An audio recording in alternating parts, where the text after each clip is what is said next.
wanna go home. We wanna go home. Woo!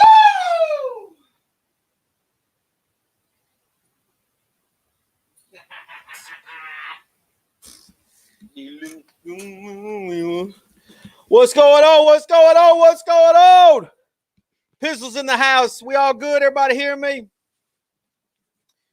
Supposed to be having someone come on with us tonight. So be on standby for that. Be on standby for that. What's going on? What's going on? What's going on?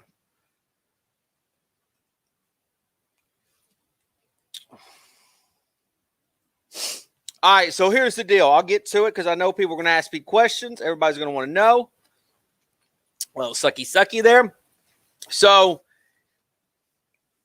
for me, after sleeping on it, after evaluating things, after thinking about it, I feel like there's for me, there's three options that the Giants could take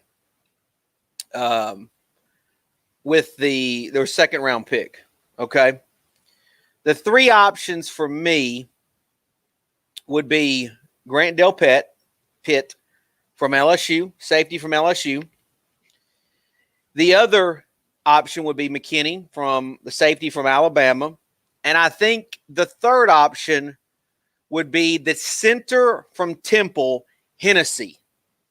I think those are my three options that I could see the Giants going with in the second round.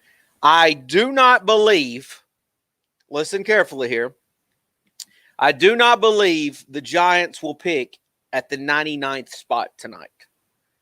I think, now, hold on, I like Posada, hold on. I think I like Winfield. I do like Winfield. I don't hate Winfield. And I don't hate Settings, Mateos. I think I'm saying am I saying his name right? Mateos? I could be wrong. I don't hate that pick. Actually, for my boy Setting, who's been a great subscriber to my channel, it'd be fun if we could get him because I could label him as Settings guy. So, Matoast. Is that how he says it? Matoast? Gross Matos? But I do like Hennessy from Temple. But he could be a reach that early. He's probably somewhere between a second and a third round pick. But I'm just whole attack the hog molly thing. But I do think when I look at our secondary, because the Cowboys and Eagles both attack the receiver position, most notably the Cowboys, and what they have now got, I really need this Giants secondary to be good. And so for me, like, I need to know what we're going to put beside Peppers at safety.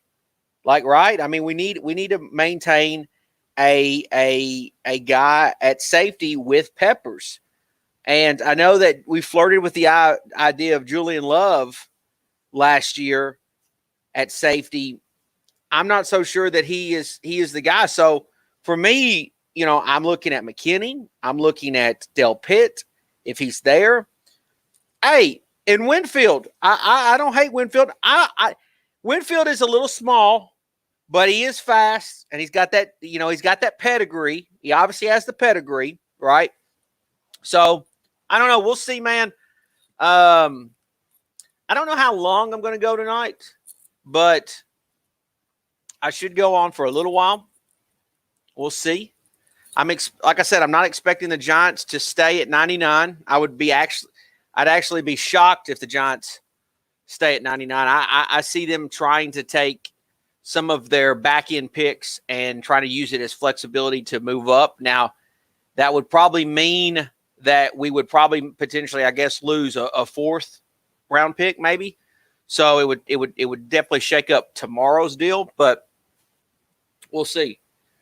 Let's see. How do you feel about the center from Wisconsin? I'm just more of a bigger fan on Hennessy than I am Wisconsin. I will say that Zach Bond guy, I don't know if I'm saying his last name right, the linebacker from Wisconsin, he's got Dave Gettleman written all over him. So here's what I also will say. I wanted to do a little research here, to kind of prove my point, and I kind of want to see if I'm right about this. Give me 1 second. So one thing I've been noticing about the Giants, or I'm sorry, about Dave Gettleman and his drafting style. So I've been trying to put a pinpoint on his drafting style, and obviously every single year, Dave Gettleman has went out and got now at least a Georgia guy. Right? He's at least got a Georgia guy in every single draft. For those that don't know, I'm sure a different Giants YouTuber mentioned this today. If he did, feel free to put his name in the comment section. But here's what I heard.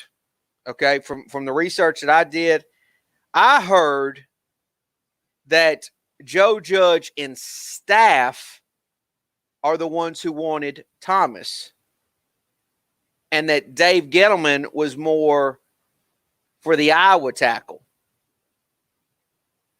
I don't know if anybody else heard that, but that's what I heard. That's the sources that I dug up, was that Joe Judge and his staff were the ones that, the coaching staff is the ones that really liked Andrew Thomas. So with that being said, if that is true, which I think it could be, it makes sense, because obviously Joe Judge, coming from Nick Saban's pedigree, coming from Bill Belichick, coming from that stable, those two guys, most notably, obviously Saban, Belichick, they love control of their rosters. They love to do the cooking, if you will. So with that being said, I kind of wonder if the rest of this draft is going to be on Joe Judge and his staff. If that is true, my opinion of that is Dave Gettleman cannot actually be majorly at fault for this draft. What's going on, Q Logic? So for me, it's kind of somewhat of a scapegoat for Dave Gettleman. I don't know how the hierarchy goes now. I really don't. I don't know where it goes. I mean, will Dave Gettleman be used as a scapegoat to protect Joe Judge? If Joe Judge and staff are the ones pulling the strings, which again I'm okay with, does that mean that they're going to use Dave Gettleman as the scapegoat if things go bad? That's the one thing I'm definitely curious about. Here's the thing. I mentioned, and I'm bringing this up because the Hoochie Coochie Man said that Wills was his guy from Alabama. And I kept saying for weeks that he would be the draft pick if Nick Saban gave the recommendation to Joe Judge. I think that Joe Judge probably respects Saban enough. And if Joe Judge had full control, that means that he would have clearly taken that pick. However, with that being said, if that is the same thing, then that means McKinney, if he's got the goods, will be the pick. I need to take this quick phone call because I might have a guest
Okay, sorry about that, guys. So we got a guest.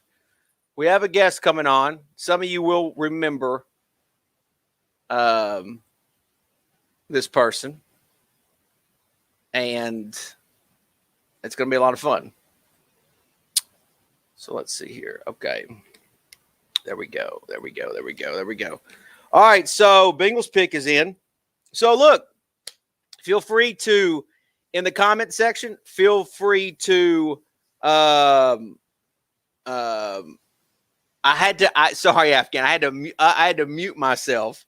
T. Higgins goes to the Bengals. I had to mute myself because I had to do a little private talking there with the guests coming on. But anyways, yeah. So I feel like if McKinney is if he got the recommendation from Nick Saban, then he'll be there.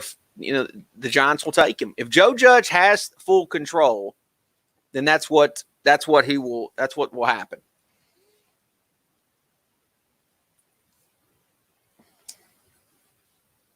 Who do you guys like? Feel free to tell me in the comment section. Tell me who you guys like.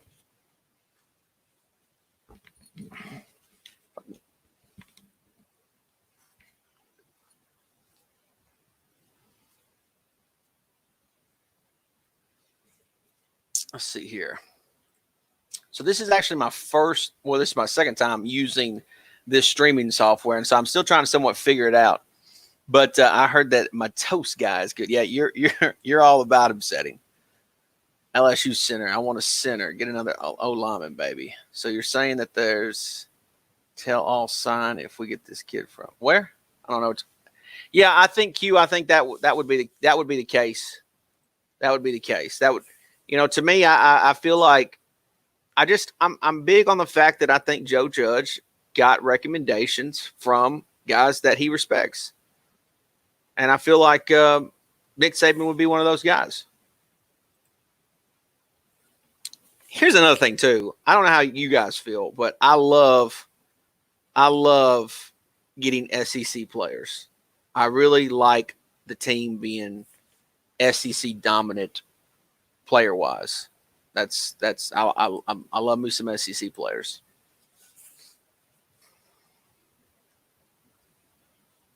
See, Posada says Denzel means Winfield. A lot of guys like Winfield. Jalen Johnson, yay for the draft day. Osmosis. No picks for my Niners. I had JD and I had Billy Badass on yesterday, and they went nuts. All right, are you ready? You want me to add you? You ready to go? Give me a thumbs up. All right, here we go. All right.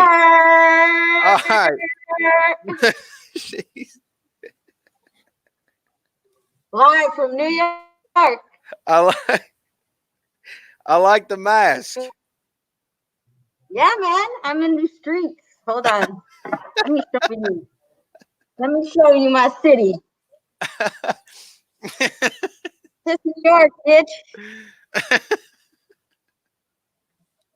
What are you looking at? You're looking at New York City in the flesh. She looks good. All right. What's going on? I don't even know where this shit went. Oh, here it is. Okay. Yeah, you're not even. Yeah, you shouldn't even put your name on. You should just put Ninja. I'm gonna take this off in a minute. I just wanted to represent for Dave Gettleman. That's right, man. I thought it was so damn funny when he put that mask or the mask on. I thought it was really funny. He's a sick dude, and he's got like young IT people in his house. Yeah, no, it's understandable. It's completely understandable. So obviously you and I have a lot to talk about Giants wise. Yeah. But maybe we'll dig a little bit more into that after they take, because they're only 2 picks away from making. Detroit's on now, and then the Giants will have a second pick, and then after that we'll dig in to the team and what you like. For those that don't know, Nicole PTO6 was one of the early Giant YouTubers that was on, and she was definitely a fan favorite of many, not just Giant fans, but many. I don't know about that. I had some haters. Of course you had your haters, but you were definitely well liked. And she knows her Giants football. I always enjoy talking Giants football. We've been to a game together. Of course, we lost to the Eagles. Yep. She was with me the first time I got to go to Giants Stadium, which was just amazing. Which we were actually having a discussion in this stream yesterday. Do you like MetLife compared to Giants Stadium? Fuck no. We need some reasons. It's like a ginormous air conditioner. It's got no character. It still has the jet stench in there. I don't. First of all, I don't like sharing stadiums, and second of all, it just doesn't feel like Giant Stadium anymore. So Giant Stadium was really cool. Yeah, it was. It was really cool. I love the character about it. It was really, really cool. MetLife just seems like it's just more of an entertainment kind of thing. Yeah, I mean, it looks like shit from the outside. From the inside, it looks brand new, but I don't like it for the amount of money they spent on it. I know. I feel like they could have done better. And then I go to Jerry World, and I'm like, I fucking hate this place, but I also love it. So. So before the Giants get their second round pick, how did you feel about last night? How did you like it? God, it's like I have zero. Honestly, I'm probably gonna play devil's advocate a lot today, just because I feel like this team is just so fucked for years to come in so many ways. What do you don't like? Tell me what you don't like. I don't think I've ever been this down on a defensive a Giant squad on defense as I've been these past like 4 or 5 years. We just don't have any. To me, we don't have any character. Like, yeah, you remember like Strahan? Yeah. Oh, they had swag. Ballers. Like all that. We got a bunch of fucking fatties at DT who fucking they put up mediocre stats. I don't like BJ Hill. I don't like Dexter Lawrence. I think they're average. Really? They're average, okay. And they're softies. Okay. So okay. I think we don't have any intimidating linebackers. We had a guy in Connolly that nobody fears our defense. They're a bunch of pussies. Okay, that Andre Baker looks like fucking the straw man. He like who cares? Like who cares about this Giants defense? Okay. The Eagles defense. Okay. You look at the Cowboys defense. You look at the Redskins defense now. We're fucked. We have a lot to talk about then. I mean, we have. I didn't realize that we had so much to talk about. We have a ton. We have a ton to talk about. Yeah. So how do you? Well, in that case, I have to ask you before we get to our next pick. I mean, are you on or off the Dave Gettleman train? I don't like him. Oh, you don't like him? I think he's made 2 good picks. So we were actually talking about this before you joined us, and apparently the Giants pick is already in. But we were talking about this. Apparently Joe Judge and the coaching staff are the ones that made the pick last night. And I don't know if that is going to be. Apparently Gettleman liked the guy from Iowa, but Joe Judge and his staff liked Andrew Thomas from Georgia. Who was from Iowa again? The Wirfs kid, Tristan Wirfs, which he ended up going to, I believe it was Tampa Bay. Somebody can correct me if I'm wrong. But I want to say he went to Tampa Bay, so with that being said, if Joe Judge and his staff are leading this draft, then if it goes bad, I would think that they're going to use Dave Gettleman as the scapegoat for next season, assuming we get to play football. I don't know. I have maybe 25% trust in Dave. We need to get this pick in, and then you and I we're just gonna have to figure this out. We'll go. I think we should go positionally on each side. We can do that. We can go because I know you have an opinion about Daniel Jones, which will Is be that defensive end still available at 36 right now? The dude from who? Penn State? Yes, Setting's all about him. Setting 079. Yeah, That's gonna be the pick. He calls him. I think it's good. I think it's either going to be a center or a safety. Centers you can wait till like third or fourth round. Sure. There I'm isn't with anybody you. at that position I'm that's with you. worth 36 right now. I'm with you. I'm okay with that. But There's a good safety and there's a good that DE. That's what we need. We need another good safety and we need a pass rush. Well, I think it could be McKinney. Mm-hmm. A lot of guys in here are on the Winfield train, Right. which I don't hate that. He's a little small, but he is a baller. I have no idea where Dave's going to go. I got to be honest. I think Dave can go multiple different ways. Obviously, Del Pitt's still there from LSU. Mm-hmm.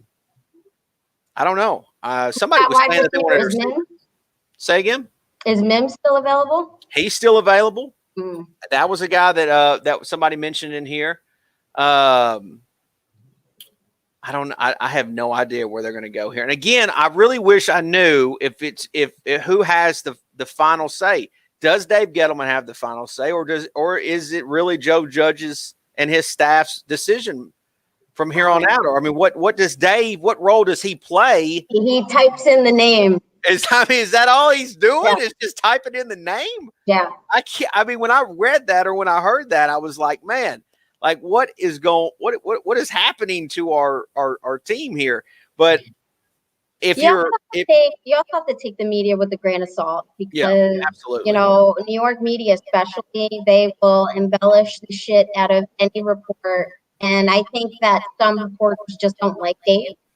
So Kid Tough Nuff, what a hell of a YouTube name. He says Espinoza, which I mentioned him as well from Iowa. He's an edge rusher, which I think he could maybe be in play. I think I'm with you, PTL6. I mean, it would. I think our defense definitely needs a playmaker, but man, Dave kind of showed last night. Well, I shouldn't say Dave because Joe Judge and staff made the pick. They kind of showed last night that they're really all about protecting Daniel Jones and Saquon Barkley. And Spencer Pulley right now is our center, and that man's got a lot of wear and tear on him. If we go into the season with Spencer Pulley as center, I will I think it's going to be a possibility. I would be okay with a safety. And what's funny is if we do draft McKinney, that would be 2 years. We drafted McKinney. Did we? Giants have selected McKinney. 7:28 p.m. Adam said that. I don't trust some of these guys in the chat. You got to watch these guys in the chat. PTL6. They'll drop little troll bombs on you, and you'll just get exploded on them. Yeah, but if that was the case, that's 2 years removed from us moving on from Landon Collins, who obviously was an Alabama safety. So McKinney can, maybe he could fill that role. That would be fun. Adam is telling me to trust him, so we'll see. Hey, I would not be upset about it. I think that would be cool. I think we need to definitely put somebody beside Jabril Peppers. We obviously saw CeeDee Lamb go to the Cowboys. I don't give a fuck about CeeDee Lamb. Yeah, but man, they got some weapons. They got some decent. I still got Dak. Cooper can't stay healthy all year. He's going to be on one leg next year. Who else? They got Gallup, who's pretty decent. Which setup do you like? I don't know if you can see on the screen. They're showing Joe Judge and Dave Gettleman's setup. Which setup you like better? Can you see them? I can't see shit. I like Joe Judge. Joe Judge, he's got a hell of a view. I wish they'd come on. Adam is – okay, see, this is what I'm talking about. QB Eagles fan 89 said Giants like D's nuts. See? Little meme bomb, little troll bombs just waiting for you. You got to be careful with these guys. Fuck the Cowboys. Fuck the Eagles. We have a lot to talk about because we haven't been able to beat those two teams. I know. We're so bad. It's been rough because you and I were on YouTube in a time when the Giants were one of the best teams in the league. Mm-hmm. And it seems like YouTube was a lot of fun during those time periods. Now it's just a damn it's awful. All right, Here we go. We're finally going to get officially what the selection is.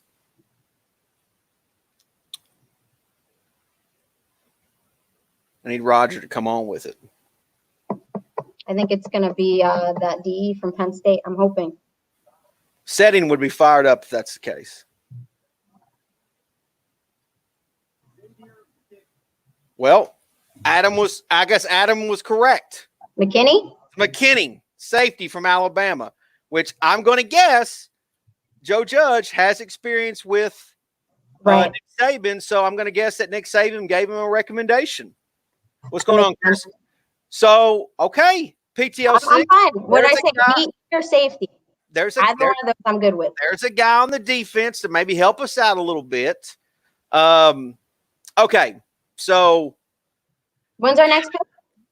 Okay, technically our next pick is supposed to be the 99th pick. I would bet everything I own that we don't stay there at 99. I'm going to guess that they're going to find a way to move up the draft board with all the picks because we've got like 100 7th round picks. We don't need all that. We've obviously got a 4th, a 5th, and a 6th. I'm going to guess that they're going to package something together and try to move up in the 3rd round. I like McKinney. I like this pick. It's another SEC guy. He's I think he plays a little bit similar to Jabril Peppers, but so I like this pick. I think this is cool.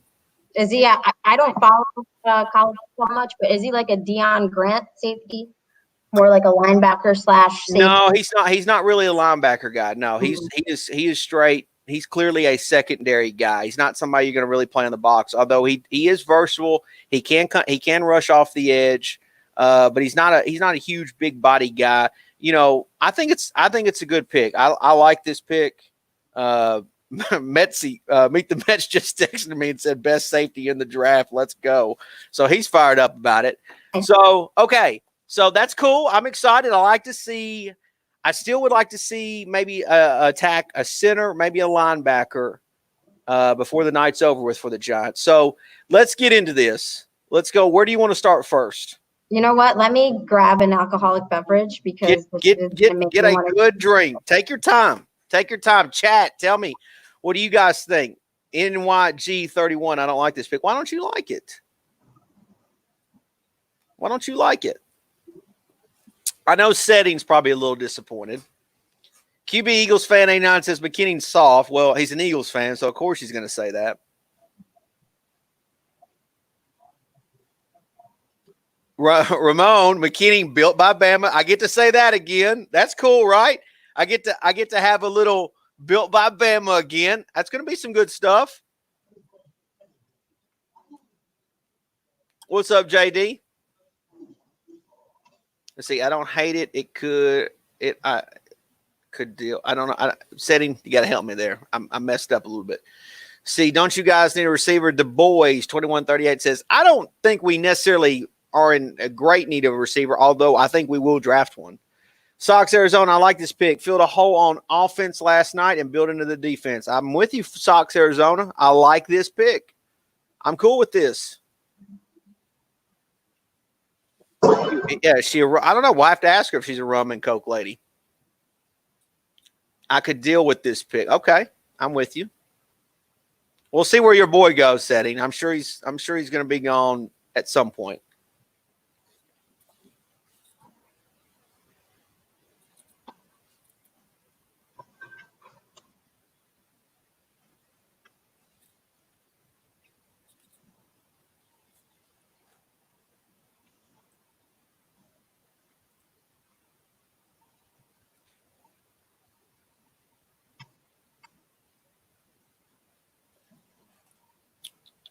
JD, I don't know. I think JD's still in here. JD, I mean, I don't know how you're happy about. You're probably upset about last night. I didn't get to see your video. Now I think about it, I completely forgot to watch JD and Sacktown's reactionary video. Wish I would have watched it now. Forgot to watch it. My bad. I'll have to watch it when I get done streaming tonight. Let's see the Panthers. Oh, there's Settings boy going to the Panthers. Oh, man. Oh.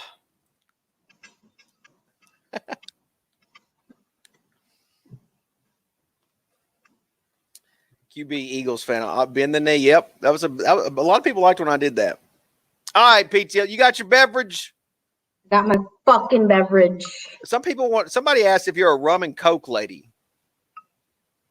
No, not at all. Okay. Well, there you go. There's your answer. I don't even know what this shit is, to be honest. I think it's like some peach flavored shit. I don't know. It'll do for tonight. Yeah. It'll What are you drinking? Nothing? I'm drinking nothing. Okay. The problem is I have, my bladder's just not working. It's just not working. So if I start drinking, I'll just have to start leaving the stream 100 different times, and that's just not good for business. So Okay. where do you want to start with? Where do you want to start? Obviously, we're going to talk the Eagles and Cowboys at some point. Let's start with the bad. Okay. Is the defense. Okay. And then we'll move on to. Can we blame James Betcher a little bit? What'd you say? Can we blame James Betcher a little bit? Yeah, he had a terrible defensive coordinator, maybe. I think that there were mistakes that were repeated throughout the season, too much that were just fundamental. They weren't coached well, and in those circumstances, you can see that. I mean, like, it doesn't take a fucking rocket scientist to understand. You have to know what the fundamentals are, and you work on those. It seemed as if he wasn't even focused on that, and he was just lost. And don't get me wrong, I think we had a lot of injuries last year, and we just didn't have a talent. But we never made second halftime or halftime adjustments for the second half. I'm going to tell you the game that pissed me off the most last year. And and maybe I'm a little biased because my boy Eli was playing, but the Eagles Monday night game, we had them suckers dead at halftime. We had them right. I don't care that we're not going anywhere. Eli's coming back. We're going to win this game. And the second half, we were clueless. Nothing like had no. And that game was exactly the Giants' 2019 season of just silly ass, no adjustments. Nothing happening, nothing, it's like they'd see a new look and the team's just taking advantage of it. And we don't know what to do with it. We're just confused as hell. And so that game pissed me off the most, but I'm with you. I just don't think they were well coached. Now, you mentioned you don't like Dexter Lawrence. You don't like Dalvin Tomlinson. I'm not. I don't like BJ Hill. You don't like anybody. Nope. Do you like anybody on this defense? I actually do like Leonard Williams. You like Big Cat. And I like Jabril Peppers, not so much because of his talent, but because of what he brings, like the intangibles. Like, we need people there. We need players there that are like fucking fired up. Like who on that team on defense can you say, oh, that person inspires a defense? Who? Well, and speaking of earlier years of YouTube, we don't have an Antonio Pierce.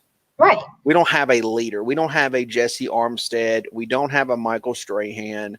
We don't have a Lawrence Taylor, even though he may have done some wild things off the field. We just don't have the guys that are good leaders on this defense. Hopefully, we've acquired those either through free agency or we'll be able to acquire it through the draft. But,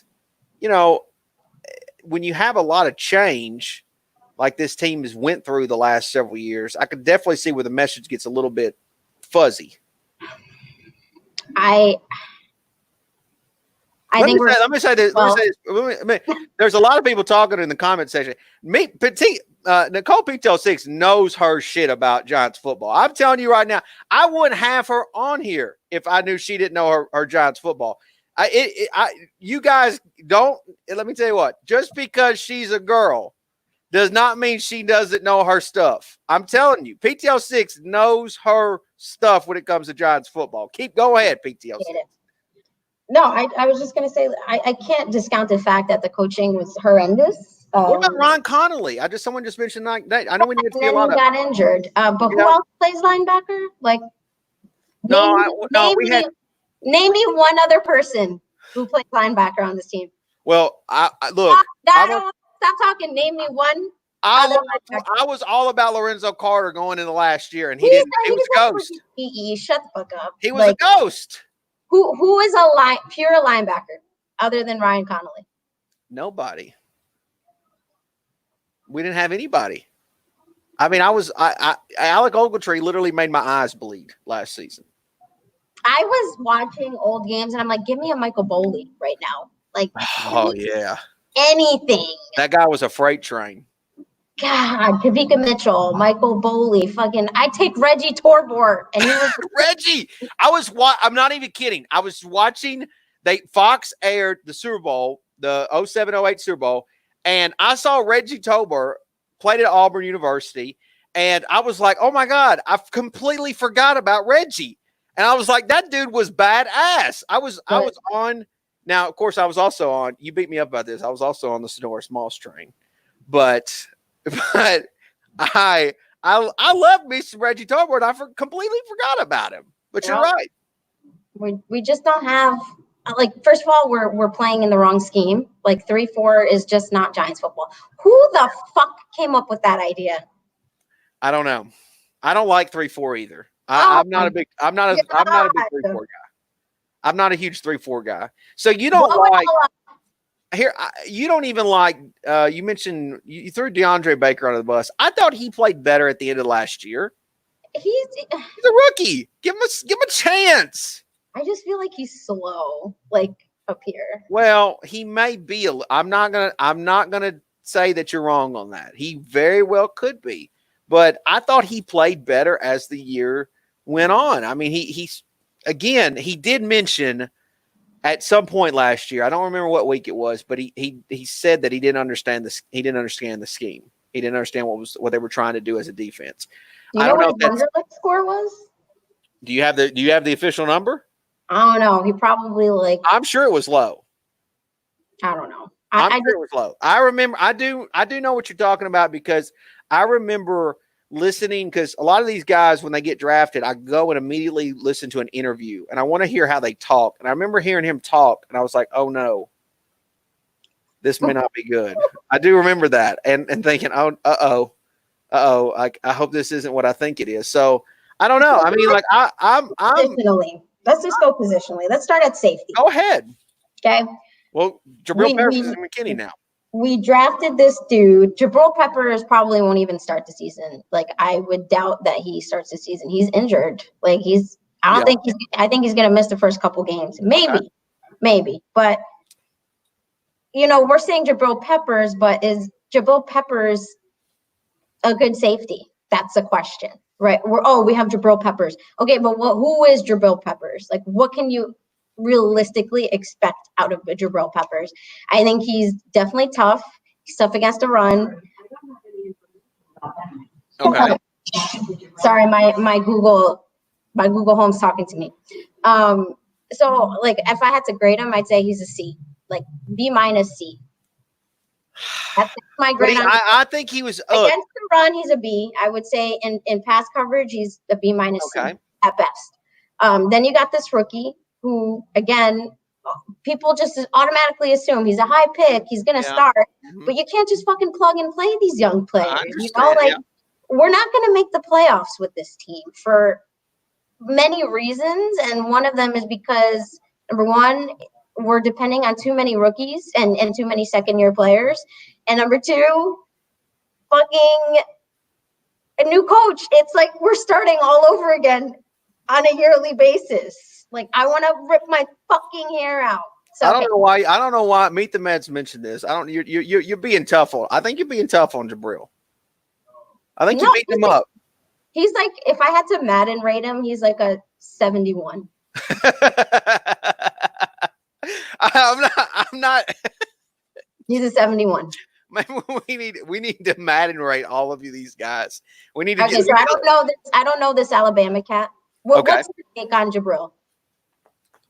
I thought. Well, I'll tell you. To be honest with you, I thought he was. I was so. We have to back up a little bit on that because I was so done with Landon Collins. Right. Okay, I loved Landon Collins. I was a big fan of him. I thought in 2016, I thought, oh my God, this guy is so awesome. He's so special. He's going to be one of my favorite players for years to come. And then it's like the night that George Kittle put that man in a blender on Monday Night Football, I said, oh my God, I can't be on the Landon Collins train anymore. Like I have to get off, and I have to get off now. And, you know, I was done with Landon Collins when he left. So when they moved with Jabril Peppers, I said, okay, I just need him to be better than Landon Collins. And I felt like he did do that. Landon Collins needed to be this leader of this team, like you were mentioning, but he wouldn't lead because I think the whole OBJ thing in the locker room was messing with that a little bit, right? There was something going on there that wasn't exactly right, because I remember OBJ or Landon saying that he was invited on the boat trip that they took in 2016, but Landon and his crew didn't go or whatever. And so I think there was a little bit of mess up on that of leadership. But I like Jabril Peppers. I thought his game was okay. I thought that he played too fast. It was almost like when I watched him play, it was like he was trying to do too much last season. And he was always overrunning the receiver. He was always overrunning the tackle. He was just, you know what he reminds me of? You know, when, like, again, this is another Madden reference, when you select the player who's playing the defense, like on defense, and you're like, I got this pick, and it's like you fucking completely miss it. It's like I overshot it. Yeah. That's what he reminds That's Jabril Peppers. I'm with you on that. But that's you're at least giving me effort. You're not Janoris Jenkins, Olay, go ahead and go to the end zone. Like Eli Apple. You're not Eli Apple, Olay. I can live with you just trying too hard. But sometimes when watching Jabril play, I was like, dude, just slow the hell down for a second. Like, just chill out. Like, you don't have to do it all. Just play your role and let it come to you. So I'm hoping that gets fixed. I'm hoping that works out. I'm hoping Joe Judge and his staff and Patrick Graham are able to mold this guy and Mal McKinney into great safeties, because the Patriots have pretty good safeties last few years. Alabama has always had really good safeties. So I'm hoping Joe Judge has learned from a thing or two from Belichick and Saban, and he's able to mold those two guys. So, if any knock I have on Jabril is that he just tried too hard. I'm going to say he's going to have a better year. Okay. So I'll go as far as to say that. Okay. I think he's an average safety. I think he has the potential. No question. I think he has the athleticism and the potential to be like really good. I just think he needs a couple more years. And I'm hoping that he stays healthy, because, you know, he wants to play. Like you said, like for me, it's about intangibles too. He really, really loves the game and he loves this team. Give me guys like that who have the athleticism and the wherewithal to at least want to be better.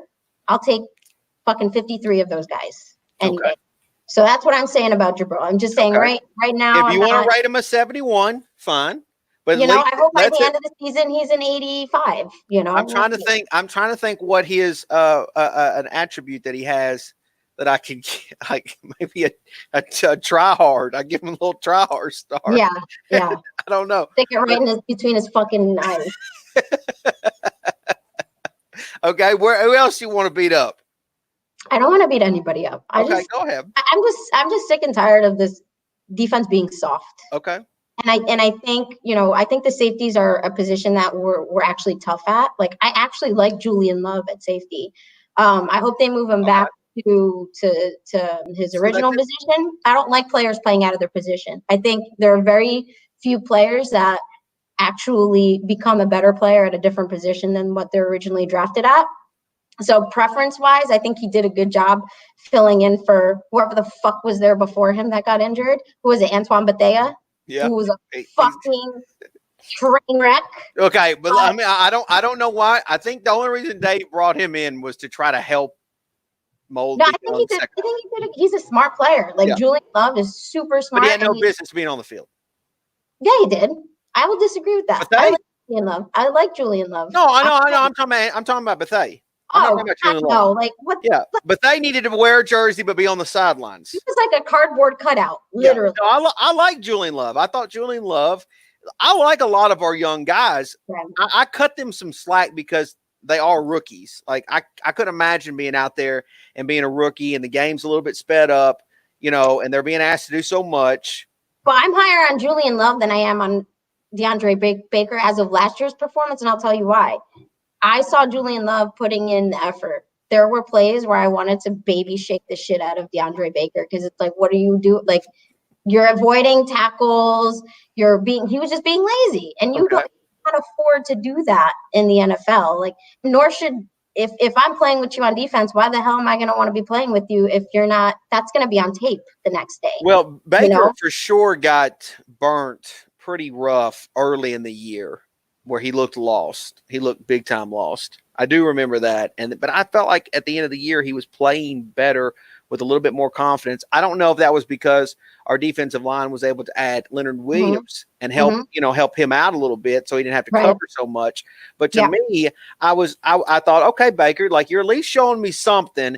But obviously Dave Gettleman and staff didn't feel like he could be a number one because they obviously went out and got James Bradbury, to be a number one, to fill Janoris Jenkins' role. So Baker is still, going to be a number two, but he was a first round pick, so he needs to be a high profile player for the Giants. Yeah, I agree with you. I think he definitely progressed throughout the year, and I like what I saw 65% of the time.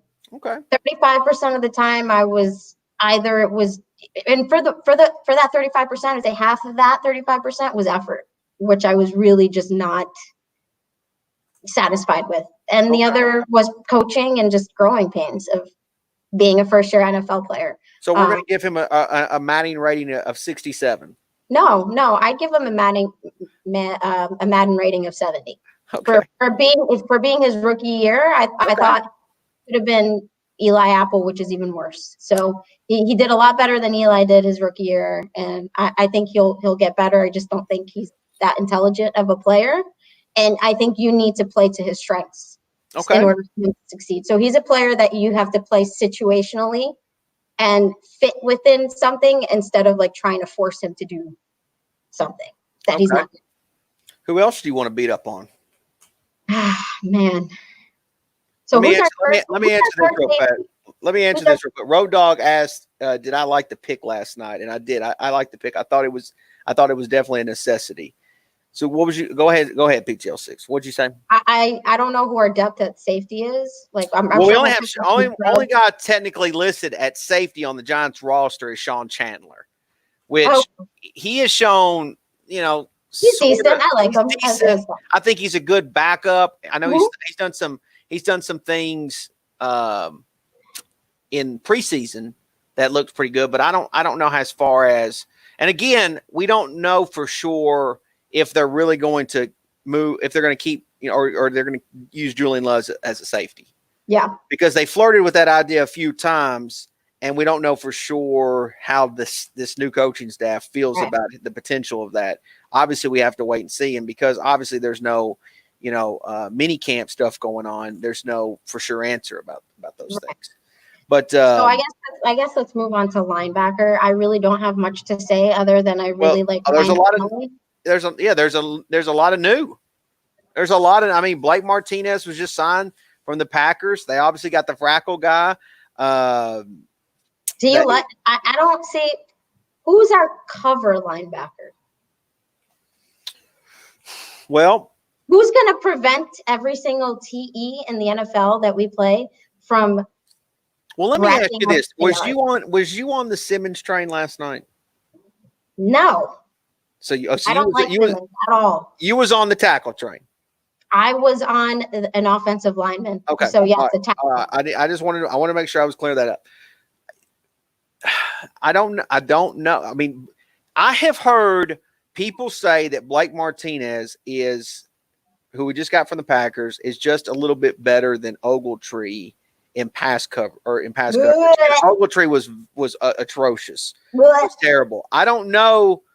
You make a great point. Like who is going to be the guy that's going to cover those tight ends or those. And again, I think this is answered by scheme. Like I think this coaching staff is cognizant enough to realize that it's going to have deficiencies with talent. So it's going to be very Bill Belichick. Because look at the Patriots every year. They don't have big names on defense, yet they always find a way to get into the Super Bowl. when you can look at the roster and you're just like, okay, there's 1 or 2 or 3 big names here, both on offensive defense, and they're just well coached, right? They play to the strengths of their players. So I think we'll see a lot more situational football, both on offense and defense.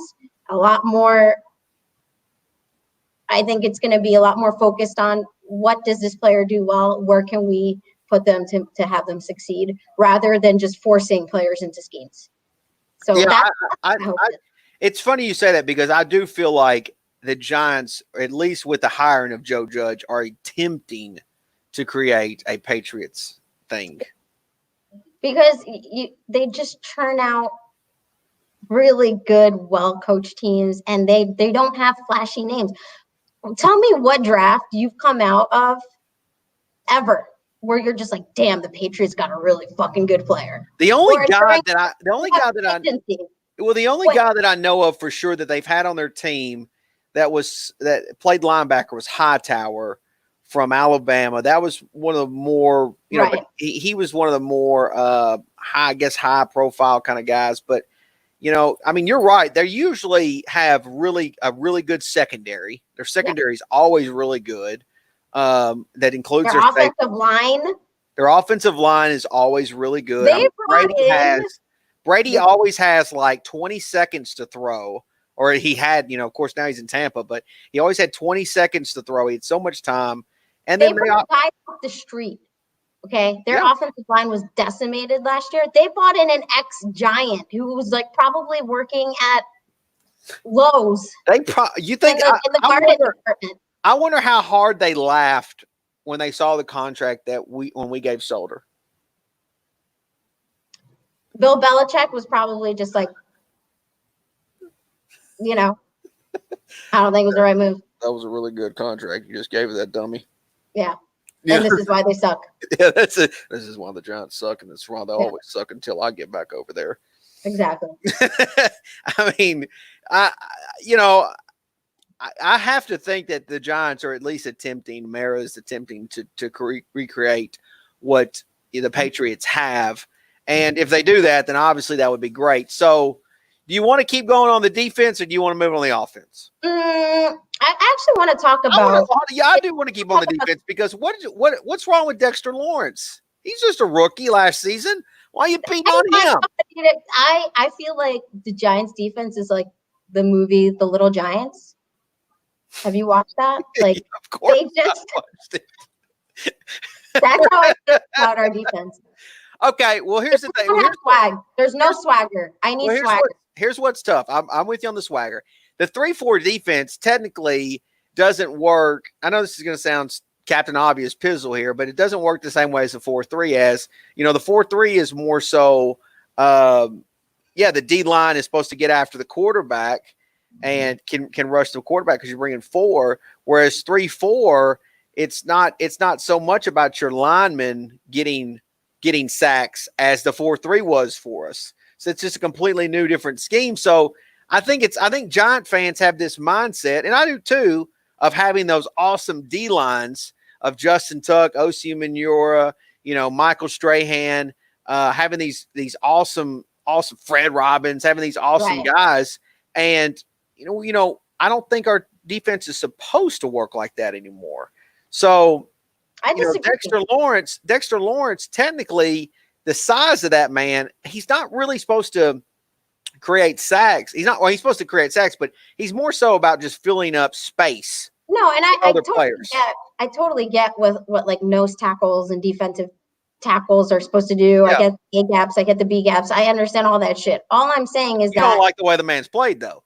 I just don't see inspired. I see plays being taken off. Like I see them take off. I see them not giving 100% every play. I need that. There were times last year, and the person that I hated the most on this defense until he was gone was Olivier Vernon. He was the fucking laziest piece of shit ever. I would scream at my television. I'd scare the shit out of anybody who was in here watching with me. I just don't like lazy players. Like, I want to see effort, and I haven't seen that from a Giants defense in a very long time, for the most part. House Music Mike says we definitely need an ice box impact player. Put me in, coach. I'm ready. Yeah, I mean, I definitely think that I'm going to try to use a decent reference here, but this defense doesn't have a dog to them. They got no dog to them. They don't inspire anybody.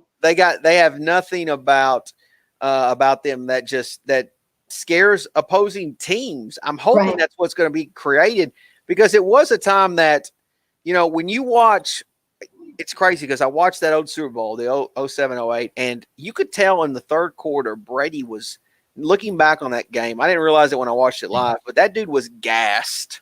He was gassed. I mean, he had nothing. He had nothing left in the tank after the end of the third quarter. I don't know how the hell he even played a fourth quarter, because that defense was just after it, man. And you're right. I mean, look, I think that's the biggest thing that our team misses, most notably on defense, is a defensive leader who knows how to lead, and not only lead with his mouthpiece, but also lead by example through his play. That's the biggest thing. And I mean, I don't. And look, I'm not saying that. I also think that this sort of loser mentality is a byproduct of just losing. I think if the team could string together a few really solid wins, that helps. You see people coming out of their shells more when they start winning, right? You see people becoming leaders and having swagger to them too. Exactly. Setting a bar of expectation is, we can do this, we can win, we've demonstrated that. Let's keep this rolling. But when you're constantly just used to losing, where's the incentive of trying? And I think that's just part of the culture right now for the Giants, is there's just so much losing going on that these players are like, doesn't fucking matter. Like, we're going to lose anyway. So I got a contract. Well, I'm hoping that went out the door when Pat Shurmur and company left. That's what I'm hoping. I'm hoping that a lot of guys a lot of people are talking about Martinez in the chat. I hope Blake Martinez is that leader, because the Giants have had success in the past. Keewa Mitchell, Quika Mitchell, Antonio Pierce, of signing free agent linebackers who ended up being good quality leaders for our defense. So it's happened before for the Giants. I hope Blake Martinez can be that guy. We just don't know yet. We don't know for sure, but hopefully that does change. Let's talk a little bit about offense, because I think we're going to spend a lot of time. I think we're going to spend a lot of time on it. I have to know what you think, because I don't think I've even talked to you about it yet. I have to know what you think about Daniel Jones, because I was a huge Eli guy. So it's still even hard to me to even think about the fact that Eli is not even the quarterback for the Giants. And now we've already transitioned to another guy. And, I really do want to like him, because he obviously took Eli's position, or, he took the spot. And I don't want that spot to be taken by somebody who didn't deserve it, or didn't, I want him to be that guy, is what I mean. So, what do you think about it? DJ is going to be better than Manning. Oh, bold statement. Big Deal 6 for 3. I mean, DJ is going to be better than Manning, for sure. I mean, that's 2 Super Bowls, though. I just think his overall, if he can remain healthy, his overall product of work throughout his career, he's going to have better stats than Manning, period. I don't know about the Super Bowls, but I think he's going to be better than I can't tell you, and don't get me wrong, like I told you, I don't watch college football, so I had no fucking clue who Daniel Jones was. I'm like, that name sounds too white. I'm not about it. It sounds so Carolina is what it sounded like. I'm like, he's too vanilla for me. I don't know. This white boy is going to get killed. And then you know what?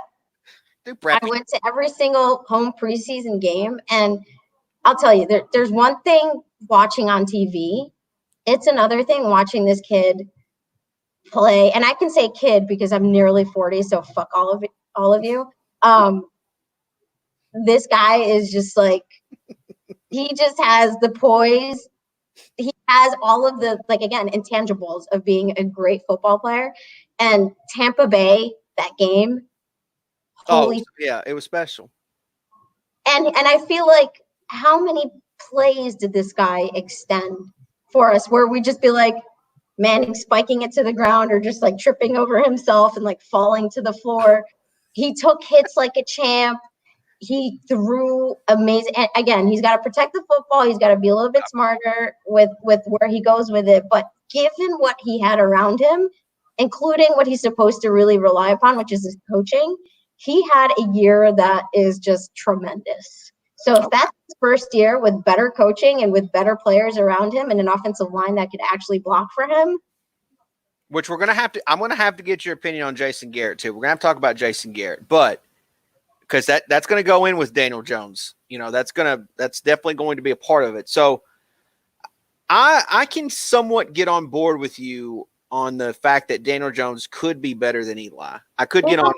I'm an Eli fan. But here's the thing. Here's the thing that Eli Manning had that nobody gave him credit for. Nobody even after looking back on it, never gave credit for it. The fact is, Eli Manning was so dependable. He was going to be there, starting quarterback. He was not going to be. He didn't have nagging injuries. He didn't have any off the field stuff. Anything like that. Like he was constantly reliable. You could pencil him in for 16 games a year. Bottom line, he was going to make sure that he played 16 games. That's the most important thing I think a quarterback who's at least halfway decent can provide his team. Because if you can be as great as you want to be, you can be the best player in the league, but if you are not there for all 16 games, you still are going to hurt your team. Right. So Daniel Jones, that's the one thing he has to prove. He wasn't able to prove it in year one, but he has to prove that he can be there for 16 games. I don't beat him up too much about the fumbling stuff because even Eli, the first year or the first couple of years, he had interception issues. He was throwing interceptions, and there's a little bit different than fumbles, I know, but Eli still made his fair share of mistakes. So I don't knock him for that. Obviously, he has to improve on it, but it was a different game when Eli played too. You have to take that into consideration. That the league has changed tremendously since Eli was in his prime. Mm-hmm. I mean, you look at the product that was out there. You had better offensive linemen. You had a running game. People weren't pass happy. So his longevity, number one, was because of Eli, and he's just a tough guy. And number two, it was more smash mouth football. These days, quarterbacks are in the pocket throwing the ball a lot more than they used to be. Let me say this, because again, this doesn't get talked about either. And of course, I'm going to be a little bit Eli biased, but Eli in his prime was really damn good. I mean, I think it was his fifth year, right after the Super Bowl. The Giants went 12-4, and we are going to go back to back if Plaxico doesn't shoot himself. Oh God! It doesn't. If Plaxico doesn't shoot himself, or Eli Manning is potentially a 3-time Super Bowl champion. I was supposed to be at that first that game, the Eagles Giants. I gave my kid to my brother-in-law because I'm like, they're fucking losing.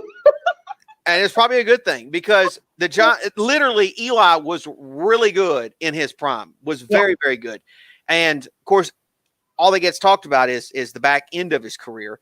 But, if Daniel, so that has to, the question I guess would be, can Daniel, I understand what you're saying. Like, he may not win 2 Super Bowls. And I still think, if a quarterback wants to be considered great, he has to at least win one. But I wonder, can Daniel lead the Giants in some form or fashion to at least an 11-5 or 12-4 season? Yes, absolutely. And I have no doubt in my mind. If you give him even a decent team, I think he could get you there. Kid's a baller. Well, they definitely gave the investment of giving a tackle for him to help him out. And I'm glad that they did that so that there is no excuses about Daniel Jones. We don't go through this whole process of, well, the offensive line's not any good, so Daniel Jones can't be good. Like I was so, I've been saying that for years upon years about Eli. Like if you just give him some time, he would be better. I don't want to say that again with Daniel Jones. I want Daniel Jones to have every opportunity to be successful. I would rather the offensive line be great than the receiving core be great. We can ask the question. would you take an Eli Manning in his last 2 or 3 years of his career with the same O-line Daniel Jones had to play with last year over DJ? So would you take Eli with the shitty O-line, or would you take DJ with the shitty O-line? I mean, I probably would rather have DJ with the shitty O-line just because of the mobility. I mean, I can't expect Eli Manning at 37, 38 years old to have, really good speed. Even but that's the direction the end. Look at Patrick Mahomes. He was fucking and what's yeah, his but I still don't want. running for their lives. I don't want my quarterback running a whole lot, anyways. Like even if Daniel, but if he's got to do it, then I hope. I get that, but it's Patrick Mahomes is special. He's great. Don't get me wrong. He's already won a Super Bowl. Cool for him. Great for him.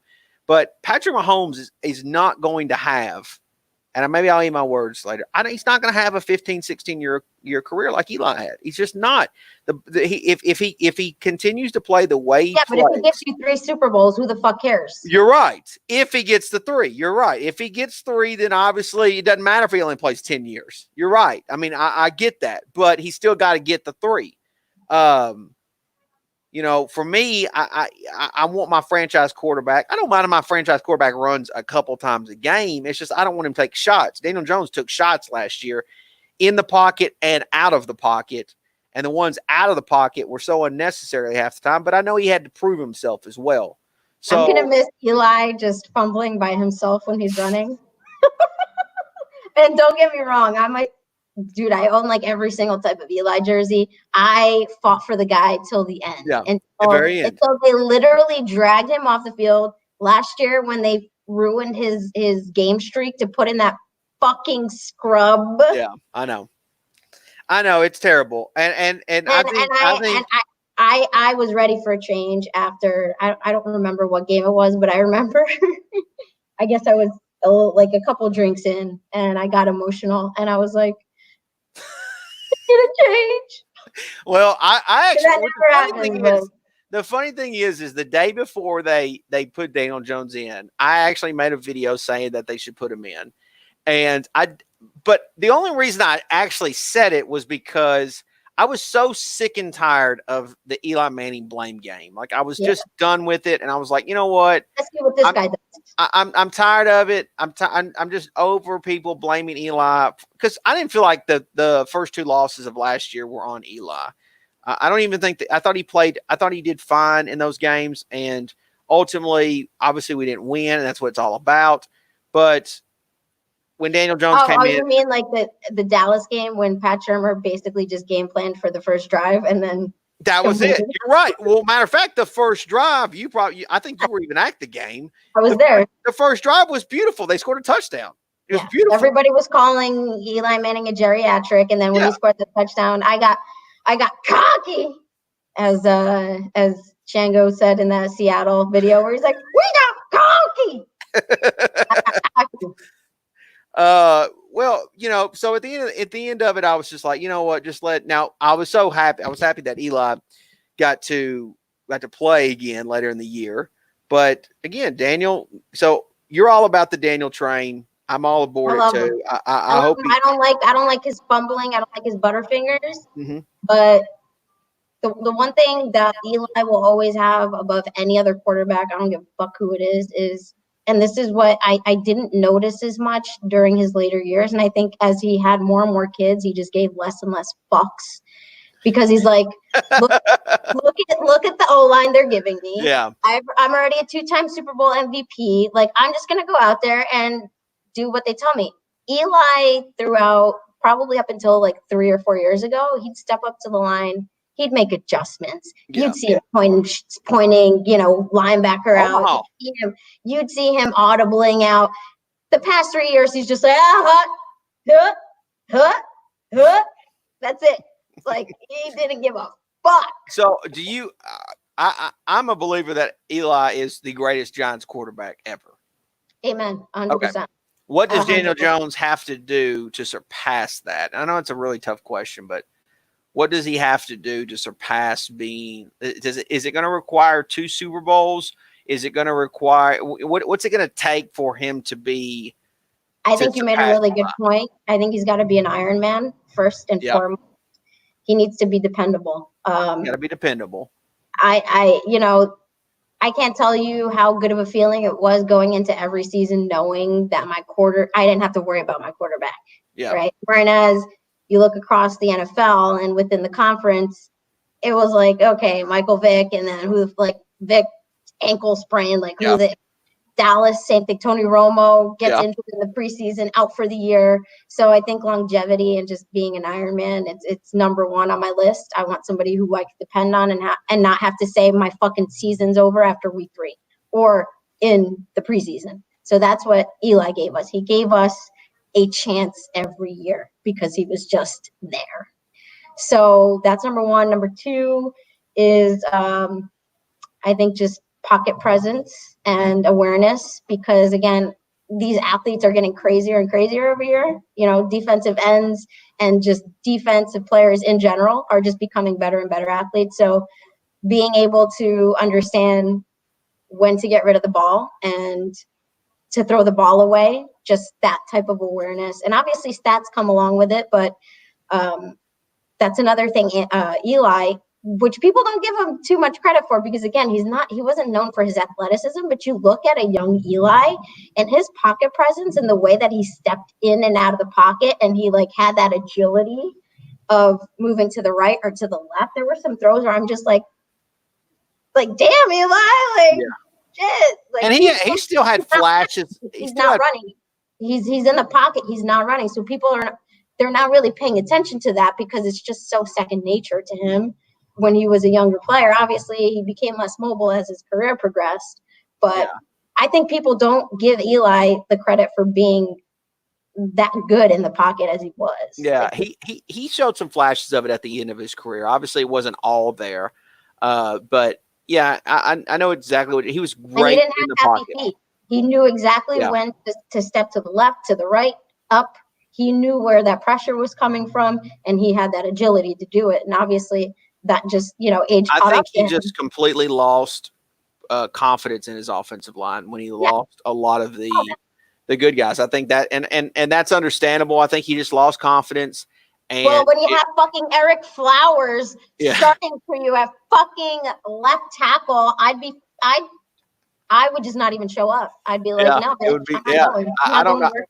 I don't know how Eli was able to be so classy through it all, because he could have definitely snapped in the media and done a lot of different things, and he just tried to make the best of it on Sundays. Yeah. I can't come in today. Play somebody else. I'll put my out of office on. Yeah. Okay. Goodbye. So I have to ask this, because this has been a hot topic too. So how do we feel about Jason Garrett? I like him as an OC. I'm not gonna lie. I do too. I like him. I'm all in the OC. One responsibility. I'll take this on the sideline. Yeah, I will. I like it. I'm all in. I'm. Thank you. I think Jason Garrett is going to be a phenomenal OC. Look at the stats that the Cowboys had when he was specifically just OC. I mean, if you think about it too, when has, obviously the year that I can't even remember who played somebody needs to. Who played quarterback when Romo got hurt? Which Bledsoe. No. I'm talking about Romo got hurt, and they ended up getting the 4th or 5th pick, and that's what helped them get Zeke. It was the year that Romo. I can't remember who came in and played quarterback, and they were ended up being terrible that year. But anyways, are you sure it wasn't Kitna?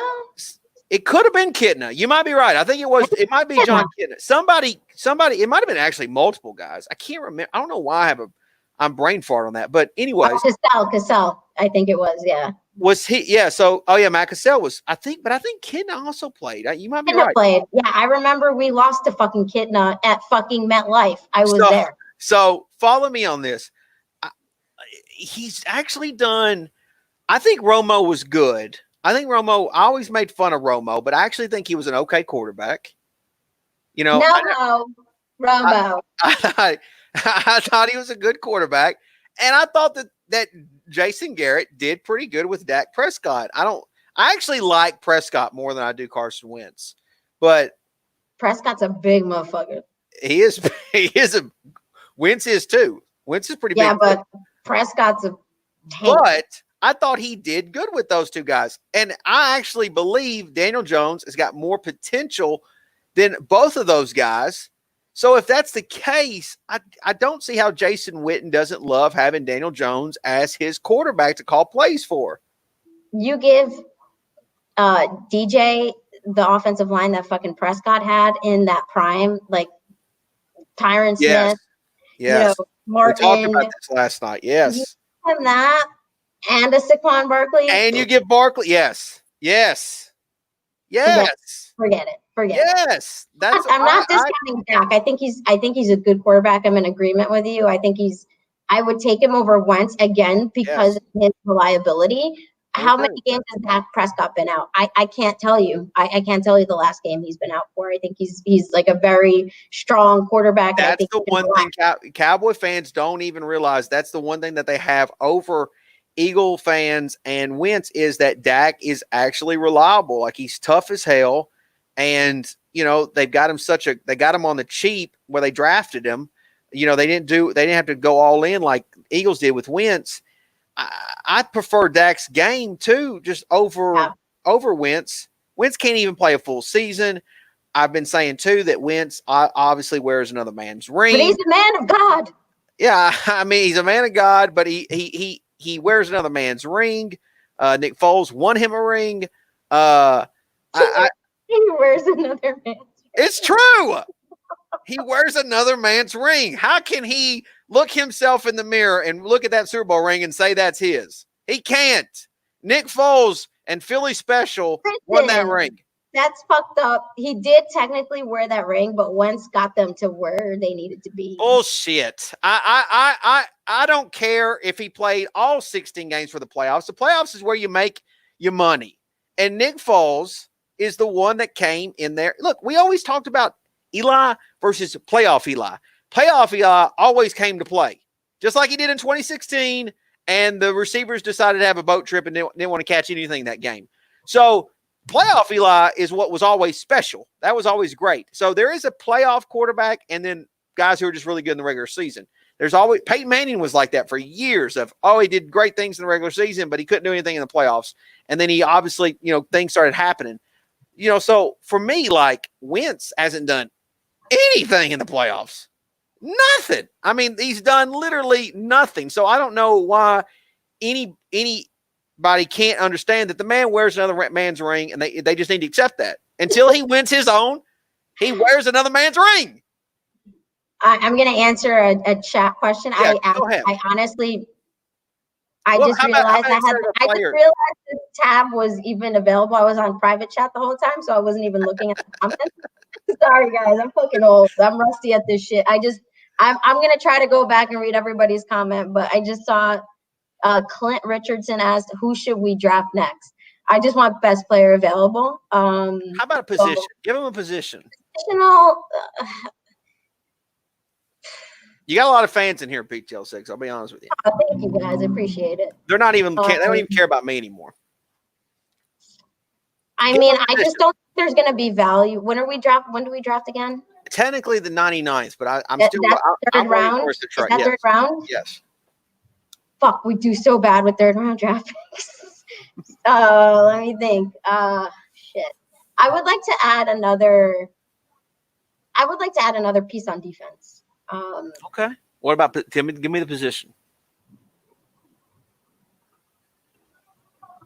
Either I would like to add another cornerback or a linebacker.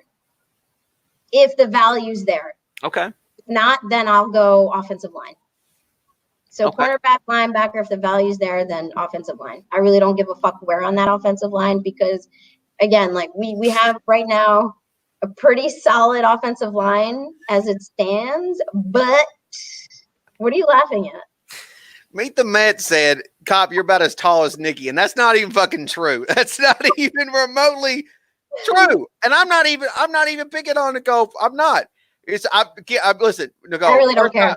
Listen, the first time I meet the Mets, I met him in the lobby over, I think it was the Hilton across MetLife. And the first thing he said to me, the man didn't even say hello, go fuck yourself. He didn't say nothing. He said, hey, baby. He said, you're a lot taller than I realized. That's the first thing he said to me. And I was like, okay, well, I guess that's a good thing. I don't know. But anyways, yeah, so. I would like to go. And I know our drafts have been defensive heavy. Like lately, I know we've invested high picks on offense, which we've had to, which is a quarterback and obviously Saquon Barkley. I would have taken that pick 10 times over again. Give that guy a good offensive. I want to talk about Saquon. We were eventually going to get to him. Yeah. I was going to get with, I wanted to go through the Jason Garrett thing. And I don't know if we completely finished that, but yeah, I like him. I think he's going to do a really good job, and I think he's going to bring a good presence. He's not one of those people that I see being. I think they did the best they could at that positional coach level, because he's one of those guys that I think he's just a team player. Like Jason Garrett to me strikes me as like a very humble dude, and I think he just wants to stick it to Jerry Jones. So he's going to try even harder this year. He's got to play him twice, and I think he's just going to be a really good combination with Joe Judge and with the rest of the staff. And I think we've got really good professionals in the building from a coaching perspective to get it done. He knows the division. He knows he has head coaching experience, which Joe Judge has no head coaching experience. So you've got to have. Well, when you work with Bill Belichick, it's almost he expects that type. Yeah. He does, and you're exactly right. That's a great point. Is he does expect a lot of his, and that's why I think so many of them get jobs. Right. There's so many Patriot coaches that get jobs because they probably interview really, really well, and they come off as great candidates. Some of them have succeeded, and some of them have not. But Jerry Ramirez, don't worry, they still have Mike McCarthy as head coach. Yeah, so I'm not big on Mike. I think that was a terrible hire for if they were going to go Mike McCarthy, I think they might as well kept Jason Garrett. I think Jerry. I see that like every time I see Mike McCarthy, I think of a dude who spends like 3 hours on the toilet just like reading a newspaper. Like that's my idea of Mike McCarthy. Like he's like one of those guys that's like, and he's like on the toilet with the paper. Honestly, I mean, I know they got CeeDee Lamb. I'm not that terrified of the Cowboys. I'm really not. I know. I was, but their offensive line has become suspect. It's starting to. What was a powerhouse for them is starting to slowly dwindle away, and their opportunity to do something with it is that window is closing, if not already closed. I think they have one more decent year with that offensive line. Yeah, I mean they've still got a lot of, obviously they got Zeke and Cooper. Tyron Smith, he missed, I think, the most games he ever missed in his career last year. So, like, again, everybody is always like, oh, okay, this is our starting team, but you don't realize, like, if somebody is starting to get injury prone, you can't depend on them for the season. So you got to consider that. Absolutely. So let me ask you about Barkley. I'm a little nervous about Barkley. I got to be honest. Don't be nervy. I'm a little nervy because I'm nervous on multiple levels. Number one, he got hurt last year. Don't like to see that. Number two, it seems like you can't pay a running back in the National Football. Like you just can't pay running backs. Like when you do, LaDainian Tomlinson was great, but never won. Wasn't going to win a Super Bowl, and there's been so many other running backs that got paid. And when they did, if you think about it, Adrian Peterson is another one. Like it was always getting paid, but always a great player, but wasn't winning Super Bowls. I'm just worried about paying him one day and then not being able to build the team around him. So like if we could get him, if our team was really good and we could able to use his strengths right now, and hopefully Andrew Thomas will help, like that makes me feel better. I just really miss the days of us having so many running backs that we could call to. And I'm watching. Yeah, but those running backs took a combined like 6 minutes to score a touchdown, where you give Saquon a hole and he's fucking out. Like I've never seen. There's no I have question. never seen. Zeke got a bunch of money. Zeke will run down the fucking field and he'll get tackled at the 20-yard line because he's a fat fuck. You know, like Zeke is not the guy who's going to take it all the Saquon, forget it. Like Saquon with the offensive line he had, what you give him this much space and good luck. Good luck. No, I get that. And I want to see him with a good, consistent offensive line this year. Yes. Let him win his contract. Let him prove that you put some more good talent in front of him, and he'll be with their shit talent, with their shit coaching. Dude was beast still, and unfortunately he got hurt. But I would pay him. There's no doubt in my mind that he is the best running back in the league. Period. By far. I don't think there's I'm with you on that. I think he's the best running back in the league. I will go. I think if anything, I'm not nervous in a bad way about Saquon. I'm nervous in I just hope nothing goes wrong here. You know what I mean? Like it's one of them things where like, okay, everything's good. Oh shit, my tire's flat. I can't go nowhere. You know, I'm just a little bit just worried. You miss Earth, Wind, and Fire. I do. I miss a little Tiki. I miss a little Brandon Jacobs. Ward, I miss a little. Ward was so. Man, I was watching old Giants games, and I miss a little Mud Bradshaw. I miss Bradshaw. Bradshaw would take a 3-yard run and fight his ass off to make it 7. Yeah. You know, he's going to get you 3 or 4 more extra yards. I'm not saying Barkley doesn't try to do that, but you know, I love Tiki's game. I know everyone has their mixed feelings about Tiki because of how it all ended.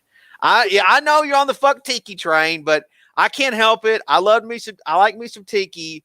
Brandon Jacobs, I miss dearly. I think our team today could use a guy like Brandon Jacobs. We need somebody. Our team needs a Brandon Jacobs. Are you kidding me? I know, but There's never been anybody like Brandon Jacobs. But that's except for what's his name, Henry.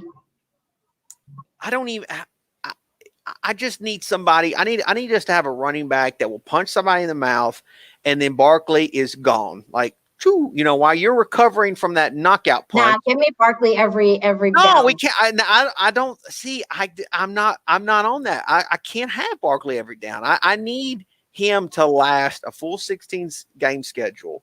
So I understand everybody's like, just give it to him 30 times a game. That won't last. It won't last. He is human after all. I don't know. Well, who? Okay, so tell me a team that has a really good backup running back right now. Well, I mean, every team I think has. Tell me one good backup running back. I'm not saying we have to have a good backup running back. We have to have another option. Like Gallman, they signed Dion Lewis, and I'm just like, that's a terrible signing. I don't understand why. That's a screen pass every 2 or 3 plays. I don't know what the hell they're doing signing. I mean, Dion Lewis has got. That's the only reason he's not even going to make the team, dude. No, but I don't understand. I don't understand why they signed him. And then he's a roster filler. He's not going to make the team. Calm down. Well, I mean, I will see, but I can't stand it. But I need somebody else in the backfield with Barkley. I'm glad that they finally started because we went away from not having a traditional fullback. Would you take Reuben Jones as your backup running back right now? No, I don't. I just want somebody that's got a little power to him. That's all I'm asking for. Is that so? You know, I just need. I'm without a doubt Barkley. I want my pass to rush ratio to be very close. And I want Barkley to get the most touches out of anybody on our offense. You know, I want him to have the ability. However, I also want to manage his wear and tear throughout his whole, as his career goes, because I want him to be special for the Giants for at least 10 years. Yeah, but Barkley's a finesse player. Like he's not a power guy though. I also need a power guy. Give me a power guy with that. I would, if you're going to give me 10 yards as a finesse player, I'm gonna take it. Like I don't need 3 yards with a power guy. But the man needs a drink every once in a while. He needs a drink, and I'm not talking about getting a drink when he's on the sidelines for the defense. I'm talking about our offense. You know who your power running back is? Daniel Jones.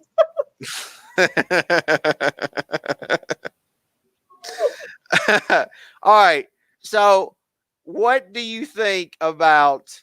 I'm not even going to ask you about Evan Ingram because I already know you hate Evan Ingram. You have to. I don't hate him. I don't. You have to hate him. I don't hate him. I think we should trade him though. Okay, well then you hate him then. No, he's injury prone. Unfortunately. Yeah, but he bothers me. He bothers me because I'm tired of the expectations of, oh yeah, this is great. It's almost like I'm to the point with him. Like if he started to get really good, I would still be just like mad at him. Like, fuck you. Like you've already pissed me off too much. And like, I can't have you getting me hype and excited for no reason, because I was for a period of time a big Jeremy Shockey guy. I love Shockey. And I was like, man, it's so cool having an awesome tight end who can make plays and do special things that no other tight ends can do. And then when we got Evan Ingram, I was like, to have an athletic tight end. If you look at when we won the Super Bowl, who the Kevin Boss. I ran a faster 40 than fucking Kevin Boss. Okay? Kevin Boss was fun to watch run though. Him, Jake Ballard. Are you kidding me? Like these guys were like Bear Pasco. Well, even like old school Bavaro. I mean, he was just kind of, a slow going guy. Meant to have that type of fight. I think we are too. I think you're right. We're not meant to have awesome athletic. Yeah, we're not meant to have awesome athletic. We're just gonna keep trying out Larry Donnell's and fucking. I can't. So, what do you think about? So, I'm a huge Darius Slayton guy. I love him. I love Darius Slayton. He's like one of my favorite players. What do you think about our receiving core? I think Sterling Shepard's trash. Okay, we have to figure this out, because Beat the Mets was on with me last night, and he was killing Sterling Shepard. I think I had some people in the chat killing Sterling Shepard. I'm not off the Sterling Shepard train, but I've been known to be on receivers on the Giants train longer than me, and he's got concussions, which he needs to retire. He needs to retire and be with his family. I think he's a good number 3 on any team, but I would probably start Coleman over him. He's got a fucking ACL.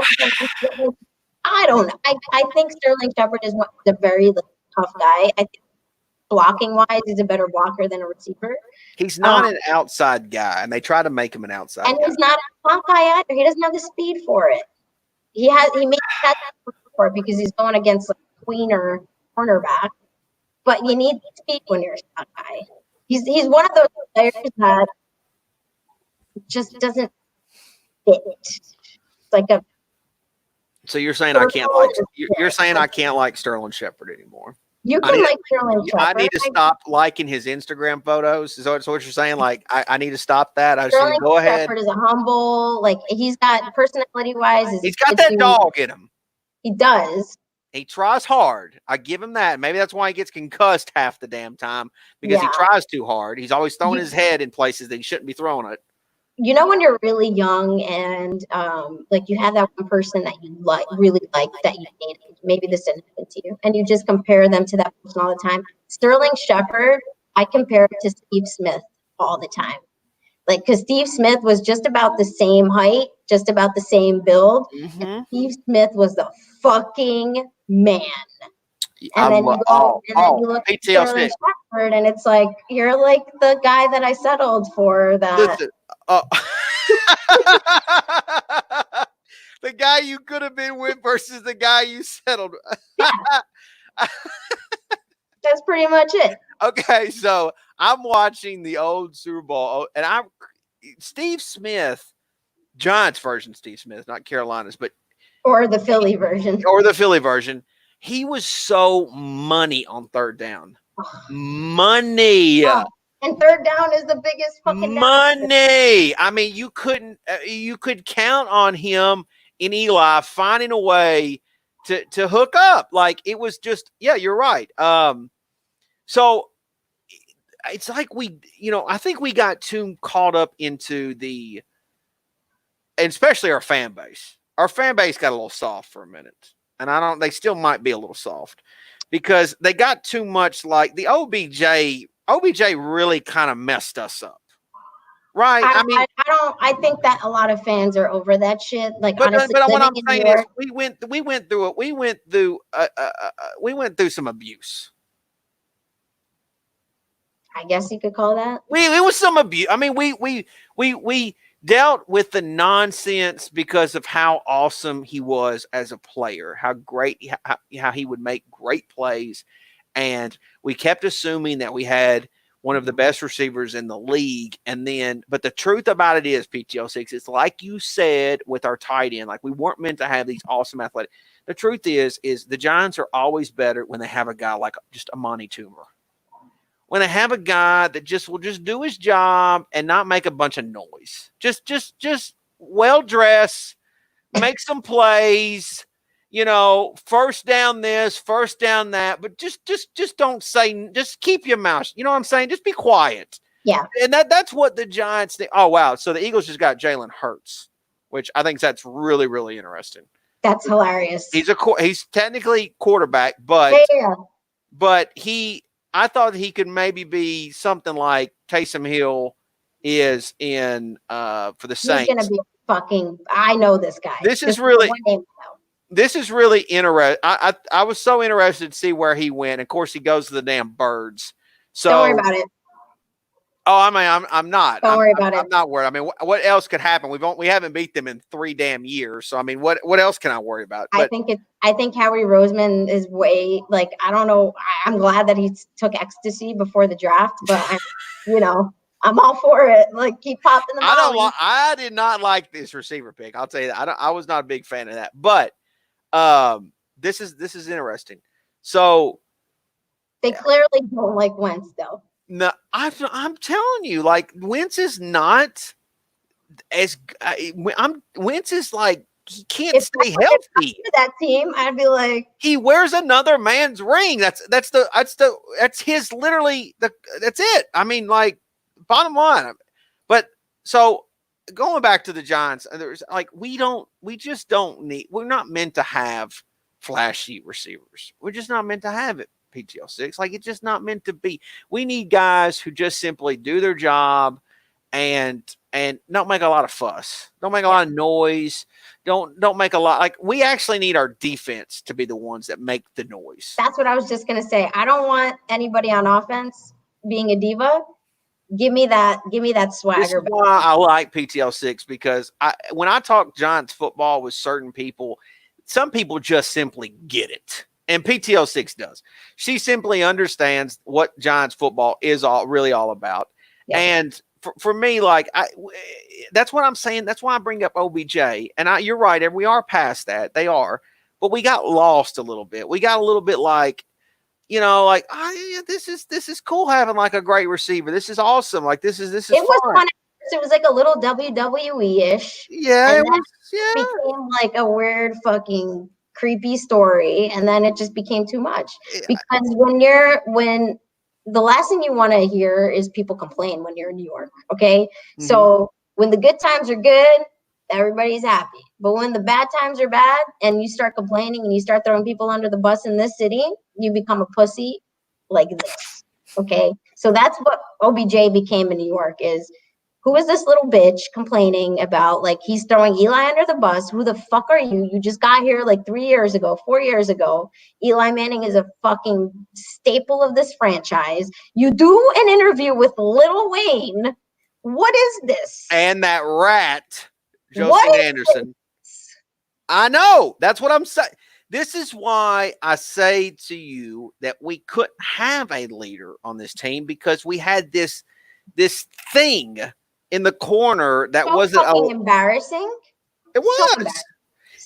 It was embarrassing when Josie Anderson said, like, do we have a quarterback problem in New York? She said that, and I was so like wanted to punch her in the face. And I don't want to hit women. I just don't. But I wanted to punch her. I wanted to punch her because, like, what the hell? Why are you saying that? And then, of course, Odell doesn't defend Eli, doesn't say anything. He's just like, whatever. So now he's in Cleveland. But I feel like it took us a little, which by the way is a dump. I mean, Cleveland is a dump. Fuck him.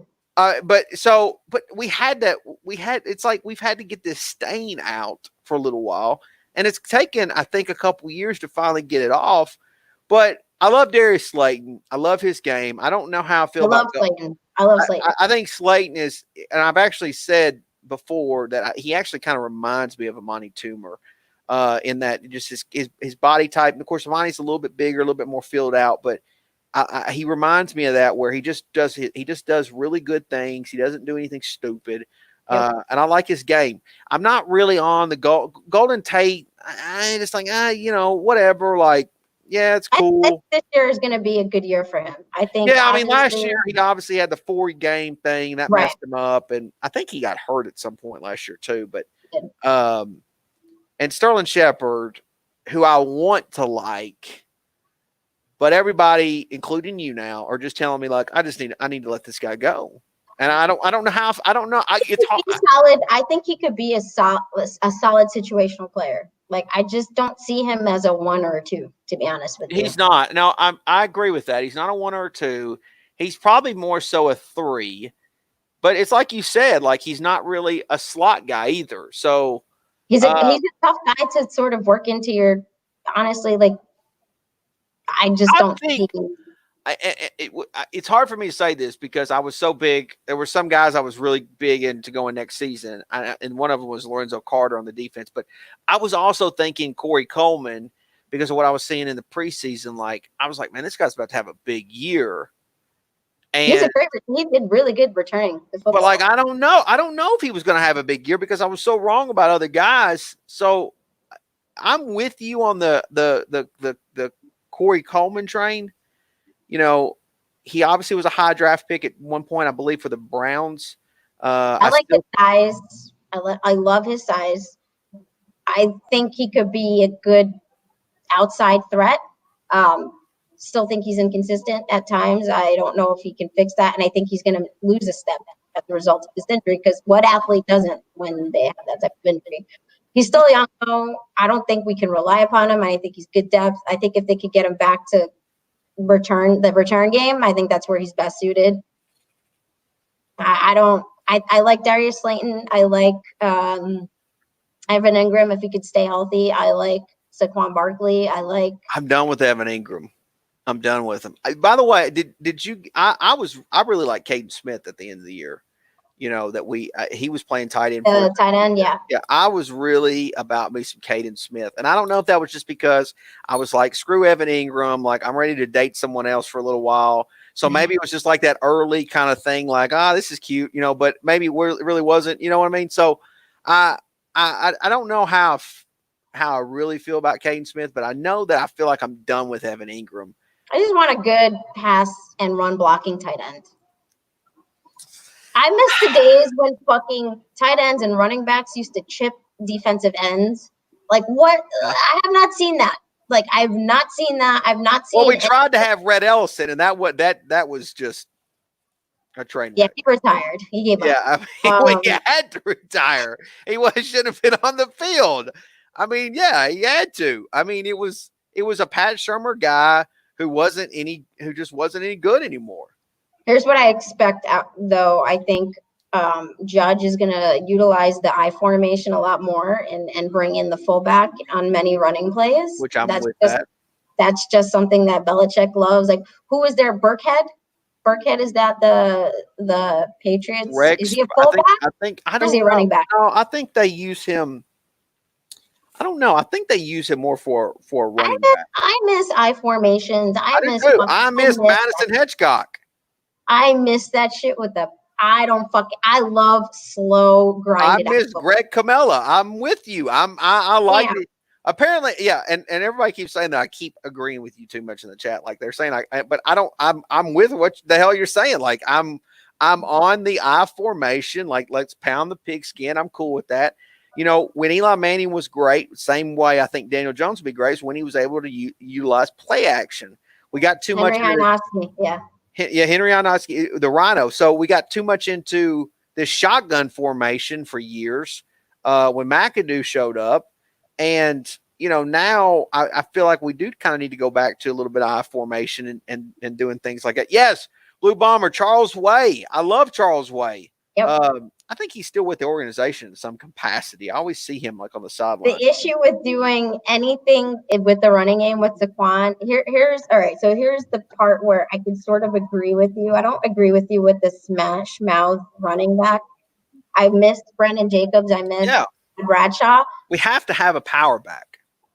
But here's the thing. You give Saquon a tiny little hole and he's like, you can't stop the dude. Like, if he gets to the second level, he's getting at least like 15, 20 yards. Yeah, that's true.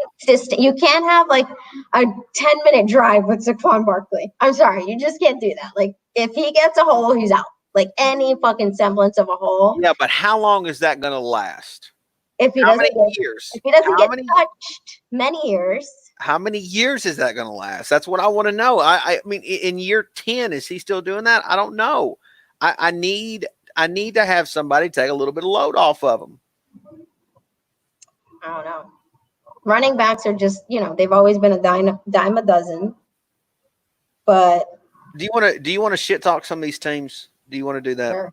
Let's start with the Eagles. Okay, you want to go there? Actually, the Philly Ace just said, Pizzle, my Eagles gave you an early present. We drafted Jalen Hurts. So, and then Meet the Mets did mention that Eagle fans apparently are going nuts. I would be too. They're probably really upset, and I get that. Like, if you're all about the Carson Wentz train, you're like, okay, let's give him some pieces, and we end up getting Jalen Hurts, which I think he can play more than just quarterback. But go ahead, pound on the Eagles if you want to.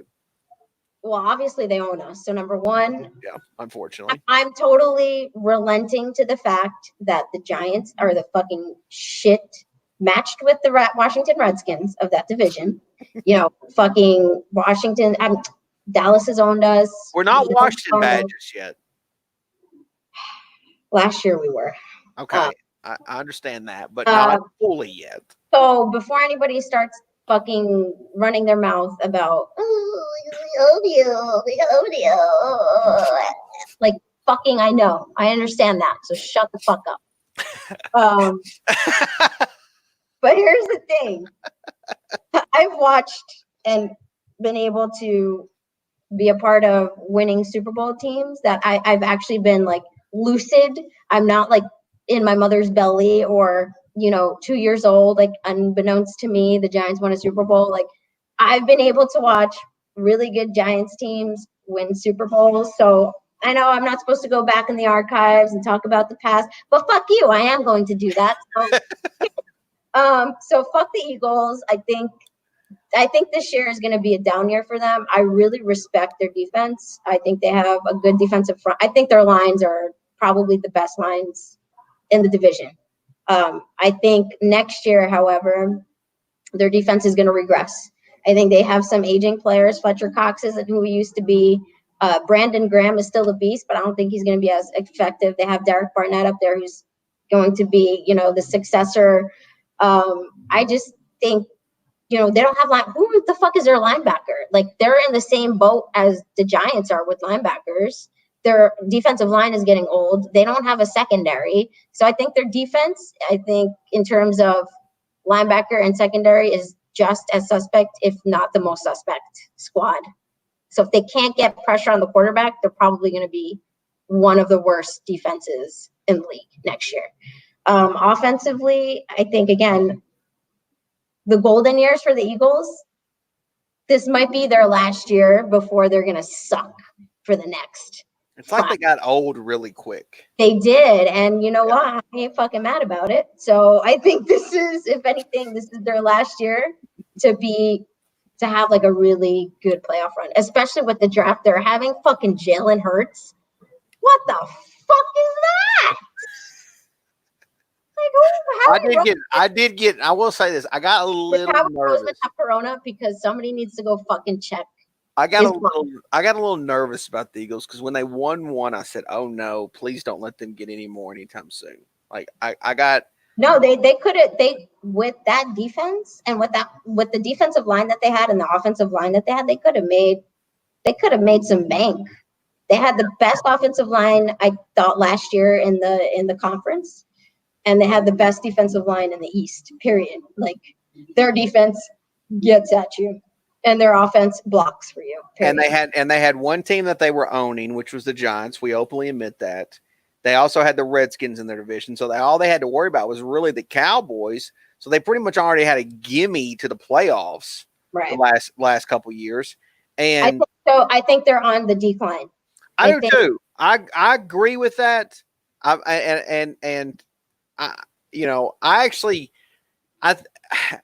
really don't even fear the Cowboys that far. I actually think I said this last night. I think the Cowboys are at the top of the East this upcoming.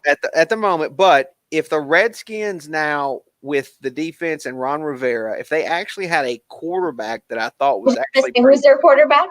Yeah, Haskins. If they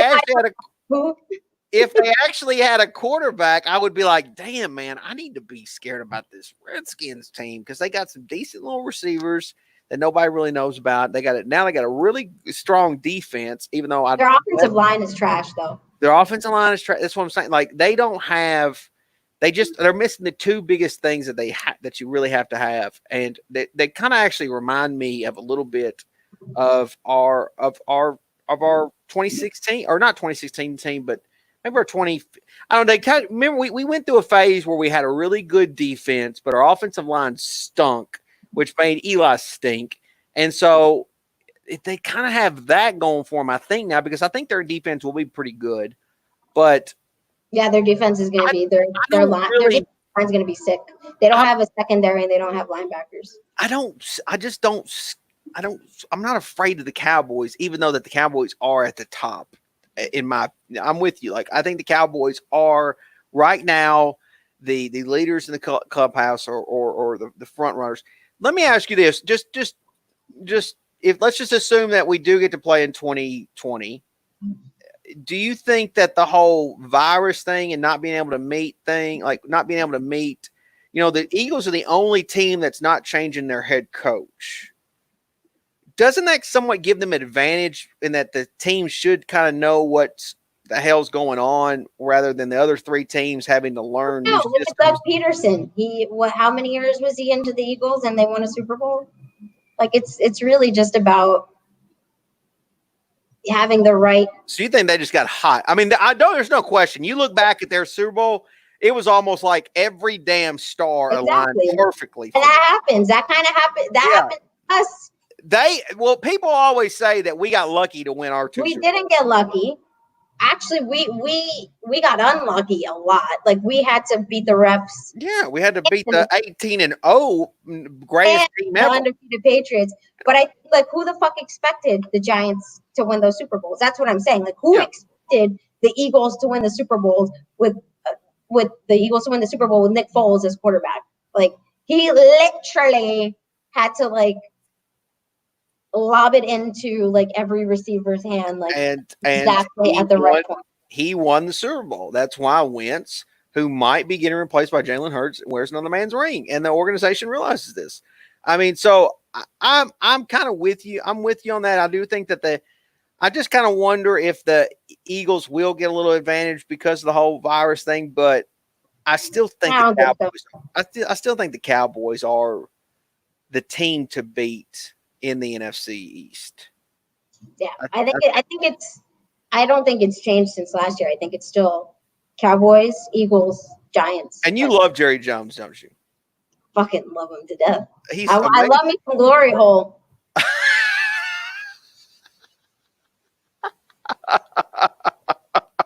Glory hole and bad juju.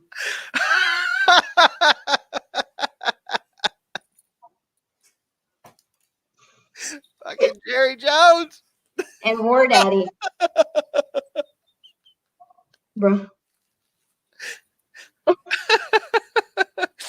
Oh man! And of course his son. Glory hole. I got the pie, and we're gonna give a piece of the pie to Zeke, and we're gonna give a piece of the pie to Zach. I think Jerry's great. I think he's hilarious, and he is a national treasure. He is. He's a national treasure. I actually hope he lives forever. I really do. I want that man to live forever. I do. I never want to see him get sick and pass away on us. I want him to literally outlive all of us because it would be spectacular to watch him and have to watch him suffer. You know, they're never. I don't know if it's Jerry. I don't know what it is, but like they seem to like have this weird thing over them that they can't even. It doesn't matter how good they get, they can't win the Super Bowl. They just can't. I mean, you think about it. And somehow, If you think half the division has been Johnson Redskins, right? Literally gimmies. Like you have gimme wins the last at least 3 years. You have gimme wins. Like Eagles at least got something out of it. They got 1 Super Bowl. Like you have to give them credit. The Cowboys still can't even get 1 out of it. And they got half the divisions a gimme. 1993. Yeah, it's been forever. It's been literally forever. It's been almost 30 years. It's like that lady. It's like that lady in Titanic. You know, she's like, it's been 84 years.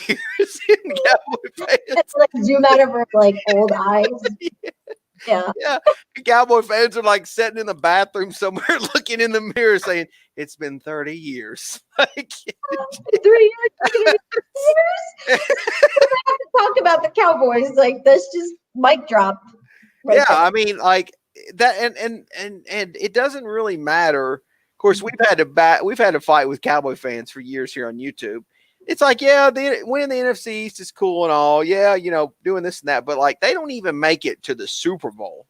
They can't even win the NFC Championship. You know, they can't even win an NFC. So it's crazy how I don't know if they just put this weird pressure on themselves or what, but they can't, even when they have good quality teams. I mean, they had the best offensive line in the league for a period of time. Ooh, for like 5 years straight. Yeah. Easily the best offensive line. And then they're passing on every down.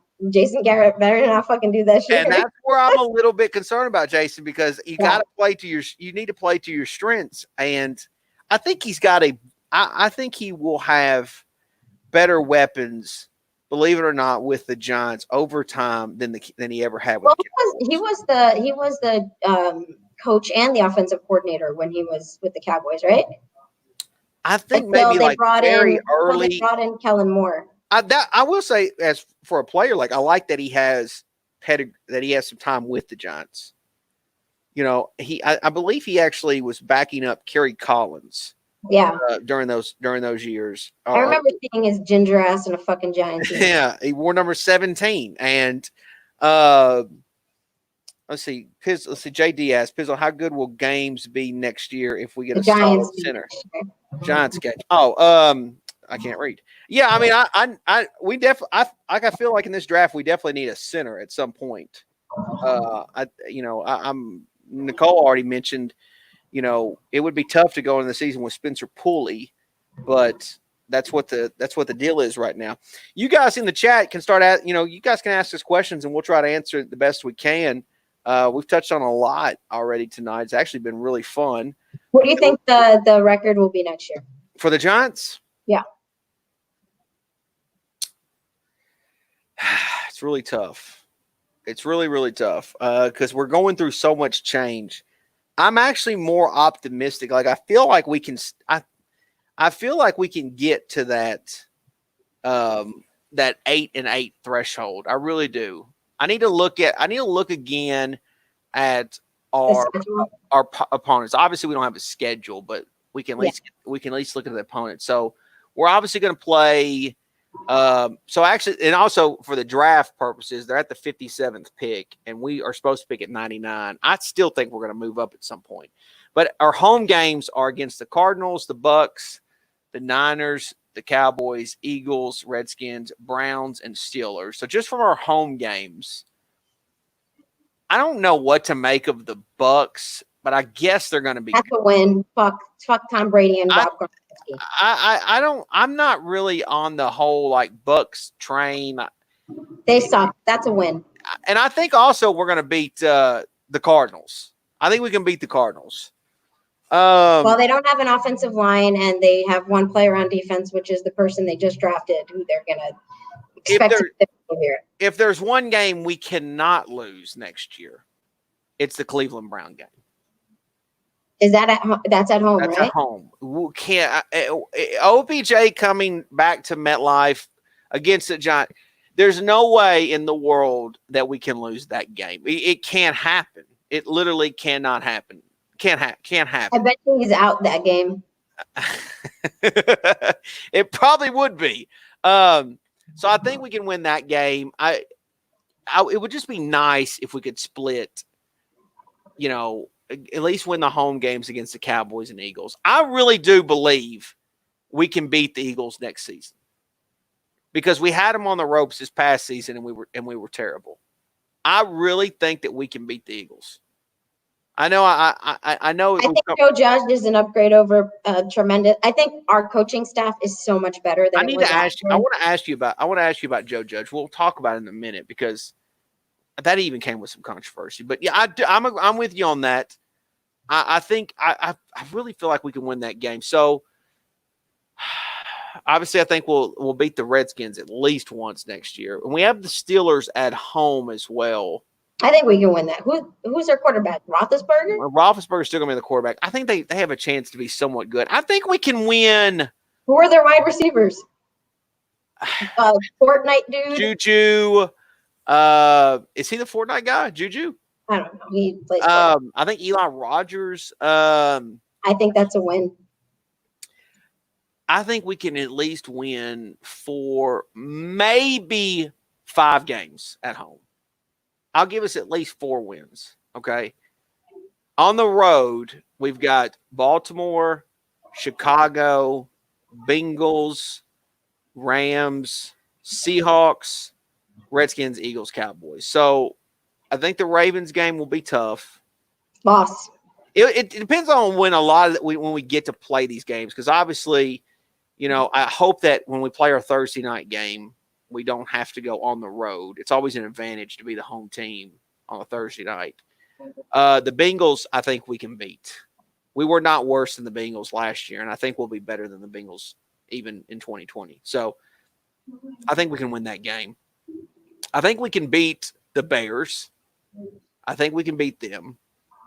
And I think the Seahawks will be tough only because it's tough to beat the Seahawks at home. The Rams, I'm a little iffy on. I don't know for sure because I don't know how good the Rams are going to be. And then again, the Cowboys, Redskins, and Eagles. I mean, that's what I'm saying. Like, I kind of see 4 wins there too. Like, I think realistically, we can look at an 8-8 season and be positive about it. As stupid as that sounds. I'm glad that you're from Tennessee. Because that shit won't cut it in New York. I know. Well, Dave Gettleman's head is the next to roll. For sure. If they have a losing season, Dave Gettleman could potentially lose his job. Right? I mean, who else are you going to put the blame on? Yeah, I mean, there's no one else. You can't. You're going to give Joe Judge regardless 2 seasons. I think 4-12 is worst case scenario. I think the highest will win. The most games will win is 8 games. Yeah. So I'm either worst case scenario 4-12, best case. I think 8-8 is a chance. I think we have a chance at 8-8. And if you are an 8-8 team, if you can somehow steal a game or 2 and find yourself 9-7. You can at least maybe have a chance at a wild card. And now they've got those expanded. I haven't really looked at a lot of details on them, but they've got those expanded playoffs now where I guess the number 1 seed, they get the bye, but then the second seed now doesn't get a bye and they have to play one of the wild card teams. It's I don't know about all those new rules yet. I haven't really done. I haven't dove deep into that, but there is an easier chance to make the playoffs. So if you are trending to be an 8-8 team, you can just find a way to steal a game or 2 somewhere along the way and find yourself 9-7, you got a chance. And obviously, if you're at least in the dance, you got a shot. You know what'll happen though? If we are that team that gets in because of the new rule, everybody will be like, "Oh, Typical Giants getting fucking lucky." we got lucky. What they always do. They don't And you know what? I'll be saying the same shit if the Eagles get in that Especially the Cowboys. I don't know about you, but I'm one of these people, like, if the Giants don't do anything good, or they can't win the Super Bowl, or they suck, as long as the Eagles, Cowboys, or Redskins don't win, yeah. I'm okay. Like, Chiefs win the Super Bowl, whatever. Who cares? I don't even watch anything. If those teams are out, I'm good. My football year is done. It's like, it's cool. Okay, you're done. Good. Okay, this season doesn't even matter. It doesn't matter. Whoever wins. So, how many wins will it take for Dave to keep his job? That's a really good question, because I think if he just improves the record. What was our record last year? 1-15? I think it was.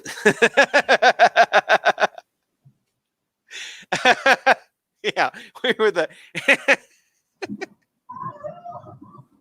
It honestly felt like 1-15. It felt like we only won the Bucs game. That's it. That's what it felt like to me. I know. It felt like the season could have literally ended after we beat the Bucs. But yeah, we were 4-12 last season. Yeah. And just so they know, like, we were 2-6 at home and 2-6 on the road. I don't want to be 2-6 on the road, but your home record can't be 2-6. Like, your home record has to at least be a winning record. Has to be. Like, if you can't win at home, you have no chance whatsoever at all. What pick number do we have right now? So, what pick? I think they're at the 58th or 59th pick. Oh my gosh. So, yeah, and then Matt says we lost to the Jets, which we also lost to Buffalo. So, and I don't think Buffalo was that bad, but literally in the New York area, the Giants are technically the third best team. If you just want to count on, and that's next year. First of all, I don't even know how we fucking lost to the Jets last year. I don't know either. Like, didn't the Duke have Ano? Who did we lose to? Who was playing quarterback? Sam Darnold. No, I think Sam Darnold. I think he came back, but yeah, he came back from mono. Yeah, my man had mono. Bro, he was messing with them New York bar chicks. Fucking Pat Shurmur. I know, like, yeah, Pat. I honestly feel like a lot of the blame should have been put on Pat Shurmur and James Betcher. Is what I felt like. That was, that's why I'm actually somewhat optimistic about this year, and I'm not so down. I understand, like, the reality of us being Super Bowl contenders is not is probably not a realistic view on the team. If they can just improve. So going back to the original question, how many wins has saved Dave get on his job? I think they need to at least win 7. That's exactly the number that I had in my head too. I think they have to win 7. I think when you start getting into that 5-11, 6-10. Yeah, but it can't be against like shit teams, like teams below 500, right? Like, I think when you think about we need to have like 3 wins against teams with a winning record, or 4 wins against teams with a winning record. We need to show consistently, like, that we can establish that we can at least take that step forward, starting to take that step forward, because ain't nobody got time if you're fucking beating a 1-7 team and be like, oh, we won a game. Like, The Jets just got that Baylor receiver, Mims. Mims. Doesn't even matter if they get it. They're gonna suck that. Hey, yeah, I mean, you've got to beat somebody. You really need to get to the point of beating the Cowboys and Eagles again. Yeah, if you go 4-4 in the division, no, 3. No, it would be 3-3. Yeah, if you go 3-3 in the division, what did we go last year? We went we beat the Redskins twice. Yeah, we went 2-4. Yeah. And in the conference, we went 3-9. So if we switch directions again and pull off one win against either if we get swept by any team in the NFC East, Dave Gettleman should get fired. Period. I'm sick of getting fucking swept. I still think that if he can at least get to 7, Dave and his mask can stay. Listen. If he can get to 7, he's got to get to 7. See, Troy, a toy maker, said that the Giant fans should be happy with an 8-8 season. I don't think any football fan is necessarily happy with an 8-8 season, but I also think as bad as the Giants have been for the last few years, I actually would be happy with an 8-8 season. I can't believe I'm saying that, but it's just such an improvement. You know what I mean? Like, it would just be so good going into the next season saying, okay, now we're ready to take a good step. Now we're ready to take a step. So what did you think? I meant to ask you this. I kind of messed up, and the chat can keep asking questions, but so did you have any opinion about the coaches, like, at all? Or when, Joe Judge gets hired, there's a lot of trying to figure out, who the hell Joe Judge. I like that he's Bill Belichick pedigree. Okay. Number one, that's number one. Number two, I was impressed by the times he did speak that he has spoken. He just seems like a dude who's no frills and who isn't. He's a humble guy, but he's also demanding. And he has. I thought Shermer and McAdoo were too soft and maybe just passive. Like they were just not those guys that can have that presence of, okay, this guy's a real human being, but like we need to get to fucking work. Like I felt like Shermer, if I worked for Shermer, I'd be like, oh, okay, I could be 2 hours late to work today. That's just like, oh, I'm supposed to start at 9, I'll come in at 11. That's how I felt about it. Because he'd be like, come on, man, like what are you doing? Like I think about after the halfway through the first year for Shermer, I started to think to myself, I think McAdoo's might be was a better option.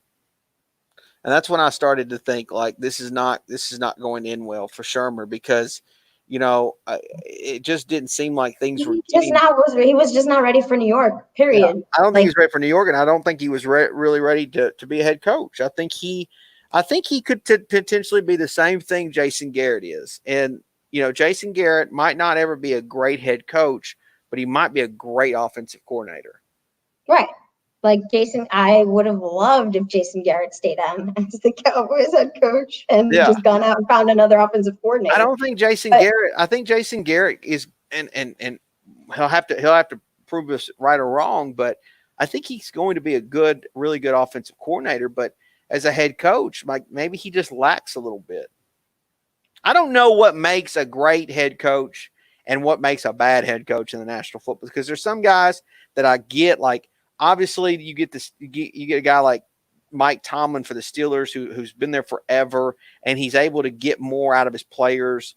Obviously Bill Belichick's a great head coach, and he doesn't even seem like he'd be a great leader because as quiet as he is, it's like he just, I guess, demands authority. But some guys, like, and then Andy Reid, you're like, well, this guy looks like somebody you just want to laugh at, make fun of, but he just won a Super Bowl. So, like, it's crazy what works and what doesn't work. I hope Joe Judge works. I really do. I'm so tired. I don't know enough about him, but I don't think anybody does. I like what I've seen so far. I like his in terms of just like his public persona, and the fact that he comes from a Belichick pedigree. I'm all for that. I like the Nick Saban pedigree too. I know you don't follow a lot of college football, but I like that. I saw the documentary. What's it called? Okay. I've been talking about this, and it's like I love it. So what was it called? It was on HBO. It was called shit. Two boring ass motherfuckers who've won a lot of games. I'm gonna go refill. Okay. I wish I knew what let me figure out if I can figure out what the name of this was. Why she refills. Someone probably in chat probably knows what it is. So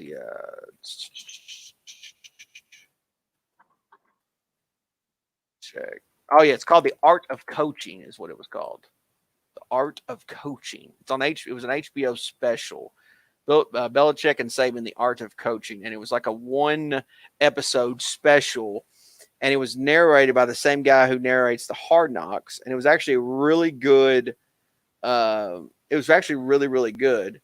And so, anyways, after watching it, when the Giants finally had made the announcement that they got Joe Judge, it actually kind of made me a little excited because I just actually finished watching, finally watching that episode of what it was, and so of The Art of Coaching. So it was actually really good. It was actually really good. You guys have any questions for myself or Nicole PTL6? Feel free to start firing away.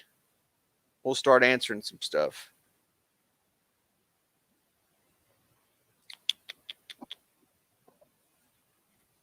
No telling what she's getting either.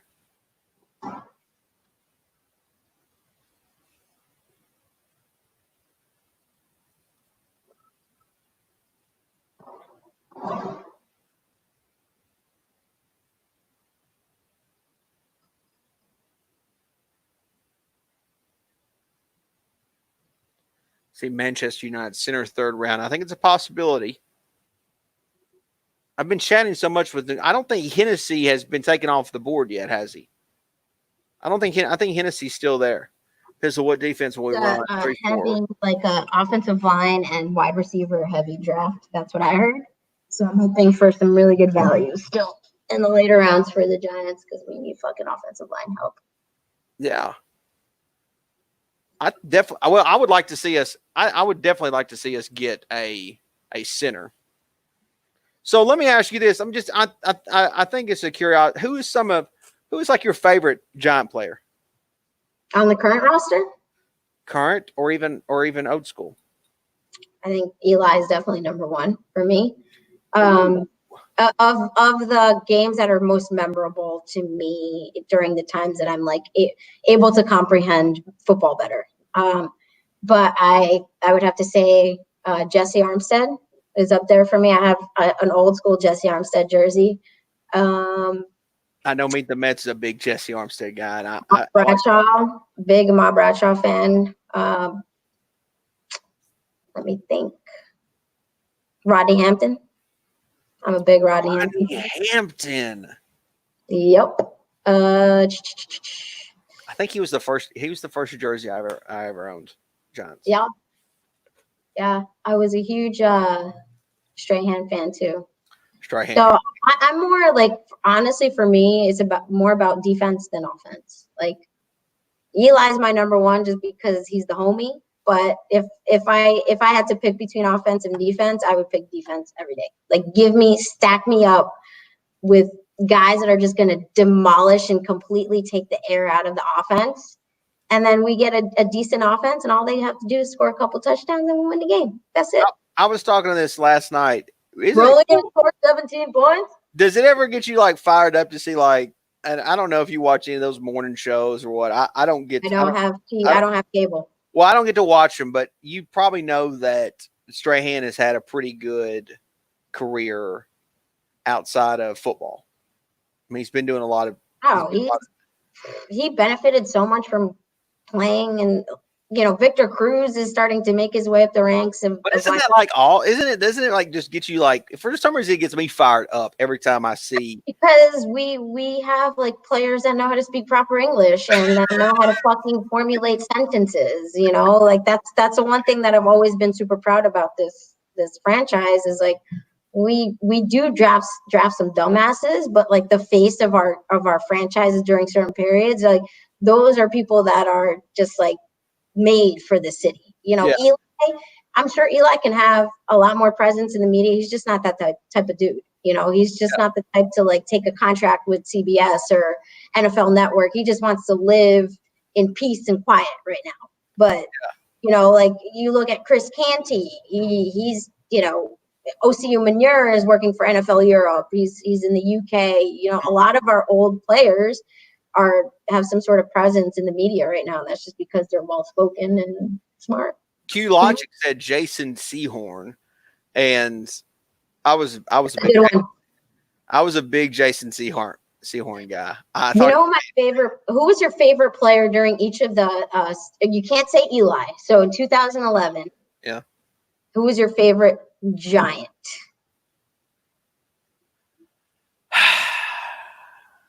2011.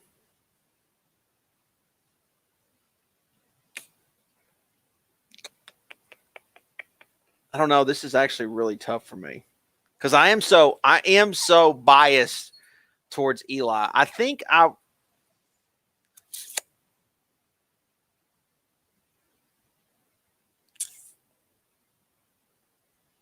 that's just tough. All right. Well, maybe 2007 is easier. No Eli. 2007, no Eli. It's definitely 110% Michael Strahan.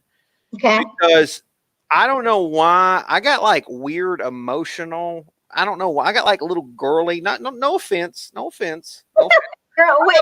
Excuse me. I got a little girly emotional when Strahan got the sack and he did the flex. I was like, why am I getting so like all torn up about this? It's like I was so happy. Well, it was like I was just so happy that he was getting that moment. You know what I mean? Like it was like, oh, dude, like finally, Strahan's getting like the respect because for years. So he had the sack record, right? Yep. And then everybody kept picking on him and saying, well, Brett Favre gave him that sack and like he doesn't deserve the sack record. And I kept telling everybody like, oh, Michael Strahan's like the best defensive end in the league, best defensive end. And nobody ever took it serious. Nobody ever like said he's no Reggie White or whatever. Bruce, he's not of that caliber. But Bruce Allen? No, Bruce Smith. Bruce Smith. He was never he's never that caliber. But I was like, yeah, he is. Like he is up there. So I think it was for sure him. Now, as far as 11 goes, it's hard for me to pick one guy. I will say that I was a big, and it's only the reason I get twisted. I don't need to be twisted because he kind of left a bad taste in my mouth. Tell you my 11. I really like. I like Kenny Phillips. Cruz was my 11. Okay. Just because he dance? San Francisco game, fucking boss.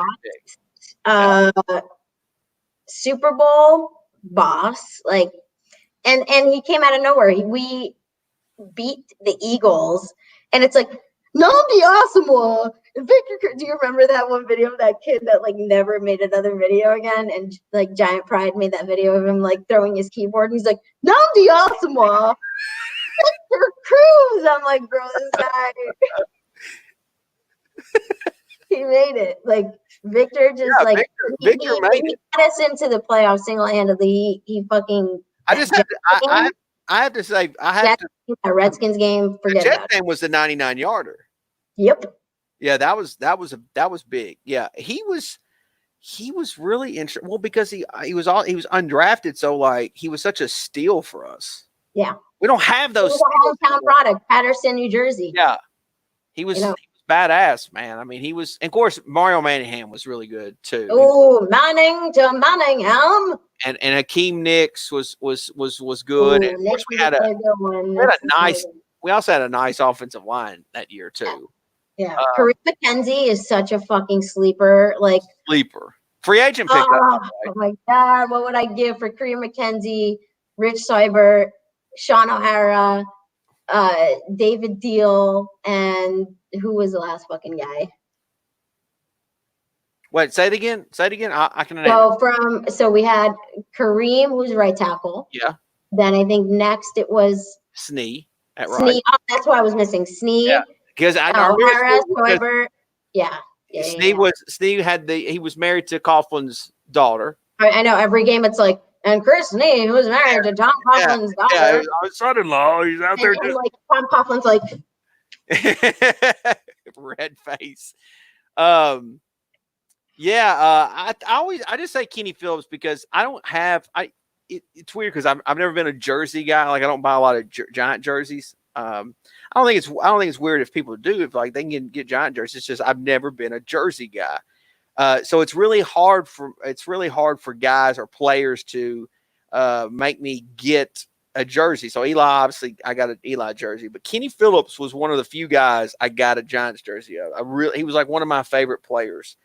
And of course, he got hurt, and I think he obviously ended up going to the Eagles at one period of time, which pissed me off. I had to literally I had to tuck his stuff away. But yeah, Kenny Phillips. I was a big Kenny Phillips. You want to know who my 2007 was? This is just for one. It's not Strahan. Well, you said Strahan. Mine was R.W. McQuarters. Meet the Mets said R.W. McQuarters last. Is that because of the interception? Yeah. And he was a great punt returner. R.W. McQuarters. Yeah, man. You guys loved you some R.W. McQuarters. And Madison, R.W. McQuarters. Give me those guys all day. Deion Grant. I miss those days. Those were days that those were better days. You know, it's weird because it's weird because I think we're slowly becoming Cowboy fans. No, we're not, because that wasn't 30 years ago. No, you're right. It's not. You're right.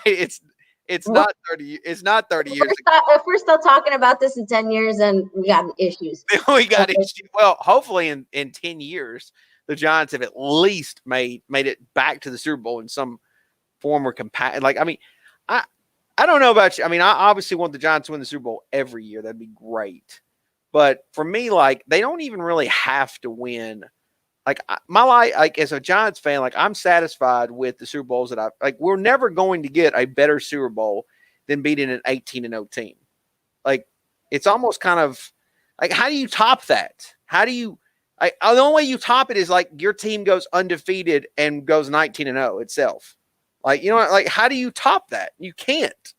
You can't ever top beating a team I think that was the one Super Bowl where people united as a whole. As Giant fans. Yeah. Except unless you were a true hater, because you just could not fathom Patriot fans being like, yo, 19-0. And then we just fucking shat all over their parade. Those 10 million shirts they made went directly to poor African kids. And I'm so happy that they did. But not in my house. Let's see. JD said, who was the rookie cornerback in 2007 Super Bowl Pizzle? Is he talking about Aaron Ross? Yeah. Was it Corey Webster? No, Aaron Ross, I think. No, I think it was Aaron Ross. Yeah, it was. I think he's talking about Aaron Ross because Aaron Ross we drafted. Yeah. Can you believe it? Aaron Ross, it's crazy to think about this, but Aaron Ross won 2 Super Bowls with the Giants. That's cool. I like it. It is. Yeah, I mean, he was a really good. So did Corey Webster, no? I think Corey Webster came. He won, you're right. Corey Webster won too. Yeah, he did. He was actually really pivotal in that 07-08 year. He played. He didn't get to start as much, but I know he got to play. He hurt his shoulder against Dallas in that playoff game, but he still had a monster season in game against Dallas until he got hurt. And then I think that's when Blue Bomber X said, can't forget about Sam Madison. Of course. That was actually a really good veteran pickup move. He was. That was sneaky. Yeah. It pisses me off because Jerry Reese at one time did some good things, but he just went like I think it's just it was just like a domino effect. I think our scouts, I'm glad we got rid of a lot of I get it. Losing your job after 20 years as a scout, or you losing your job after 20 years in any position sucks, but you need to churn them out. Obviously we've not been doing a good job with our drafts, maybe possibly for the past 5 or 6 years.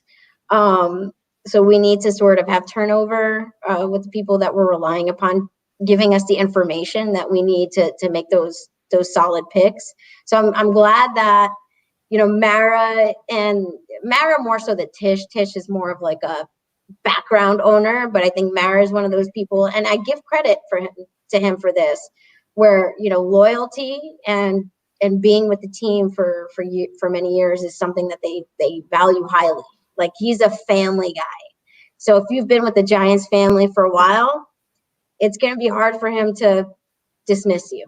And I think that over time, losing and just fucking hearing all this bullshit from Giants fans, he's starting to make those difficult decisions of like getting to the point and getting to where we need to be. Like, some of those loyalties, you need to cut them off. Like, I get it. You have feelings for people, and everybody has a family, and everybody has, mouths to feed, but this is New York.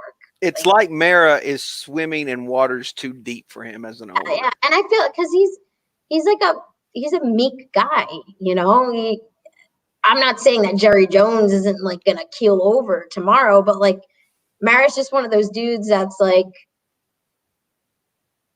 I could see he's easily swayed by certain aspects of the job. I mean, the Giants are a family football team. Well, he had you could debate all day. We could literally spend days upon days debating on, did they allow the Eli Manning stuff to go on too long? And he obviously was way confused as to what to do with Eli. Because when you start saying, let a Geno Smith play, let's see what that's all about. That was a fucking joke. You're way confused, like you're lost, and that's what I'm a little bit nervous about Joe Judge. Even though I think this is the better. This is I started to think that, okay, third time you're out on this deal because you hired McAdoo. Okay, I'll forgive you because that's your first strike, and then you hired Shermer. I said, okay, that's strike number 2, and since the Coughlin era, because obviously it's hard to replace a guy like Tom Coughlin, right? He spent many years with the Giants. Did they stick with him too long? Did they not stick with him long enough? Because ever since he's been gone, it's been a crazy train wreck. Now with Judge, if you swing and miss on this, like, because there's a lot of fans now that are off. They're not going anywhere. He's not going anywhere. Romero? Yeah. No, I'm not saying he's not going anywhere, but I won't ever. I'm not in the time of. I'm not ready to like badmouth Mara like a lot of people do on Twitter or Facebook. I don't badmouth Mara on any social media because I don't have any. But if I did, I would. Well, that's what I'm saying. Like, I'm not interested in badmouthing. But if he strikes out on Joe Judge, because that's what I was nervous about, was like, he can't hire a coach. Like, he's shown me twice that he can't do it. So like if he like how can I have any faith on him at all hiring anybody? So I'm hoping that this goes well. Clint says you can't do much worse than the Ray Handley years. Yeah, I mean I get that. Every franchise has their bad years. Every franchise does. Yeah, absolutely. So I mean that's why I'm saying, like, I mean I think we've been lucky enough to have so many good years that we were bound to have some bad ones. It's just I was hoping that our bad ones wouldn't run so many years in together. Yeah. I mean, we were a long time. We were really lucky and fortunate between that 07-08 to 2011-12 season, because even after winning the Super Bowl and beating the undefeated Patriots, we were number 1 seed the following year, and then Plaxico shoots itself. Yeah. Like, we had an awesome year that year. Like, it was really, really awesome. And then we were able to bounce back from that. We literally could have won 3 Super Bowls in a matter of 4 years, legitimately. Yep. I mean, could you imagine? Let's see. What did JD says? Pizzle, how the F did the Giants not hire Belichick after Tuna? It's not that easy. Yeah, there was a lot of weird drama that they had going on after that. You like football Giants? Let me see. Glass? Yeah. Oh yeah, that looks nice. Da, da, da, da, da, da, Who is your? Are you a Jersey person? Do I have jerseys? Oh, do you get jerseys now though? Who's the last jersey you bought? Saquon Barkley whiteout jersey. The color rush jersey. Those. Yeah, Oh, okay. And I have an Eli Manning color rush. I didn't even plan on asking you this, but we had a huge debate about this last night. So I'll go ahead and let. What do you think about do you think the Giants could? I love the color rush jerseys. Me too. Have you seen them in person? What's up? Have you seen them in person? I have too. Okay, I went to Philly when they first wore them. You have any? Well, that's a no. No, I do. I made a terrible mistake, and I don't really. You ordered them from Mike Mosh? No, I didn't do that. I made a terrible mistake, and who did you get? You got an OBJ. The mistake was I wanted to get a color rush, and and the options was OBJ, Eli, and I said, let me get cute and let me do the OBJ because I got the Manning and the other thing. So my dumb self didn't think to myself of, oh, well, just get the Manning jersey. That's going to last you a lifetime. Like, you can wear an Eli Manning jersey tomorrow at a Giants game and it would be relevant. Like, you could rock that. You can't rock a Beckham jersey. You can't rock OBJ. He's a fucking embarrassment. He's an embarrassment. You have to bury that in the closet, like deep in the closet. Like, you don't even want to see, you don't want anybody to even see you have one. This is how I knew I was never on the OBJ train. Okay. I appreciated his talent, great athlete, and I'm not discounting him in any regard. But for me, and I think you guys have heard me say this throughout, whatever I've said about the Giants' current and past states, I like people that just are no frills, that want to win, but that also understand that being in New York and having the luxury of playing for a New York team, you need to be level-headed, right? So for me, it's if you're a fucking diva and you're on offense, you have no fucking place here. If you're a diva and you're on defense, give me that swagger all the damn day. He's an NBA player is what he is. He belongs on the Knicks. He didn't understand that. Like, he doesn't understand the New York crowd, right? And we'll stick behind you until you start fucking embarrassing us. When you start kicking nets and proposing to inanimate objects on national television, what the fuck is that? Like, then it's all over ESPN, and then it's all over the New York Post, it's all over the New York Times, and it's like, look at this fucking guy, look at this guy, look at this fucking guy, who does he think he is? And I'm like, spaghetti, all that. Wait a minute. Like, JD just said he still had the greatest catch as a Giant. And you know what? That was a double-edged sword for him. No, I still helmet catch was the best. Wait, you think which one do you think is the best one? Helmet. Oh, and Amani.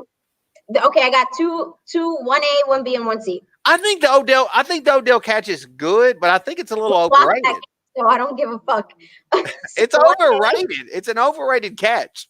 1A for me was the helmet catch. 1B was Monty Toomer against the Green Bay Packers. We had the toe touch on the sideline, like literally, and then Mario Manningham in the Super Bowl. 1C, 1A, 1B, and 1C.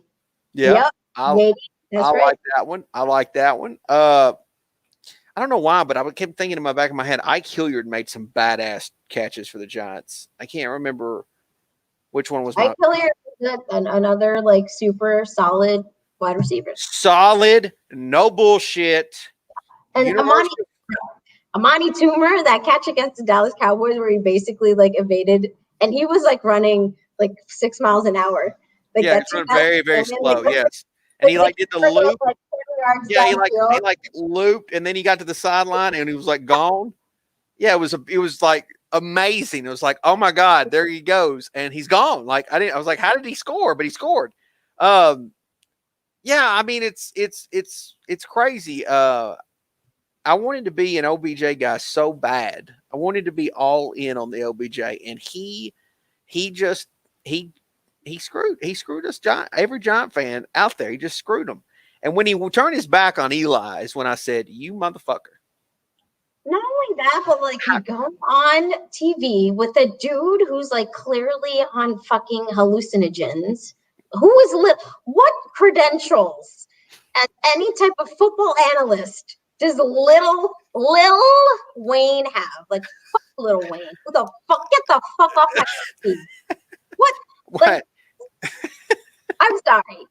Like, tell me. We got a little bit off. Tell me about the jerseys. So would you like to see the Giants go back to Giants on their helmet or just keep the NY on the helmet? NY, like the old school NY on the jersey. I mean on the helmet. So you want an old school NY on the helmet. Yep. Screw the Giants on the helmet. Yep. Screw the Giants on the helmet. Really? Yeah. I'm all in on the Giants on the helmet. I love it. It just, first of all, I don't know what it is about it. I can't pinpoint it. It's a little bit basic. It is. There's some basic. It's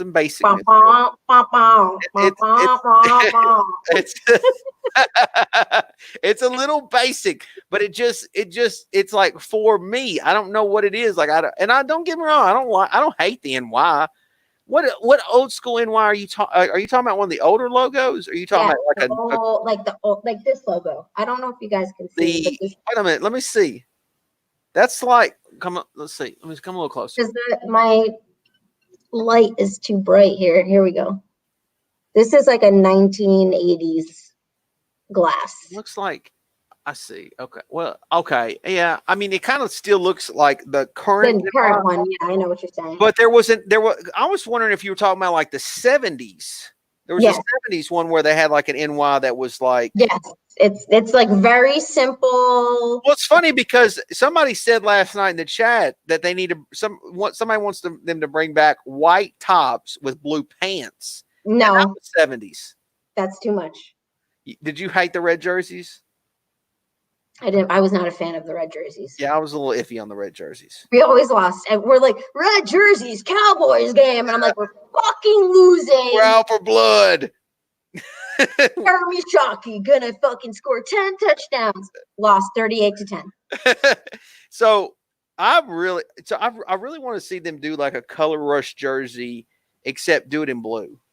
And I'm not talking about blue pants. I'm not talking blue pants. For some reason too, like in blue. Yeah, I want to see like I'm cool with the color rush in white. Like I'm down with that. It's just I want to see a version in blue. I want to see blue with white numbers, and the helmet is always up for debate for me. But for some reason, everybody that was in the chat last night was absolutely hate like the white pants. You hate the white pants?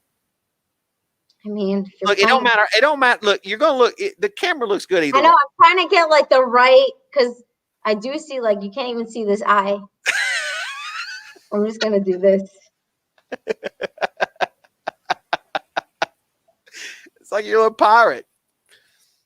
You and Johnny Depp, you guys are like Pirates of the Caribbeans.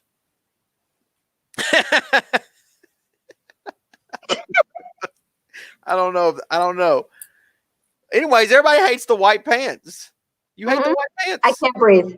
I don't know how anybody breathes with the mask. I have to wear it. Well, I know you. Well, I know you guys do. I mean, if I was in New York City, I would definitely. I ran 5 miles with 6 layers of mask on today. I would definitely wear one. So, do you hate the white pants? I mean, they get dirty easy. You can't fucking take them to the fucking wash and tied them down. Did you like the gray pants?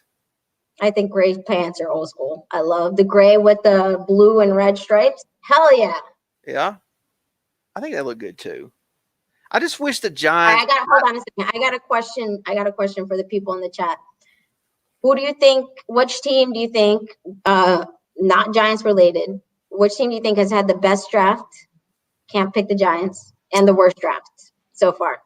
Well, I can tell you the worst draft is pick TL6. So, well, yeah, the Eagles. But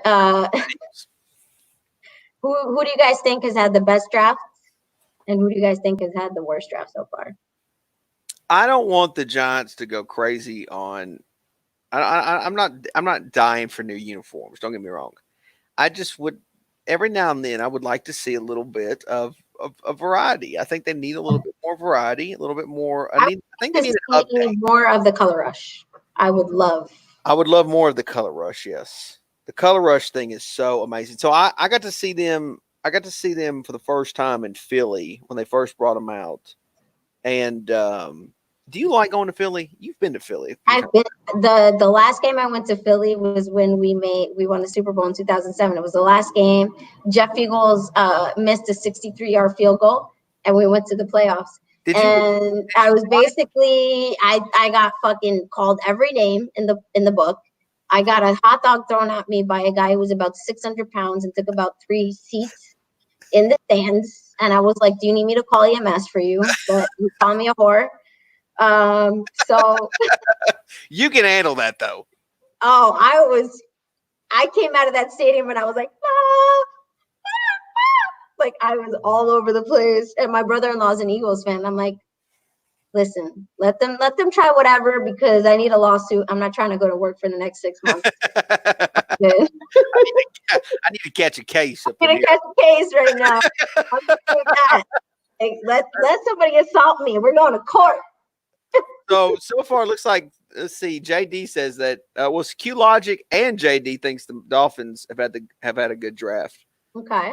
And they like them. And then House Music Mike says Philly fans are horrible. I think, who do you hate more? Even in your experiences with YouTube, like, I think Cowboy fans are worse than Eagle fans. So it's fluctuated for me. I think. You have to deal with both. Yeah, I do. In New York, there are way more Dallas fans than there are Eagle fans. So, they get all cocky when they're like 2-0. And then it's fun to see like all of those Dallas, like, I'm like, oh, what happened to your Dallas hat, bitch? But it's like everybody's wearing like the Dallas hats down the street. And I'm like, bruh, like I can't get out of my city. And the Eagles they're not as like aggressive as Cowboy fans are here. Like Cowboy fans are just like so typical. Like they are typical. We beat the Redskins and we're going to the playoffs. The Cowboy fans are literally the same person everywhere. Yeah, they are. They're like this. They're everybody's uncle. Like everybody's uncle is a Cowboy fan. It's like they wear the same. Yeah, they like wear the same clothing too. It's like they got the same shoes, the same sweatpants. Like it's so weird. Like they just wear the same shit. Now, if you're a Cowboys fan, Lakers fan, and Yankees fan, oh, those are my favorite. Those guys are the worst. Yeah, I love those. I think House Music Mike's right. Dallas fans are just delusional. Who's your basketball team, Kyle? I don't really have a basketball. Okay, so if you had to if I had to have one, it would be the Grizzlies. Okay. I thought I was watching. So actually, this was the first year in a long time that I got back into watching NBA for some reason. I don't know why. I think I got really messed up with the whole LeBron shit, and I was like, okay, whatever. He's in the Lakers, but I don't know. I just thought there was a lot more parity this year, and so I started really. I was actually enjoying the NBA season. Believe it or not, I was actually enjoying it, and I was like, man, the playoffs are going to be like super fun this year. Like there's going to be some good matchups and there might be some interesting teams. And then this shit all happened. This whole virus thing kind of shut that down. So I was watching a lot of Grizzlies. Ja Morant was really fun he's really fun to watch.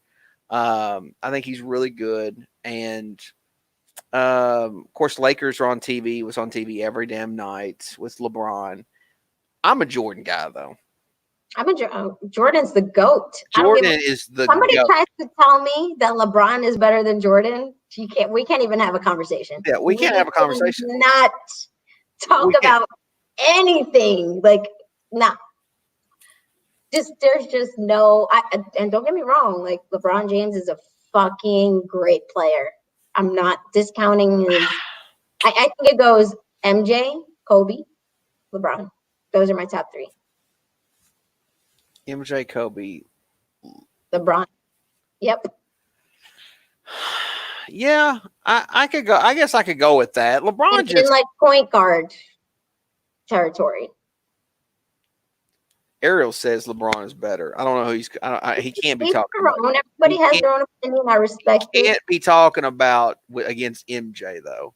How did you wait? Hold on. I'm gonna tell you who is better than all three of those in a second. Just give me a second right now. She gotta go get something. I gotta do so. Oh, Q Logic said John Starks. You about to hit me with John Starks? I don't know.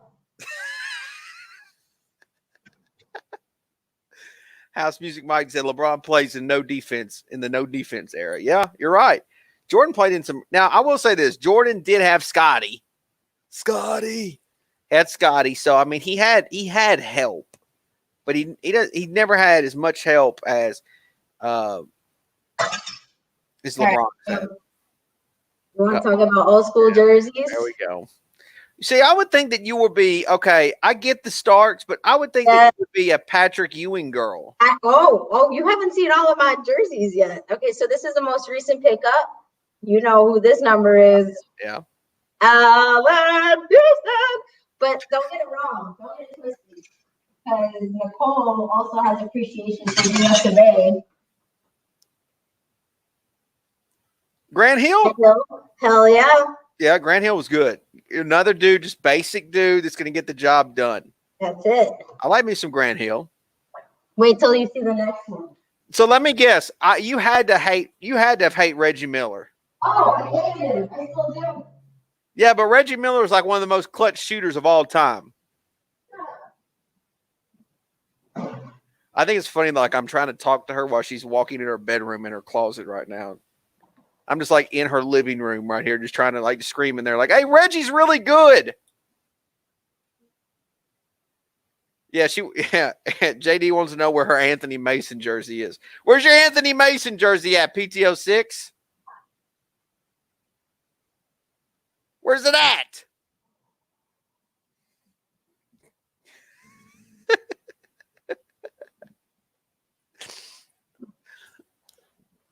Hopefully you guys have liked this. If you guys have liked this, maybe I need to convince Nicole to do some more streams with me. I know this isn't a Knicks jersey, but I missed this team and I missed this player. So Sean Kemp.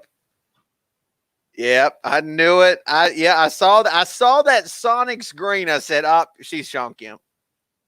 All right, so here's. Is that it? Yeah, we got to have a straight hand. Classic.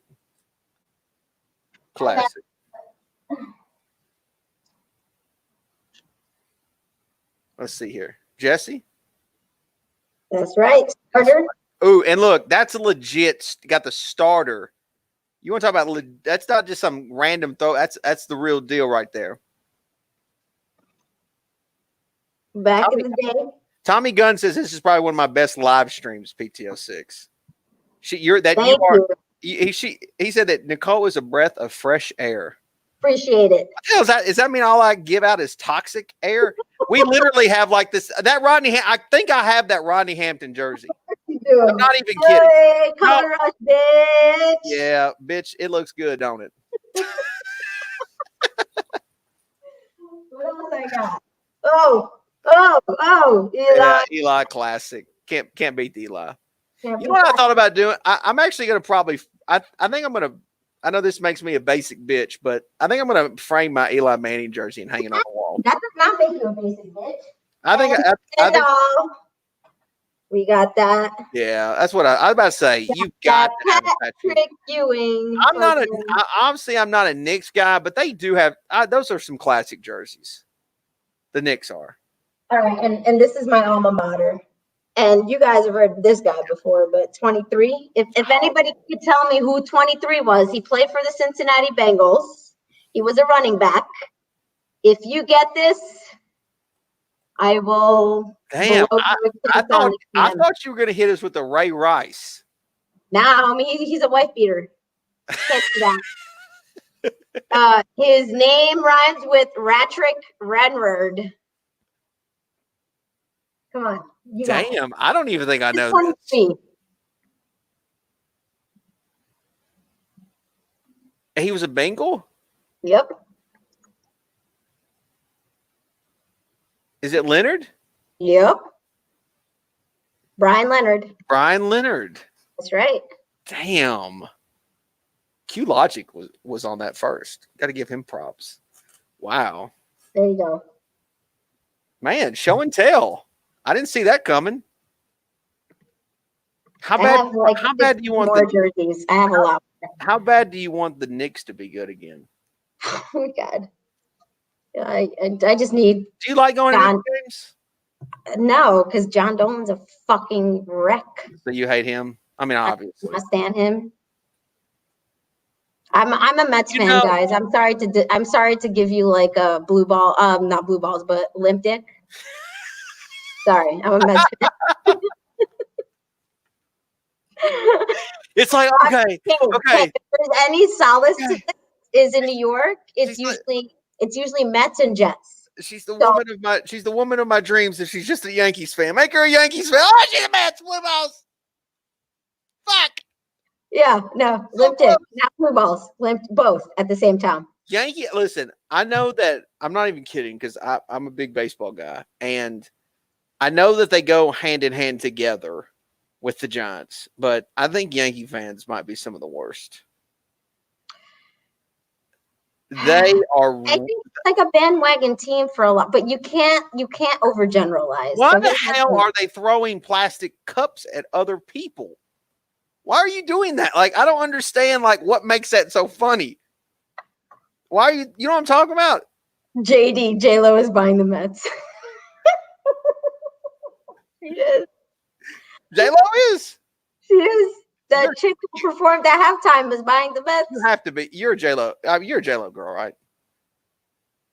I mean, I respect her. She looked good for 50. Shit, I hope I could look like her in 10 years. Badass at 50. If I look like her in 10 years, I'm good. She's badass at 50. Shit, but A-Rod, I don't know how A-Rod was able to maneuver all that the way he did. Like I just don't know how he accomplished that. Like he somehow found his way. About it, he knows, so it ain't for you to worry about. But listen, and I think J-Lo's badass, but she has technically been J-Lo around the block.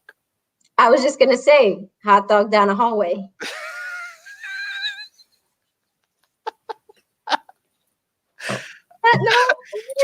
Tommy Gunn said our chemistry is great. He doesn't realize that we made in 2008.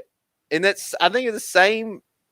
We made some hilarious good videos. Like I wasn't as consistent as you were. I kind of wish I was because like this is easy to me. Like I love, especially with you, it's super easy to have like a good conversation about football just because like we do share a lot of the same opinions on many things and we're just practical. You know, I got called a simp for agreeing with you earlier in the chat. Simp. You don't know what a simp is? No. So a simp is like the reverse of a pimp. It's like you agree with like the woman like all the time. Like with the woman, you agree with get in the kitchen, bitch. Yeah, like it's like if she told you like, no, you can't go anywhere Saturday night. Well, that makes you a simp. But what does the word actually mean? My definition I actually need to Google it just to make sure my definition is correct. But I'm almost certain that I'm correct on this. You know where you got to go? Urban Dictionary. Simp. I think I'm about to hit it up right here. So let's see here. A man that puts himself in a submissive position under women in hopes of winning them over. I got called a simp earlier thanks to you. Which we were just talking Giants football. Which I thought you were making good points. Are you Hispanic? Like don't get twisted because I'm also from the Latin American culture, but now A-Rod might be a simp. A-Rod is not a simp. A-Rod got money. Really? Man, I think J-Lo got him by the finger. If anything, J-Lo is a beard. Fingers. If anything, J-Lo is A-Rod's beard. You know what beard means, right? Look that up. I don't know what that means. No, shit. I know. It's a guy who's just with the woman. The woman he's with is because he's gay. So, like, you know, that's his beard. So it's like a cover-up. Yeah. You saying A-Rod's gay? I don't know. I kind of get those vibes. And look, Peter, I don't give a fuck what you are. Are you saying that because he was a Yankee? Probably. Yeah, this is a Mets and Yankees thing, man. Oh, he's a simp. I think he's a simp. People need to stop making these. I mean, I love Beard. I didn't get it till like Beard 2 is weeks funny. ago. No, it is funny.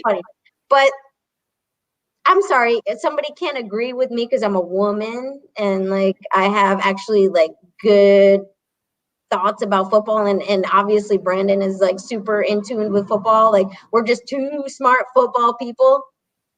That's what I got to say to you. Yeah, that's why I mentioned earlier. I was like, I think a lot of people that where'd you go? I'm gonna get another drink, man. Damn, she hit y'all with the double bird and she got the hell out of here. Are you Puerto Rican, Nicole? Somebody just asked if you're Puerto Rican. I'm Portuguese. She's Portuguese. I actually knew that answer, but I wanted to ask her if she was I know I know for a fact she's got a Ronaldo jersey somewhere. Yeah, hell yeah, I do. I know for a fact she's got a Ronaldo jersey. There's no question. She would for sure be Ronaldo's beard. I think I said that completely wrong though. Let's see. He was not happy that they got a quarterback. What's your opinion on these? I don't think they've had a good draft, Noah. I don't think they've had a good draft at all. Let's see. I see y'all talking about the greatest team in MLB history. Are you talking about the Yankees, Manchester United? If you're a Manchester United fan, you're probably for sure a Yankees fan. I'm going to guess. I'm going to take a wild guess. I'm not making fun of you either. I'm just saying. I'm sure I'm spot on. By the way, PTL6, I'm not really a big soccer guy, but I really enjoy watching Ronaldo. I'm not even kidding. I'm not even supposed to call it soccer. I'm supposed to call it football, right? Football. I actually prefer Ronaldo over Messi. No lie. You know, the stats don't lie, but in terms of natural born, not having to train. Good-looking guy, too. I mean, he's a metrosexual. If you're into that, it's all good. But, I think in terms of Damn. I think in terms of natural talent, not gonna lie to you, I think it's Messi. But I think in terms of like statistically, somebody who's worked hard, somebody who consistently comes in clutch, Ronaldo. I think it just comes easier for Messi. If Messi were to train harder or work harder, he'd be better. But I think Ronaldo is just better. Q Logic said, "Oh, geez, Portuguese, don't piss her off, fellas." Is that true? Do you guys have like bad attitude? Rain Bob at anybody like. Are you liable to throw some glass, glasses? I'm a chill. I was born here, so I have like the chiller vibes. Maybe my mom. No, my mom's pretty chill too. Does Portuguese people hate Spanish people? Is there like a rivalry there? Hate is a strong word. Yeah. But we don't appreciate because we're super huge on football. And Spain always thinks they're superior to Portugal in football, which they have been, not going to lie. But we just like to put them in their place sometimes. So, we have done that a couple times. Football. What other sports do you like that you might surprise some people with? Surprise? Yeah. Well, if I told you I like the WNBA, then I'd surprise you, but I don't. Typical woman like a WNBA. I think it's an embarrassment. I think they should ban it. But whatever. I can't believe people get paid to play in that league. It's a different game than the NBA for sure. It's not really. It's a different kind of form of basketball. That's what it is. It sucks. It doesn't matter. Do you hate Brazilians? Fuck, hate. No, I love Brazilian people. I think Brazilian people are badass. Brazilian people are chill as hell. I wish Portuguese people were. Eu sei falar português. Vocês querem saber? Posso falar português. Posso falar toda a língua. Je parle français aussi. Je parle toutes les langues. So I'm multilingual. Of course you are. I watch hockey. I'm a big Rangers fan. I have an old school Rangers fan. and we are second to none to cooking, except for me. I can't cook for shit. But so, let's see. So you do like the Rangers? I love the Rangers. My mom is a huge Rangers fan. I took her to her first Rangers game 3 years ago. Yeah, 3 years ago at the Prudential Center because she refuses to come to New York. She thinks it's too far, even though she's 15 minutes away. But that's just how Portuguese people are. So I took her to the Devils Rangers game. We had box seats. Loved it. Let's see. What else? JD's like, there it is. That's sexy as hell, Nicole, because you like the Rangers. Oh, yeah. Whoa. I go to games all the time before quarantine. Do you like Yeah, I like the Predators. I keep it in house. Keep it in house. I'm just saying that's like the one team that's like actually in my region that I like actually care. I'm like, okay, that's cool. Predators. So Nashville. But like, I wouldn't even be. I honestly like. I kind of like. It's weird. There's some years I'm like, oh, hockey's really cool, and then there's some years I'm like, this is stupid. I'm always. I think hockey is definitely like a cool. I think it's a cool sport. I think it's interesting. I'm a person like I love football. Don't get me wrong. I love football. Football's my number one. But I will say this: I don't need football year round. Like I don't need to like when I get done. You don't check websites religiously to see what's going on every day about the Giants. Me?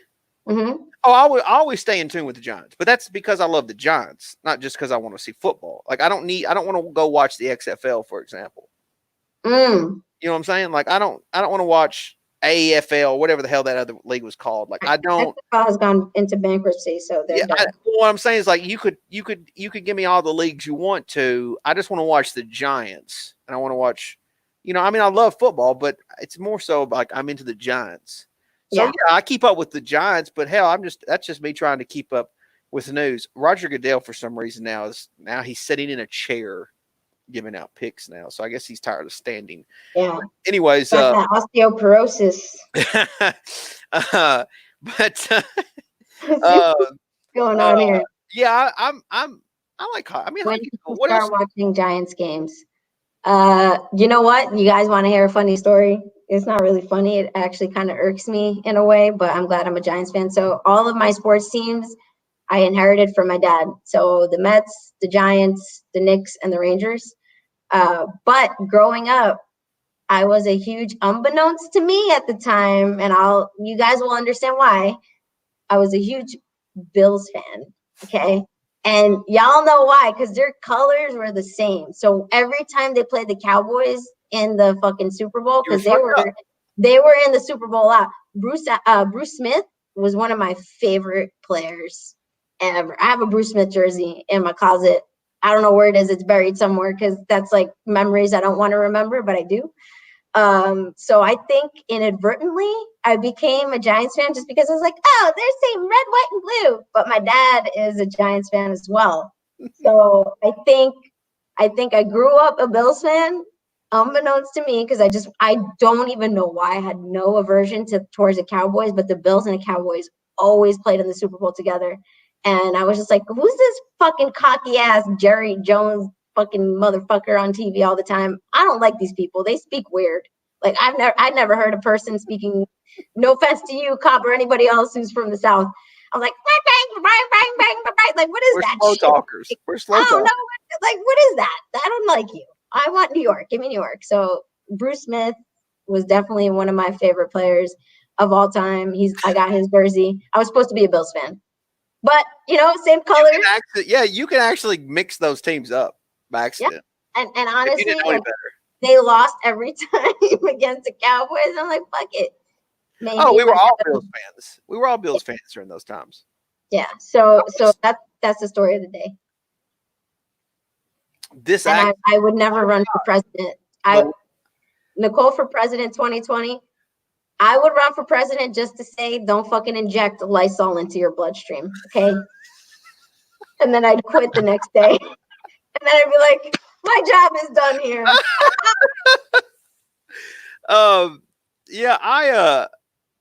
This accent only helps when I'm up north. It does well. It does well for when I go up north. No, now it does. I just didn't understand it. It doesn't really help me until I go up. For some reason, every time I go up north, if I go to Philly, if I went to Philly, or if I go anywhere like hell, even in like Minnesota, Wisconsin, like it's very helpful. It's like I don't know. I can get anything I want with this accent for some reason. All right, I wanna show you guys something. It's a Friday night, and I live in a pretty, I wouldn't say bustling. I'm not gonna lie, and I'm very proud for this. I live in a pretty affluent neighborhood in Manhattan, in Midtown, but I'm gonna show you guys how crazy, still, and quiet it is. Like, you do not ever see this. This is crazy. This is crazy to me. Like, this is every night after 7 p.m. This is New York right now. You got like 3 cars. You got nothing. You got 1 person on the side. And some old people walking across the street. They got masks on? Of course. What happens if you go up the stairs? This is a fire escape. Well, can you go like look how dead and empty this shit is. Like, can you like go hang up? Can you go hang like with your neighbors if you go up the stairs? I don't want to talk to anybody. You want to stay 6 feet away. That's it. Like, look, echo. I can hear my own echo. That's crazy. That is crazy. It's dead. It's dead. There's nothing. Everybody, but you know what? People are actually following the rules. So cool with that. For once, they actually are. Because we're responsible New Yorkers until you go to the Bronx or Brooklyn. Do you think that they're going to get to play any football in 2020? I think they're going to play football, but I think for like teams that are still in the like New York is going to play maybe in like the Midwest. I think there's still going to be football, but it's going to be located in other stadiums. That would be so weird. And I think they're going to be telecast. I don't think there's going to be crowds. That would be so weird.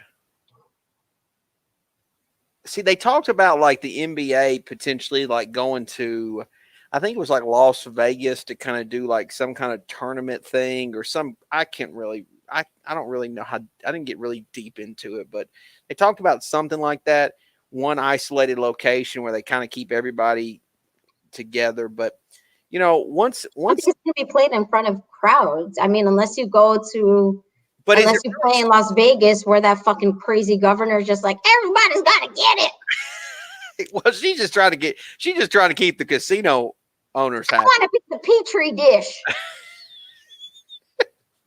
Fucking bitch, you get slapped on national television. Speaking of, have you watched Tiger King? Of course.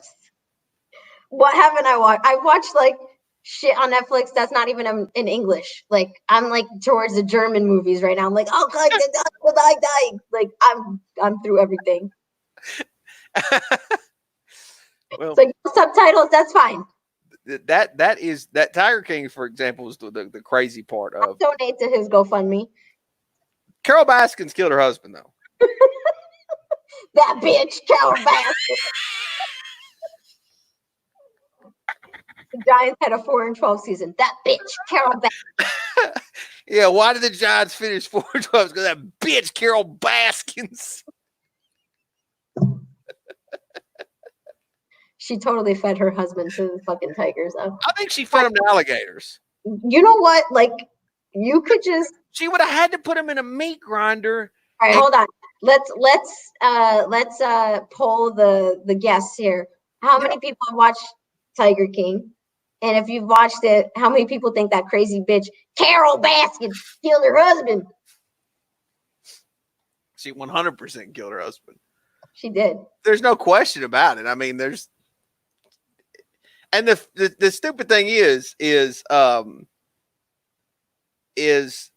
he, even though he's the one in prison, she's the one that probably loses the most out of the two. Because she clearly is known for killing her husband. Oh, yeah. I mean, this dude, went to prison, caught corona, went back to prison. And he tried to run for president. His haircut in prison. Like, he tried. He struggling. I know. I feel bad for him. Well, I don't know. Some people say he was a terrible person. He was actually a terrible person, but I don't. Who the hell knows? Who knows? All I know is that everything's circumstantial. From what I've seen, like he was just trying to get his rocks off. Yeah. Tell that one guy, I guess you ain't so straight.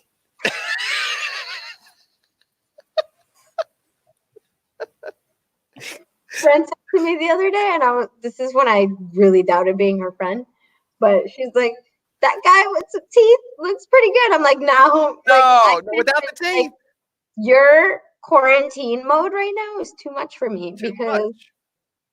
Is she Portuguese? No. Okay. She's Puerto Rican.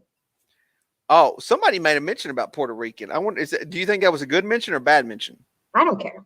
Like, I actually think Puerto Ricans are cool, but so I've heard some people say that Puerto Ricans are mean.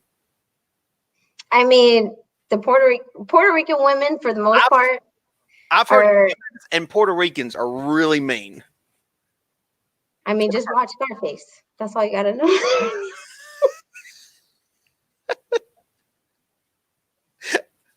Scarface. I mean, they don't even mention Puerto Ricans once. There's no Puerto Rican on Scarface, but Scarface wouldn't put up with the Giants finishing 4-12. I bet he was a Giants fan. I mean, he loves to get shot 30 million times and still loves living. So sure. I cannot believe the Giants. Speaking of the Giants, I can't believe we haven't traded up at some point and tried to get a player. I guess we're just going to stay at 99. I thought for sure they would trade up at some point. I mean, I'm thinking that House Music Mike says Joe Exotic definitely out there. What do you mean? I don't get that. What does that mean? I guess he's just like saying like he's out there, like he's a little different. Oh, he's crazy. He's crazy. I don't think he's when you're on drugs fucking 24/7, yeah. I don't think he's as crazy. I think Carol Baskins is crazier though. That bitch. Everybody in the show were con artists. And people that if I ever went into a bar, I would walk immediately. And so I would walk immediately out of. Like if I'm planning on doing like a cross country RV thing, and this is one of the things that scares me the most. I'm like, I'm gonna get caught up in some crazy ass fucking southern town with 3 people in a fucking podunk bar. I'm gonna request 50 cents on the fucking player, and I'm gonna get killed. And then that's all she wrote. It's gonna be like, you can find me in the club, bottle full of gotta go. You don't want to get stuck in a bar somewhere in Boondock, Alabama, do you? I want to experience everybody, all sides of the U.S. Like, I want to experience, like, I'm not even trying to be better than anybody or, like, act like I want to see every single corner of this country. I want to experience it. I want to piss people off, all those types of things. Like, I feel like people live where they want to live because they want to live there. And I live where I want to live because I want to live here. And Nicole, did you watch? I don't know what the fuck that is. Love is Blind? I don't think I've watched it. I think I've heard of it, but I don't think I haven't watched it. That's a TLC song. Can't get no scrub. I know, James. That's what I'm trying to say. I want to explore, and I want to, like, I have explored all across the world. I've been to many different countries. Yeah, I think. Yeah, I want to see people from everywhere in this country. Like, I don't have any presuppositions. Like, I want to experience everything. Which is what I'm doing a cross country tour. I think what you would be surprised, PTL6, is if in the South. Everybody's nice. I've never had a bad experience. No, but what I was going to say is that different areas are totally different, and they're still in the South, just like anywhere else. So, like, if you go to, Tennessee's a great example. Like, Memphis and Knoxville are in the same damn state, but they're two completely polar opposites of what the hell you would get out of life. Like, Memphis, you don't want to be there in the middle of the night. Are you from Memphis? Because you're the only 10 I see. No, no, you don't want to get stuck in Memphis in the middle of the night lost. That's where now Knoxville, you might find somebody to help you, but you know what? It's like that in any state you go. It's like it's like in anywhere. Yeah. I love me some Southern Comfort. Don't get me wrong. Do you go to Florida at all? I've been to Florida many times. Tampa Bay. I've been to. See, I hate Tampa Bay. I love Miami, but even though I've been to Miami, a little dirty, but I love Miami. Miami's like me. I don't know why, but I really dig Miami. Because you wear shades all the time, motherfucker. That's why. I guess. I like them fucking white pants too. Like I get out there with them white and fucking Tony Montana. Oh, the Ricky Martin pants. Oh, I can get down. Pants. Yeah, I was like, so the last time. She bang. The last time I was in Miami, I was trying to be cool and I started smoking cigars down there because I was like, fuck. Oh, damn. Falcons took Hennessy. I wanted him at center. I was trying to be cool, like smoke cigars, but I got like the wrong cigar and it fucked me up a little bit. It messed me up. Like I kind of got like I got Cuban cigar? No, do what? Did you get a Cuban cigar? I think that's what I got. That's probably what you got. They fucked up, and like I got to the point where like I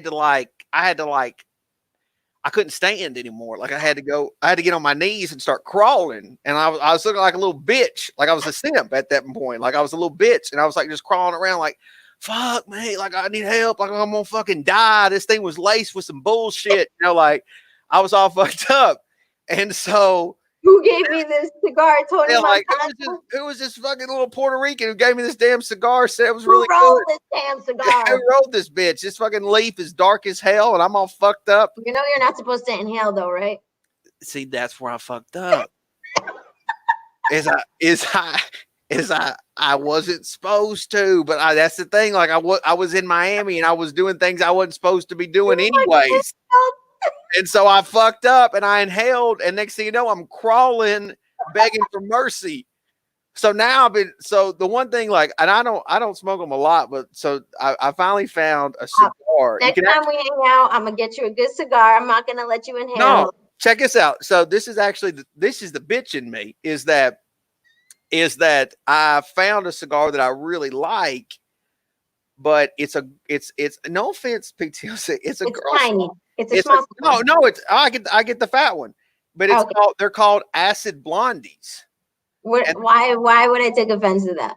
Well, they're girl cigars. They're like drinking a girl drink. Oh, so it tastes like tropical. It tastes like candy.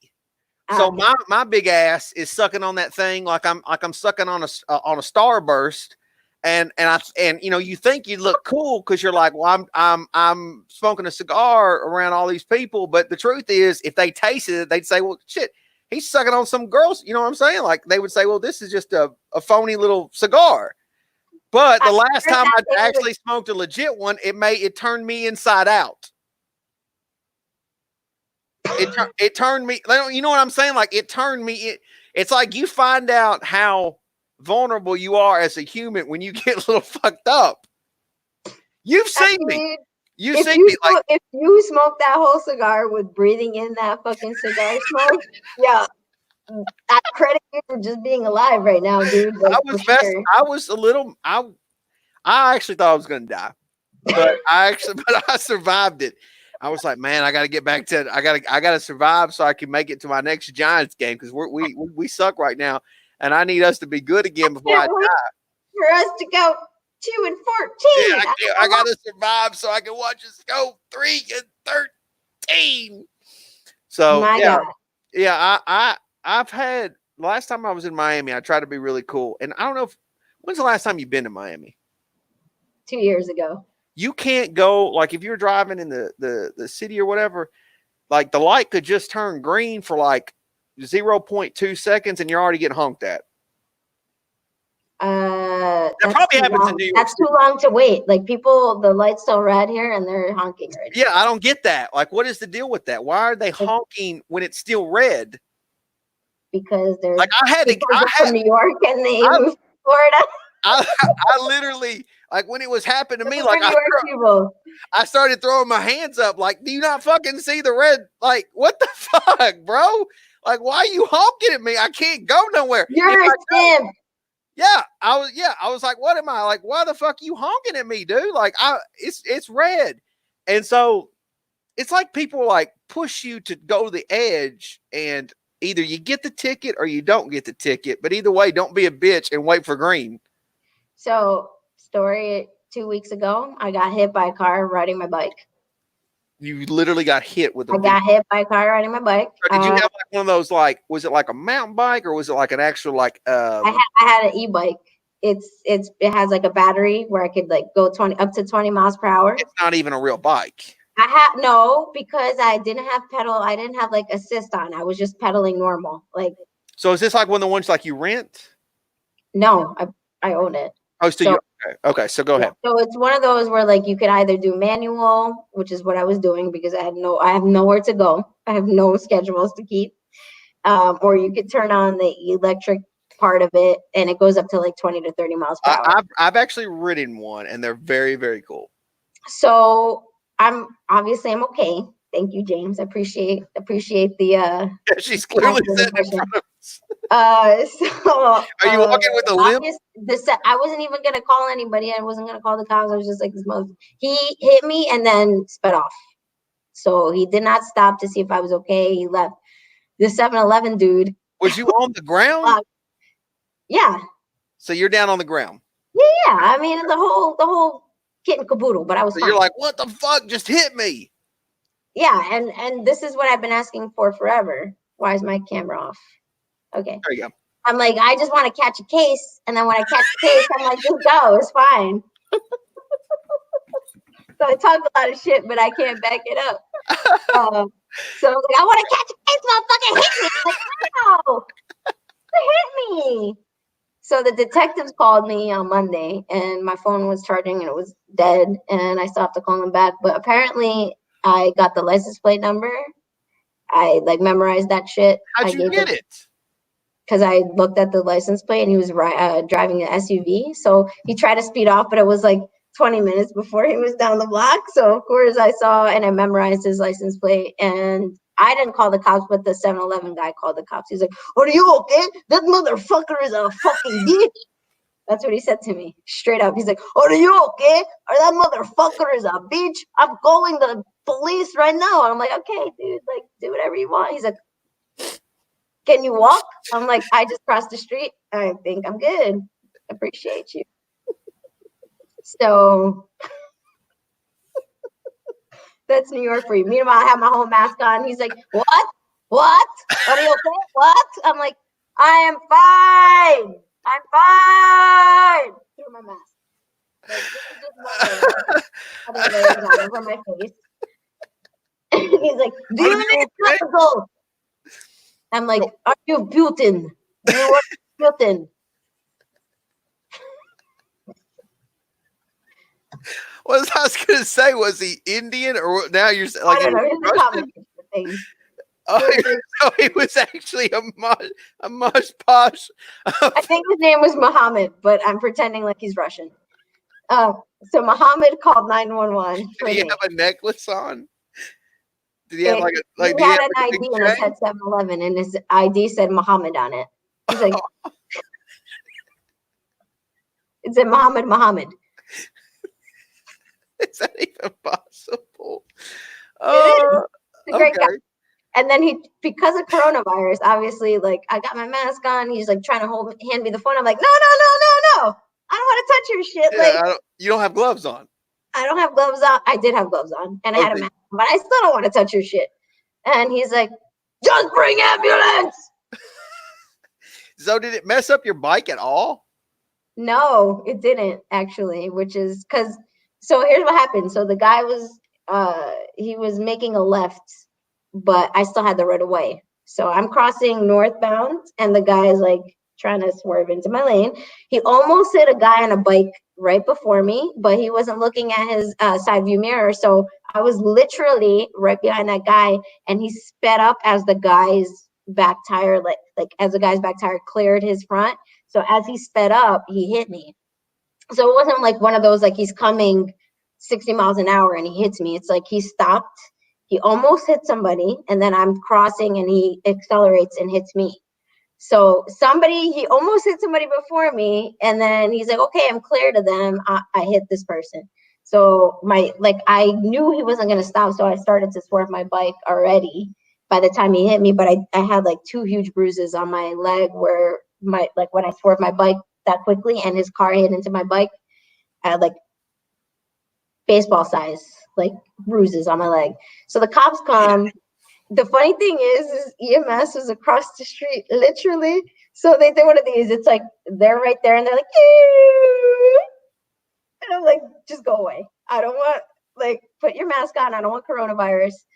The cops come. They take my account, and the detective called me on Monday because I didn't know the number. I didn't pick up, but I think they caught him. So that's my story for the day. That was actually what I was doing was I was delivering medicine like Tylenol to Brooklyn. Like I went and I donated time and resources to Brooklyn because they're one of the places that is hardest hit in this city. So that's what I was doing. I was coming back home from that. I had a backpack full of Tylenol, Vicks, NyQuil, antibacterial soap, everything. I went and I donated it, and then I was on my way back into the city. So you were actually trying to do something good, but something bad happened to you. Nothing bad happened to me. I'm still alive. I'm still here. I'm good. I don't regret it. I'll do it again. What do you think that guy's name was? Motherfucker. Would you have been mad? Like, obviously you're mad he got hit, but like, if he would have pulled over and he was like, "Are you okay?" I've been like, "Yo, bro, just go. It's fine. Like, just be careful. Please be careful." That motherfucker hit me and he fucking sped away. Like, I'm gonna call this detective back, but honestly, I want this dude to keep his job. Like, I know that times are rough out. You want to call the dude and be like, "Look, I want a case." I don't want a case. Like, I understand the times are rough. I just need this motherfucker to be fucking more careful because he works in a city where people depend on riding their bikes, especially these days, because they don't want to take the subway. So he needs to fucking take the time. He's got nowhere else to go. Take the time and make that fucking left turn when he's supposed to make that left turn. Mito, when I came up there the first time, Mitos, who obviously we know is Rob, he, for those that don't know, Mitos 1966, he took me through New York City for the first time. And I'm not a claustrophobic person, but it made me feel a little claustrophobic. So when you say New York City, because he took me to like time. He took me to like what part? He took me literally all the way to like Times Square. Mm-hmm. He drove me literally through everything, pretty much. Well, anything that I would now. He was like, of course, I did this stupid tourist thing where I was like, it's not stupid. No, what I was saying was, I was like, hey, let me think. Take me to Madison Square Garden. So he took me there. Madison Square Garden is the Mecca. Well, it looked. Hello. And then I was like, take me to Times Square. And then he took me to Times Square. He took me literally where anywhere. He is the awesome dude. And literally, he was in Nashville just a few weeks ago. Well, I say probably a few. I know you guys trying to call me. Yeah, he was like, what happened? So we went down to the lobby. We had a drink or two, and we had a good chat. And I was like, dude, like, we're gonna do something on YouTube. And so he was like, sure, yeah, whatever. And we got to talking about you. I don't even know how it got turned. How do you not talk about me? I don't know how I got turned to that, but then we were like, yeah, let's just call her. Like, let's just fucking call her. So we tried to call you and you didn't answer. But anyways, I was busy. Yeah, we all are. And so we had a good video. It was really cool. He was a lot of the old guys that kind of still watch my channel. They were really excited to see him in the comments. So it was really cool. He is one of the. So it's so funny because a lot of people always say, not to toot my own horn, but a lot of people always say, like, I inspired them to get on YouTube and make YouTube. You're an OG, man. Like, yeah, I mean, how many people have the pedigree you do? I get it, but Mitos inspired me to get on YouTube. So, like, he's the guy who inspired me to start doing the videos, and you know, he's such an awesome guy. But he's one of my favorite people I've ever met on YouTube. I mean, and I've met some randoms, but Mitos is like the most chill. Like, I can't tell you. There's probably nobody better that I would love to go to a game with than Mitos. And like, obviously, like, we've been to games together. Like, you're mad chill, you're mad cool. Like, there's meeting somebody from the internet. Like, so Mitos, Rob is his real name, was the first person that I met from like YouTube. And I met him in the Giants parking lot, and he's like, come to K9. I'm like, this motherfucker picked a dog legit to meet him in the parking lot. So I already respected him. I went to K9, I met Mitos, and it was just like, he knows Giants football. He's mad old school. You know, he's a vet, U.S. Navy vet. Like, he just has so many good principles about his life. He knows about Giants football. I respect all of the stories he's told me about, like Lawrence Taylor and being able to like experience Giants games back in the day, something I obviously do not have the privilege of. So we went a real dude. When we went that first year, or when I got up there, we had such a fun tailgate too. It was freezing ass cold. Fucking awesome. It was a lot of fun. It was so damn cold. I remember that because, like, I remember at one point we kind of bitched out. We're like, okay, let's go in the car and like turn on the heater for like a minute. So we went. We're like, fuck this shit. Like, we're having a great time. That's cold. We got in the car. We like took the heater, and it was like, oh yeah, man, we're fucking freezing. But yeah, it was a lot of fun. We went to it was an Eagles and Giants game, and it was like the perfect. I remember like just being so happy being there, and it snowed. And one of the biggest things I remember that game is they had at the very end of the first half, the Eagles attempted a field goal in the half. And I don't remember who blocked it, but Kevin Dockery picked it up and ran it back for a touchdown. And I remember the reason I remember it so much is because oh my God, this was the miracle game. Oh my God. Mitos was like, I'm going to win a lamp. Wait, were you there for the miracle game or no? Wait a minute. Which one are you talking about? No, you need to let me finish my story. I'm sorry. So I remember that play, and I remember you were like going crazy. Like, I've never seen somebody jumping as high as you were jumping. And like, I was like standing like really still, like, please just get to the end zone. Like, I was like really like nervous. Like, I wasn't moving. Like, I was like stone, like I don't know what to do. And sure enough, we actually scored. And of course we ended up losing that game. But anyways, which one are you talking about with Mitos? I can't remember. I went to the Miracle at MetLife game. The one with Deshaun Jackson? Yo, Mito was at halftime, was like, I'm going to get a Giants lamp. I'm going to get a Giants throw. This guy owes me that. This guy owes me this. Oh, because he was making bets. Oh, yeah. He made a lot of bets. He's like, I'm getting like this Giants lamp thing. And I'm like, motherfucker, like, do you not know this team? Like, we finna lose right now. If you don't know what finna means, FINNA, that means we are about to lose right now. Like, we say that in New York all the time. We finna lose. And we lost by a lot. It's so funny because I randomly get comments too about our Super Bowl video that we did. The little pregame thing that we did. You remember that? That was the best thing ever. That was honestly the best thing. It was really good. I look back on it and I wish it was corny, but you know what? It was corny. But it could have been a little bit better, but the idea everybody played their part. Everybody played their part. But what I was going to say was during that time period, it's not like that. It's not like this anymore. But during that time period, it was like there were so many Cowboy fans, and they were so like together. Like Yeah. unison. And like it was a really cool video to do to like show like Giant fans were like together and this and that. And so Let me tell you, don't let anybody tell you that shit was corny. You had a brilliant idea.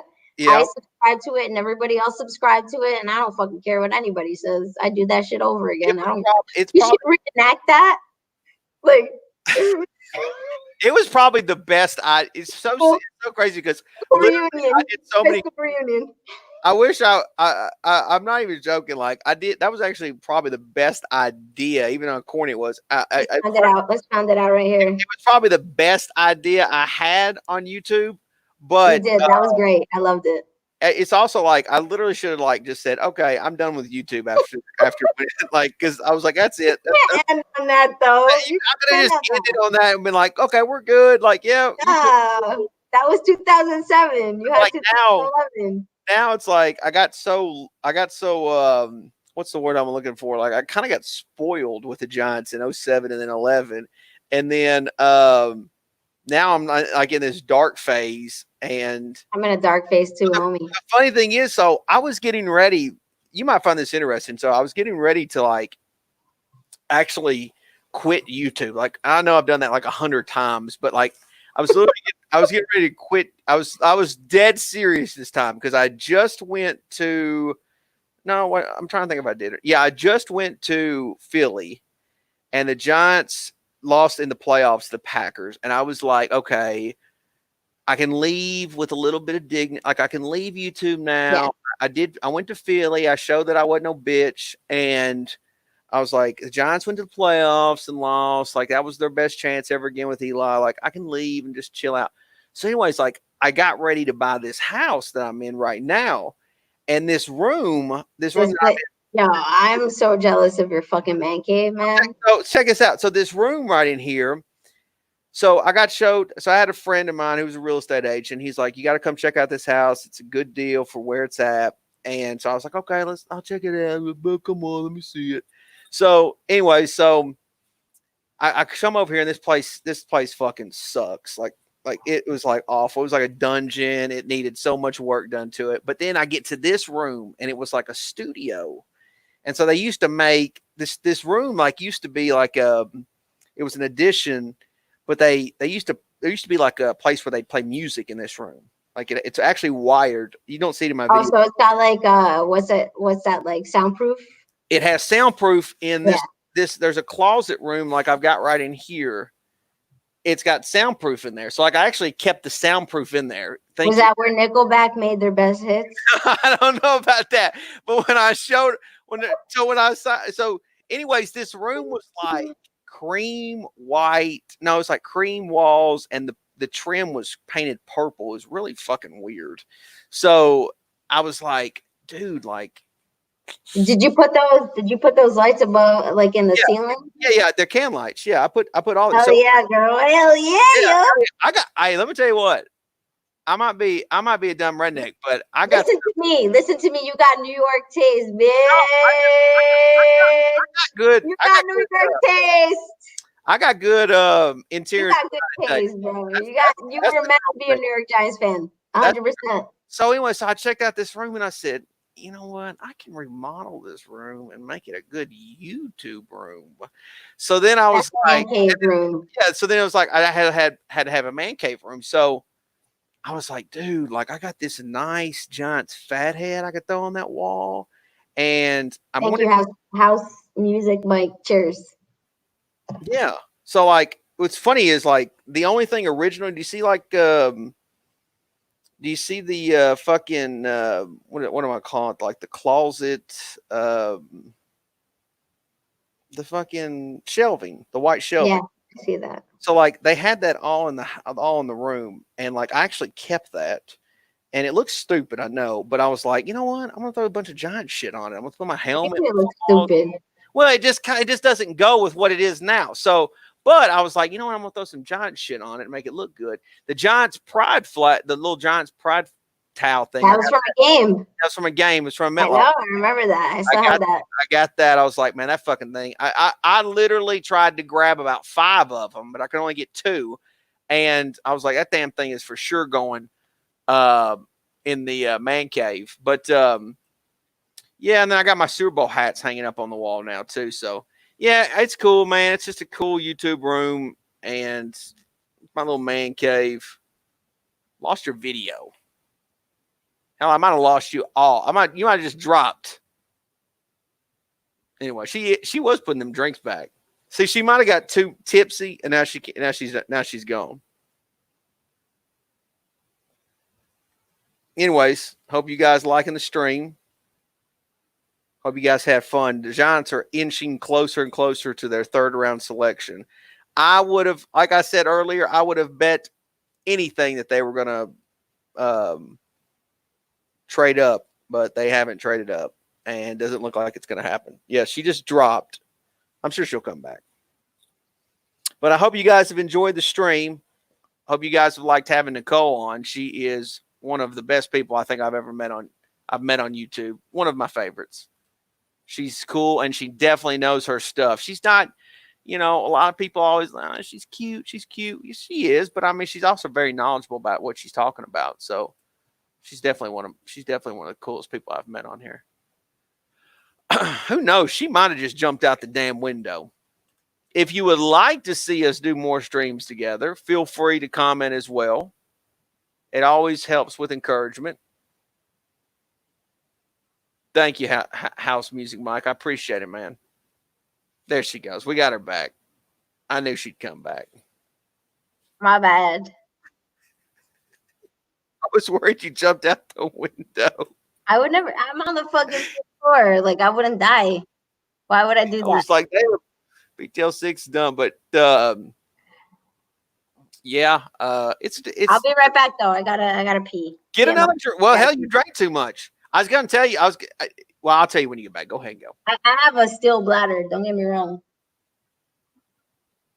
Okay, I'm chugging for Joe Judge right now.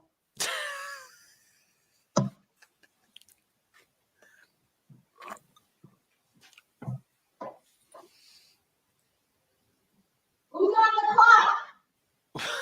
The Bills, your team. Oh shit! Are they gonna play fucking Bruce Pitt? I don't know.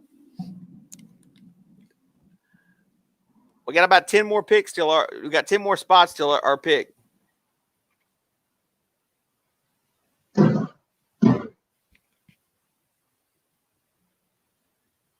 I don't know if you can hear me, PTL6, but Q Logic said that the reason why you left the stream was because you saw that guy who hit you on the bike. You know what? They all look the same, so I wouldn't know. Is there a lot of Portuguese people in New York? There's a lot of Portuguese people everywhere. Really? Yeah. We infiltrate. Does Portuguese people ever get confused with like different nationalities? I mean, so there's Portugal and there's Brazil. Well, that's what I'm saying. Have you ever been considered Brazilian by somebody? A lot. What do you say? I guess that I'm Italian. Italian. Yeah. I don't see that. I don't see it either. I could see you accidentally being considered Brazilian. Accidentally? Being like, oh, she's totally Brazilian, dude. I know she is.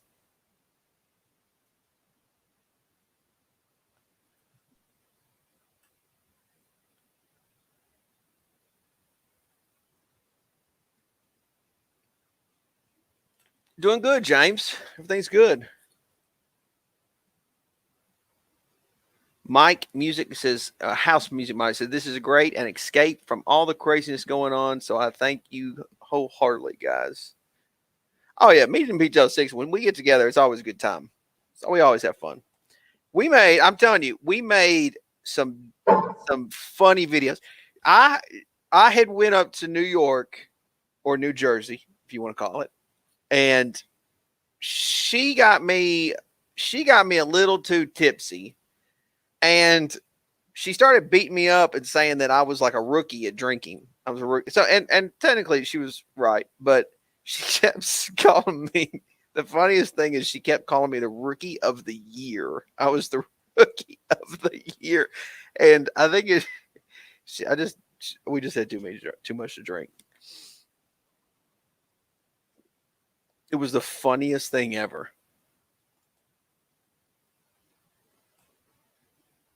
Bill Belichick has like the most basic setup. He literally looks like he's in his pajamas. Well, Hennessy left Q Logic, and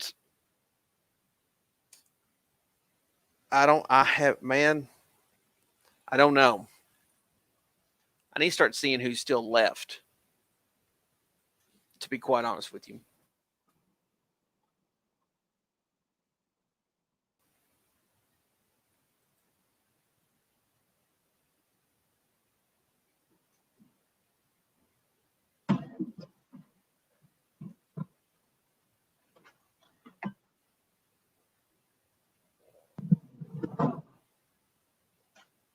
All right, Cop, what jersey am I wearing? Wait. I'm wearing a jersey, but what jersey am I wearing? Well, it's clearly a Giants jersey. Clearly. Who Who am I wearing? Who am I wearing? Is it Jacobs? Yeah. That's what we need. We need Brandon Jacobs. Right. I'm wearing Jacobs. That's what we need. We need Jacobs. This is an ode to Capizzle. Well, I'm sitting here watching the old game the other day, and I'm like, damn, man, we really could use a guy like Brandon Jacobs. You have like 100 jerseys. Guy. He's an intangibles guy. You have like 100 jerseys. I do. I have a lot. No regrets. No regrets. No, I don't think you ever should have regrets of jersey. In fact, I actually think the coolest thing about jerseys is they help you kind of like reminisce about during that time period. So they like, help me reminisce, but also help me get depressed about that time period. That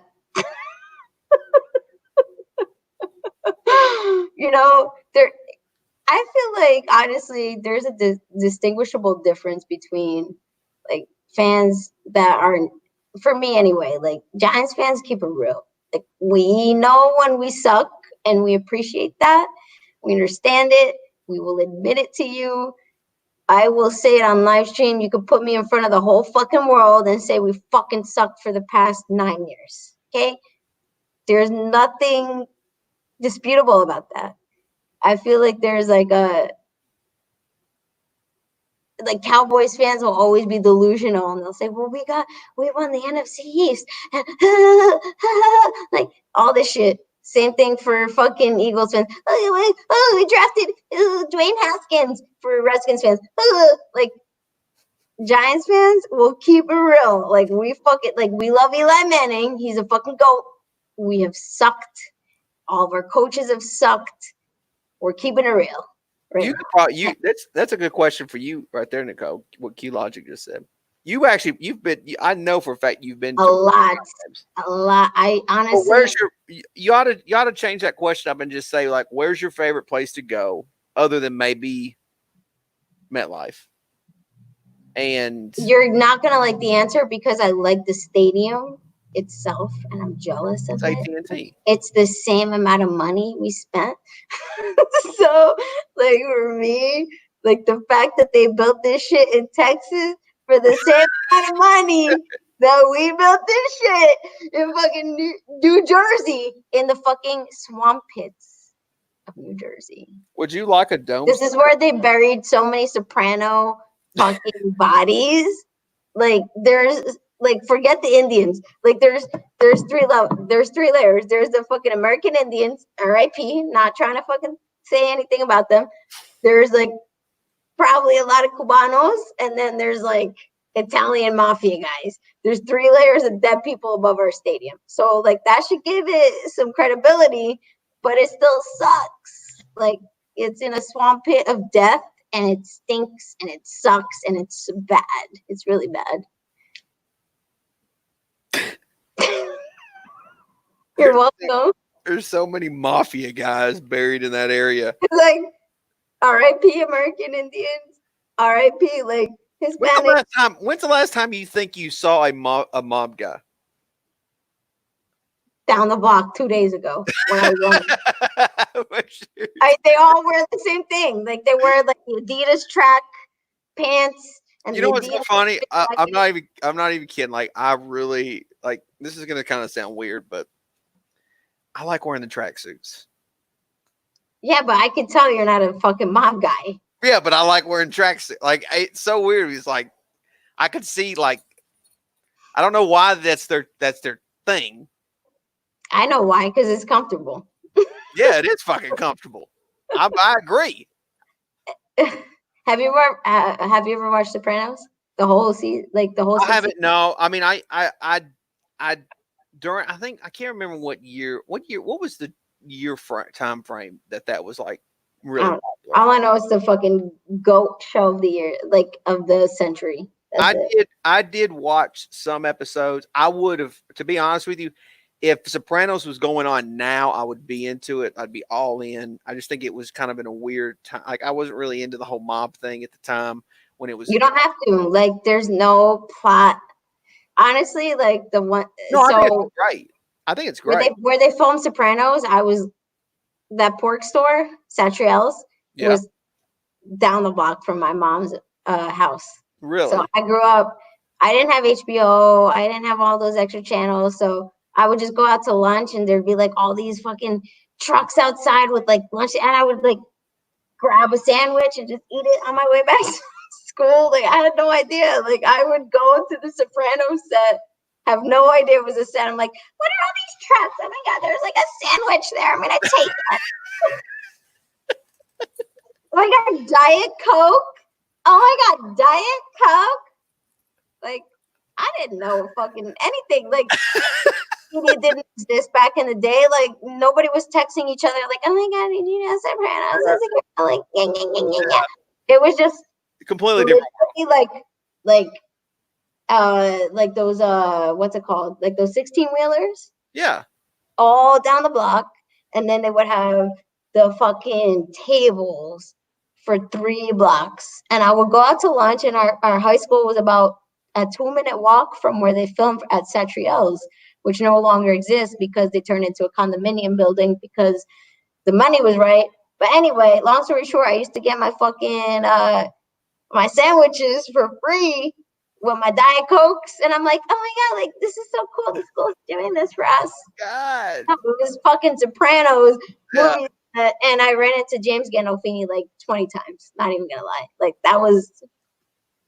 Like he was just like out there like smoking cigars, like just chilling. It was so cool. At that time, I wish I would have known about that show because I would have been like, oh my god, I'll suck your dick. But I didn't.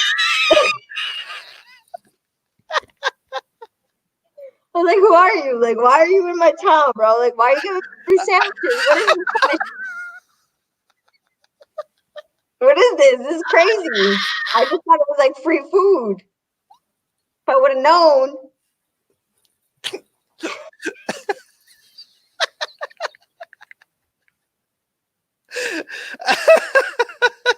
Anyway, I got mad free sandwiches for like 6 months. Hey, so basically, people, the Sopranos kept you fed.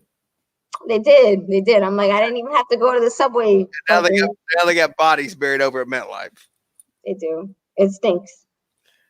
Well, see, like we were talking about like that. It was like I always was told like Jimmy Hoffa was buried at Giant Stadium.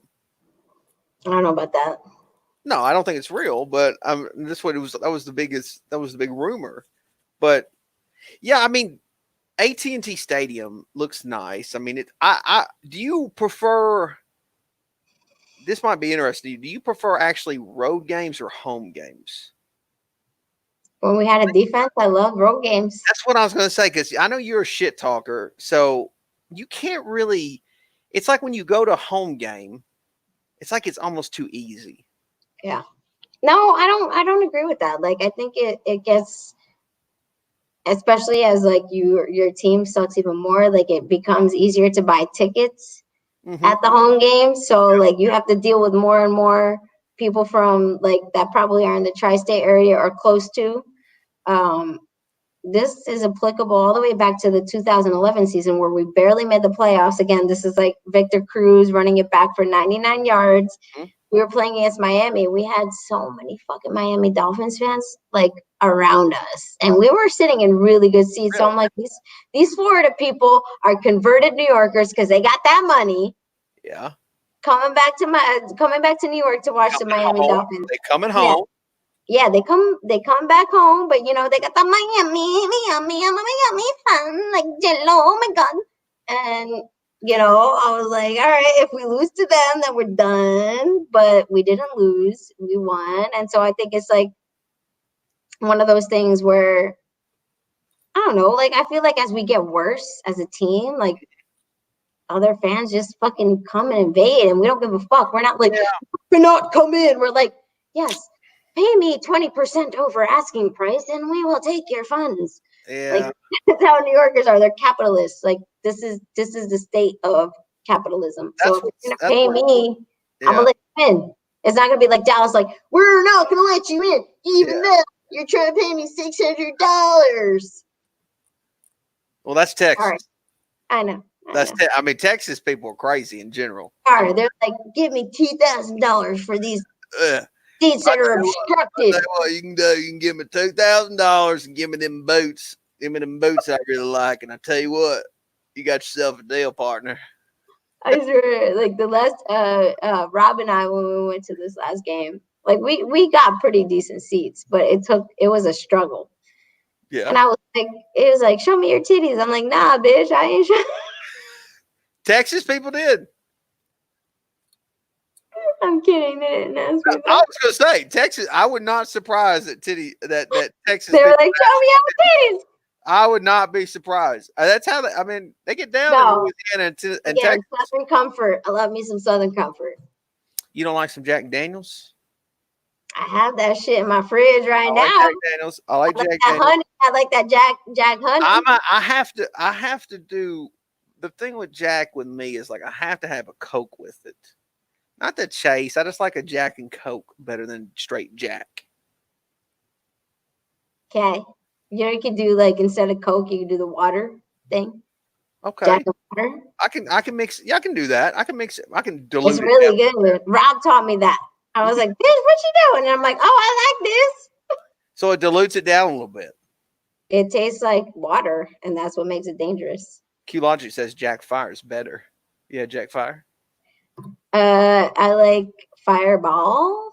I don't know about Jack Fire. I got Fireball whiskey, and I drank it in some of my YouTube videos just because it was actually for scenes. But I fucking hate fire. It burns so bad. It kills me. It's like I'm gonna give you guys a tour of my fridge. Hold on a second. Ready for this shit? It's bad. Don't judge me.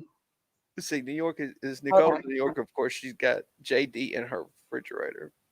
Where's this chat at? Okay, so this is my living room, folks. Pretty big, you know. Look at your badass place. You know, I'm doing big things. All right. So here we going into the fridge right now. And this is where we got that Jack. Yeah. Honey. Yeah. You know what that says? Look what it says. Tennessee honey. That's right. That's right. This is what I'm drinking tonight. That's right. See, everybody wants to talk shit, and then they got that Tennessee honey. That's some Kentucky shit right there. Jim Beam Peach. That's Kentucky right there. Is Jim Beam Kentucky? Yeah, it's Kentucky.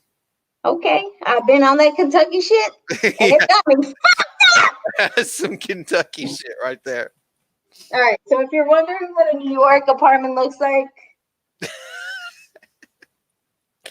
we got about 9 more picks to our Giants pick again, but go ahead. Here we go. There's my living room. I think your place looks awesome. Look how chill it looks. That's it. This is my fucking. Do you guys want to watch me do like fucking pull-ups? I'm gonna do some pull-ups for you bitches. No, we're gonna do them. Fuck you. We're doing them.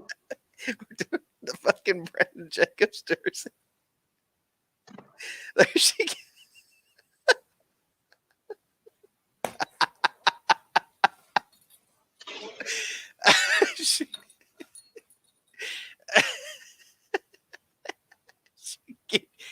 up. You're welcome. And That takes a lot of strength, by the way. no, I know it does. My bathroom. This is my crazy corner right here. This is my bathroom right here. This is where I keep You gotta keep this. You gotta keep the seat lid closed. I know. I usually do that, but I had a friend over. That's my closet. That's my bike. Mm-hmm. That folds. Is that the bike that got hit? Yeah, that's the bike that got hit. It's a Survivor. Look at it. It's a Survivor. That's it. Wait, hold on. Oh my God. I can't believe I forgot this. Hold on. Y'all ready for this?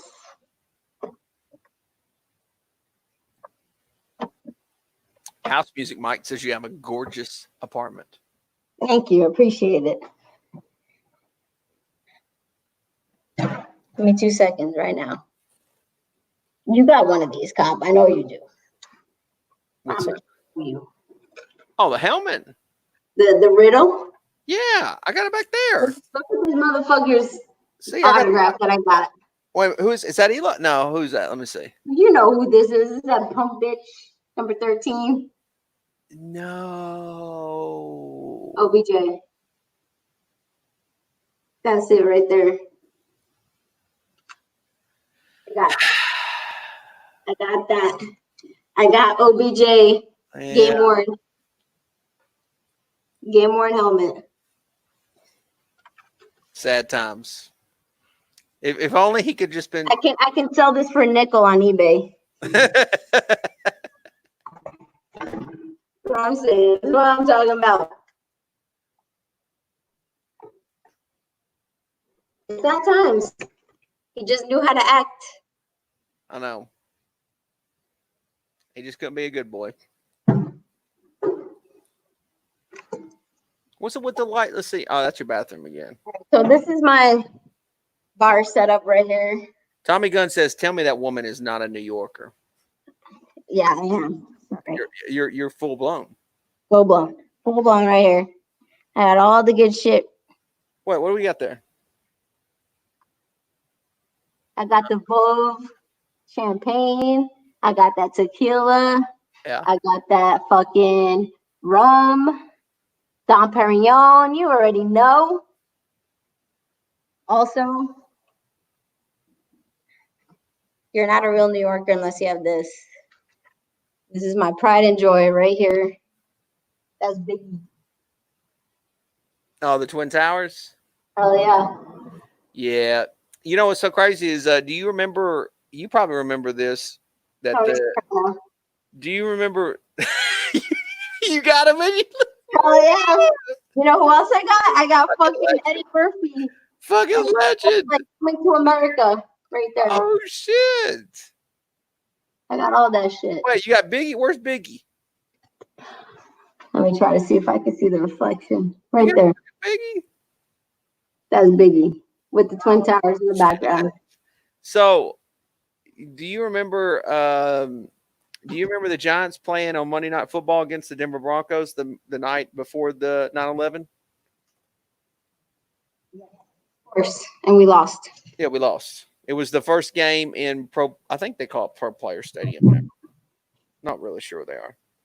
So Nicole, are you in the Waldorf? What is that?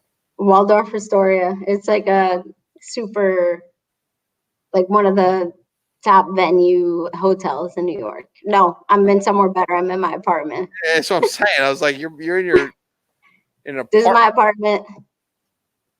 And you got an apartment in Manhattan too. I'm right next to the UN building and the Trump Tower.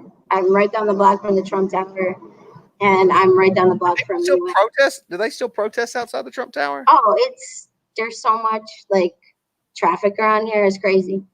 And that's why, like, I guess because I understand where I'm at, like situated, it's crazy to me to see the streets this empty because of where I live, like the proximity to the UN. So the UN building is literally blocks down from my street. And so the Trump Tower is literally like the monument of Trump is literally blocks down down from my street as well. So yeah, I live in the middle of everything. but it's quiet and affluent, so I can't complain.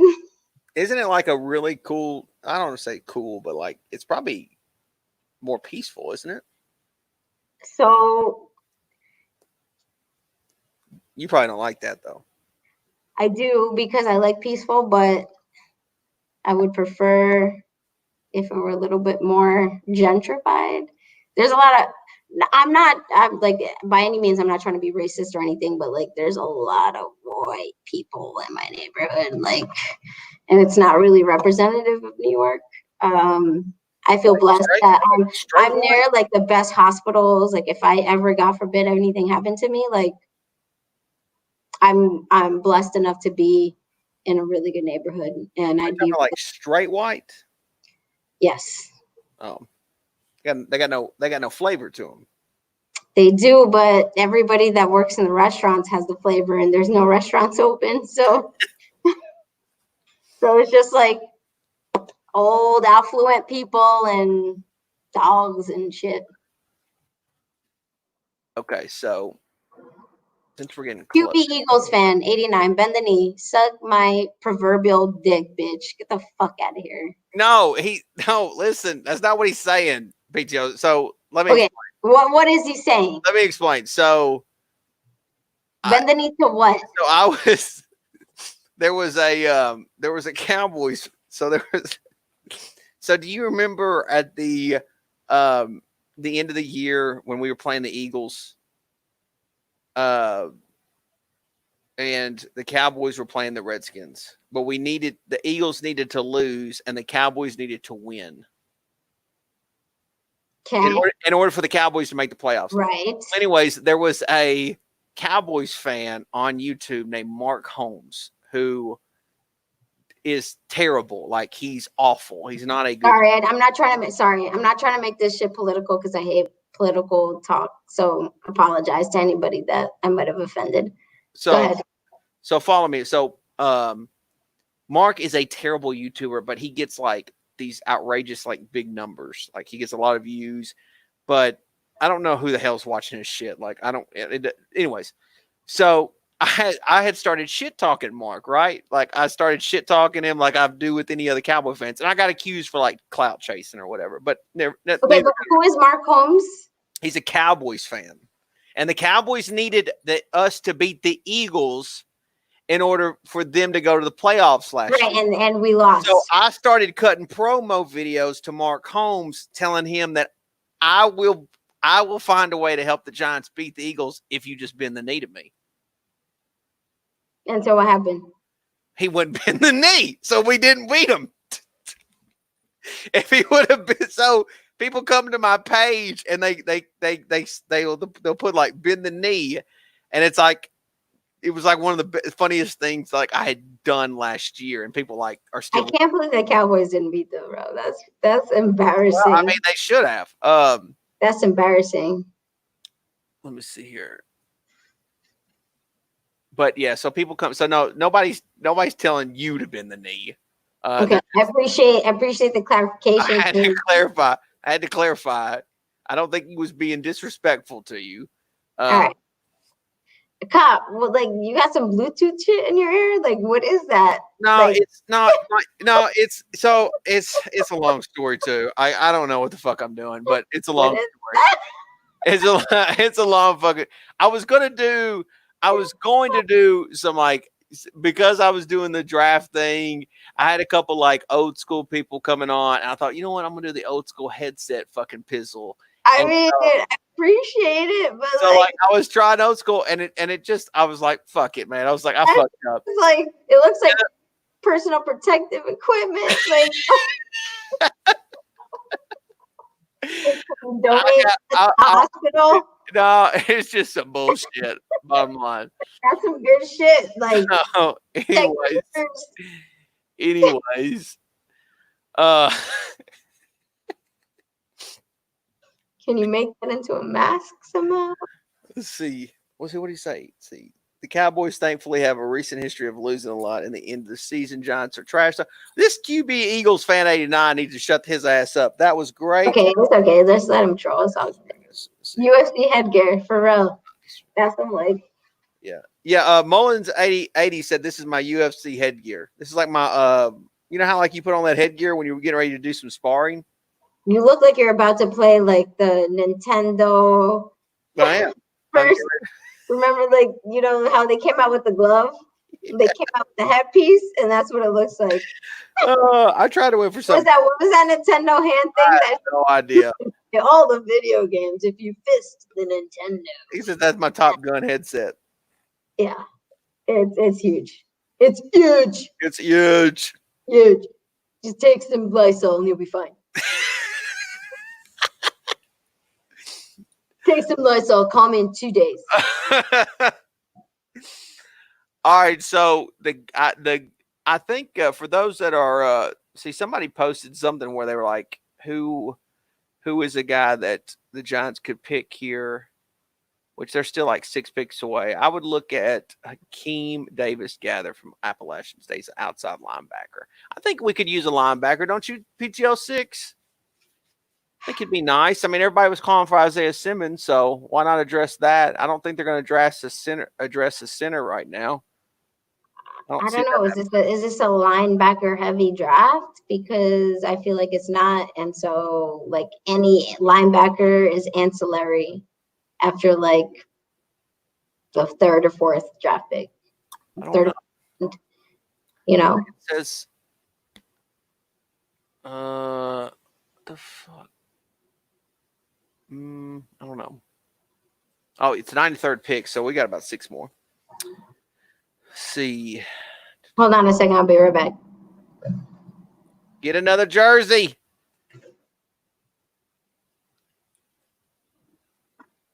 Not even a question. Tyler is the pick. Tyler who? Who are you talking about, JD? Not even a question. Tyler is the pick. Tyler who? I would guess, this is my guesses. I would guess maybe a receiver from Liberty, Gandy Godin, sorry. Keem Davis-Gather from Appalachian State, I could see. Yeah,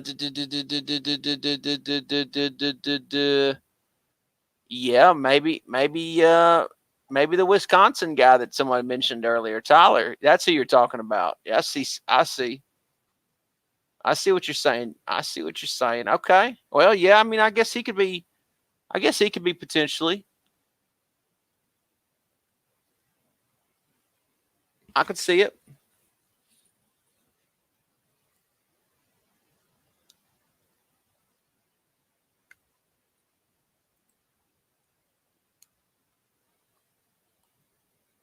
I could see it. Let me play with this a little bit.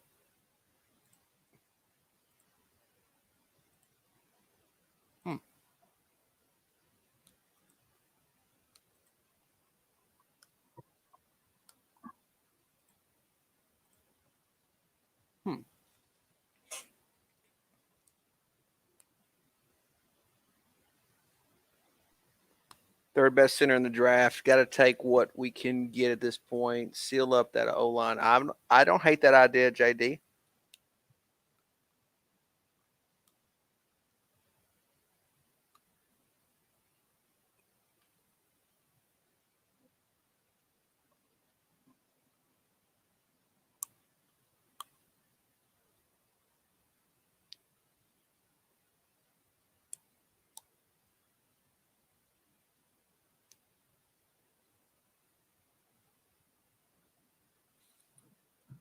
What number are we on right now?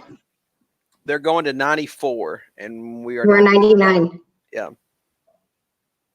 All right, I'll be right back. Want things to drink? I'm good. You're good? You want anything to drink? You want to drink? Get another one for yourself. I'll go. I don't think you could get E-Rock in here. Eagles 80 fan 89.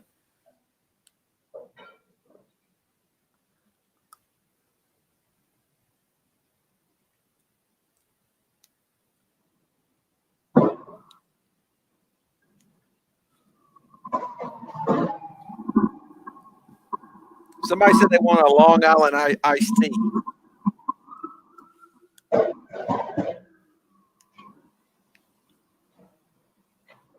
I know, right? You're gonna get E-Rock in here to talk up Hurts.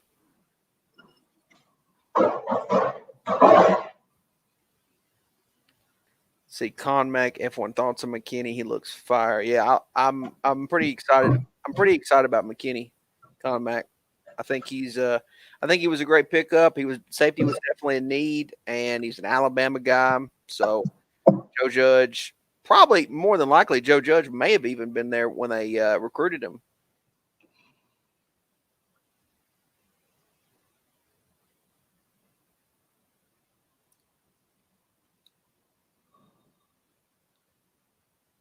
Eagle fans. What jersey you want me to put on? I mean, you're going to look good in either one of them. I know. I mean, you know what I mean? Like, it really don't matter. Let's see, a joke of a draft. Yeah, I don't think the Eagles had a very good draft. What do they plan on? So why were you semi-worried about Jalen Hurts? I wasn't worried. I thought he was like the most interesting player in the draft. Like I thought. Why? Well, because he played quarterback in college. Was he like consistently good? Well, he played at Alabama and went to the national championship game, got replaced by Tua. Then he transfers to Oklahoma, has a really good senior year, was on the, had a chance to win the Heisman, obviously went to Joe Burrow, but he was a quarterback that some people thought like they didn't know if he would play quarterback at the next level, but he's just kind of like a really good athlete. Like he might be a good football player. But I find him interesting because I think the way the league's going, guys like Taysom, like Tim Tebow could have had a different role. He could still probably be in the league if he would have accepted. Stop. No, I'm not saying as a quarterback. Not as a quarterback. If somebody would have said, we need you to do the little simple things like play special teams. We need you to, every so often we'll have a couple I can imagine Tim Tebow sprinting down the field to try to tackle somebody. Nah, the guy gave a lot of effort. Well, anyway, but he wouldn't be a special teams guy. Taysom Hill was a quarterback at BYU who was, he was okay. And all of a sudden now he's like this weapon for the Saints. And so that's what, like, I look at Jalen Hurts, I'm like, I wonder if he could be like that. I don't know if it can translate, but he just was interesting to me. Like, I don't think the Eagles drafted him solely with the idea that he can be a quarterback.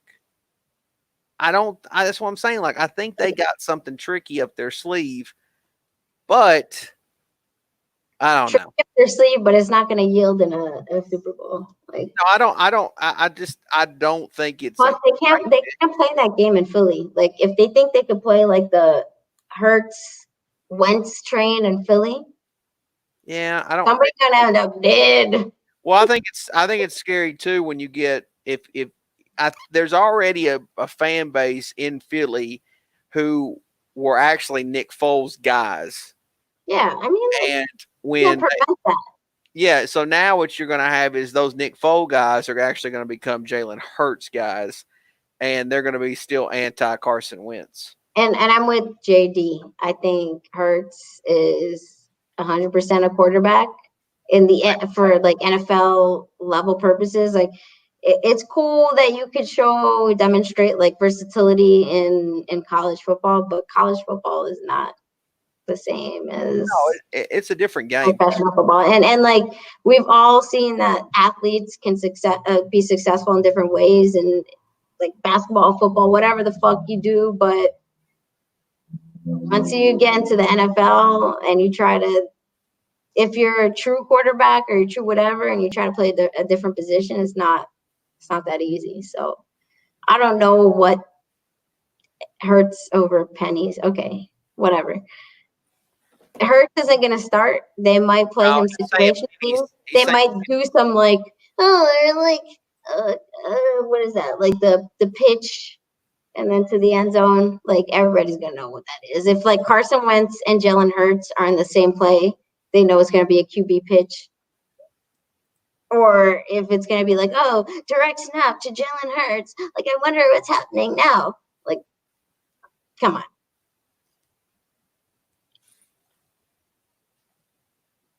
He was the pennies thing was he was making fun of Danny Dimes. No, I know. That's what I'm saying. It's like, but we have a true quarterback. We don't have to do like any tricks. We're not trying to be fucking Michael Scott in The Office. Like, oh, I have like this pigeon in my hand, and I'm going to, like it. We're just gonna play football. That's it. Like, we're not gonna be like direct snap to the center, and the center is gonna pitch it back to Jalen Hurts, and then Jalen Hurts is gonna throw it to Nick Foles for the touchdown. Like, that shit I can't. It ain't gonna happen. You've had all this pent up energy, and you've been needing to get it out, haven't you? I can sense it. It's just funny how like these people come out like Jalen Hurts is gonna shit all over the Giants. But like he's gonna play like 2 snaps maybe next year. Good luck with that. Unless Carson Wentz has like a fractured tibula or whatever the fuck he's gonna have next year. He's gonna get hurt. He always gets hurt. He's not gonna get hurt. Don't wish that upon anybody. No, I'm not wishing it. I'm not. I'm saying that the history says Carson Wentz will get hurt. He can't play a 16-game season. So maybe that was their mindset, was like, well, if Jalen Hurts is a guy that can play in our system. That's a really bad last name. Jalen Hurts. Jalen, it hurts. I'm just but seriously though, I'm not wishing ill will on the man. I've said this before, I'll say it again. I want the Eagles and the Cowboys and the Redskins every single time they play the Giants the best at 110%. Because I hate when I hear excuses like, well, if we would have had so-and-so, there's no way you guys would have beat us. I would much rather. That's why, I hate when the Giants and Cowboys always play like week 1 of the season on Sunday Night Football. Like, can we just switch it up already? Like, what the fuck? And we always play. Not that I'm complaining about going to Dallas in September because the weather's nice and the stadium's nice. And, I get to get drunk in the hot weather and still lose. I don't care. But, I'm over it. Like, I would like another competitor. I know. I would love to. I'd be okay with starting the season against the Eagles. Somebody different. Doesn't always have to be Cowboys. You know what? I'm with you on that. I would love to start the season with the Redskins. I'd like to get a free win. No, fuck the Redskins. That's like nobody's gonna be watching. I want somebody watching the game. Like, let's put the Eagles on. Giants Eagles week 1. Let's do this shit. All right, we got like 2 more picks, and we get a new player. Finally, all right. You know what's funny? Who are the top players still left? What's funny is like you make a guy may because you got a pull bar. No, I don't have a pull up bar. PTO 6 literally pulled that out of nowhere. I mean, she just said I got a pull up bar. I'm about to knock off. I think you got like 7 or 8. Yeah, and I mean. I didn't see that coming, but she did. That's what she said. That's what she said. I think for the Giants, I mean, I think with the way what I'm looking at best available left, I think they're going to go linebacker. I don't think they'll go cornerback. They could go center. Somebody's talking about this Wisconsin center. Somebody was going nuts about him.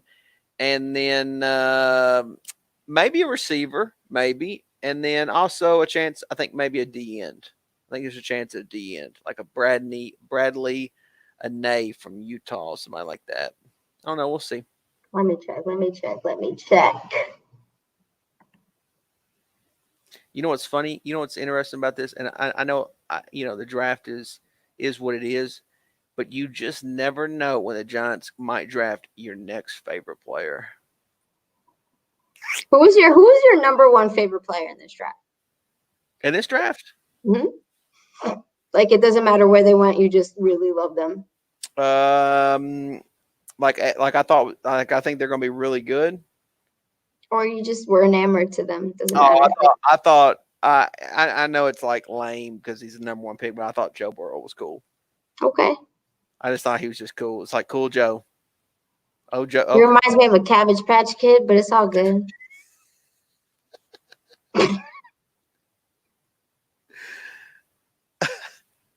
Just saying.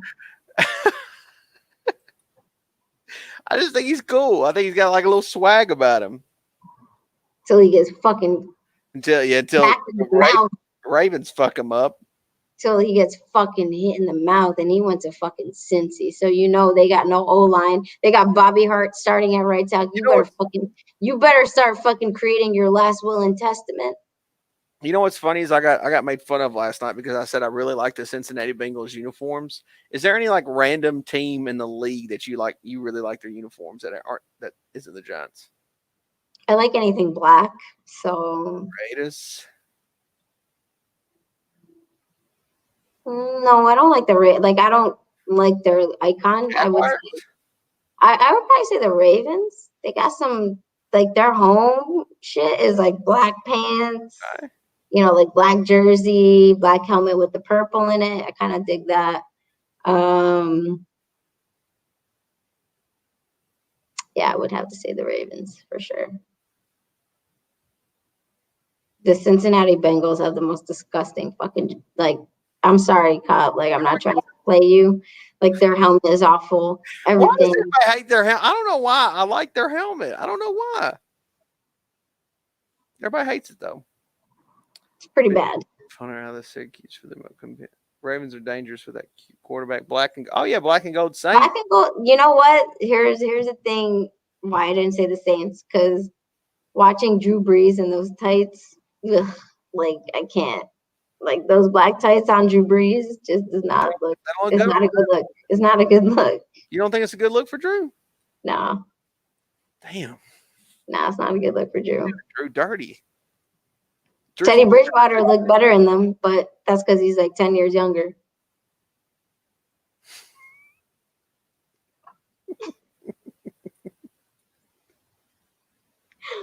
Just saying.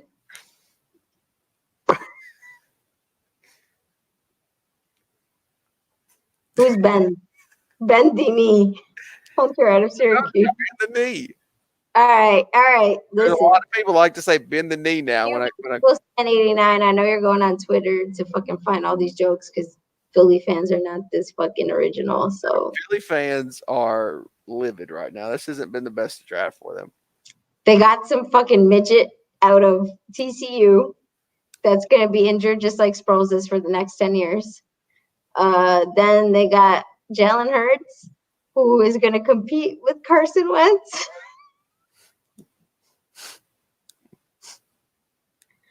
For the starting quarterback role, possibly tight end, possibly running back, possibly wide receiver.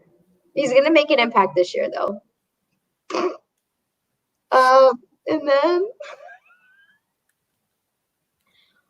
he might start in place of, I can't even say this, Alshon Jeffrey. He's going to be the number one wide receiver. He's going to play alongside Deshaun Jackson. I'm so happy. I'm so happy that the fucking Eagles picked who they picked. Thank you so much. This is Christmas to me. An early Christmas. An early quarantine Christmas. I appreciate it. Yeah, okay, that's fine. I don't care. I do care, obviously, QB Eagles fan. I care that they haven't made the playoffs, and it pisses me off. But at the same time, would I want that heartbreak of losing in the playoffs and not getting a Super Bowl versus, okay, possibly making the playoffs and winning? Yeah, I get it. You guys have been more successful than we have. I give you all of that credit. So look, BVD said this chick is hardcore cool. He's actually, I think he's just outside of Knoxville. So Tennessee. Tennessee. You need to tell him you got some. Are you from Knoxville? Because you're the only Tennessee.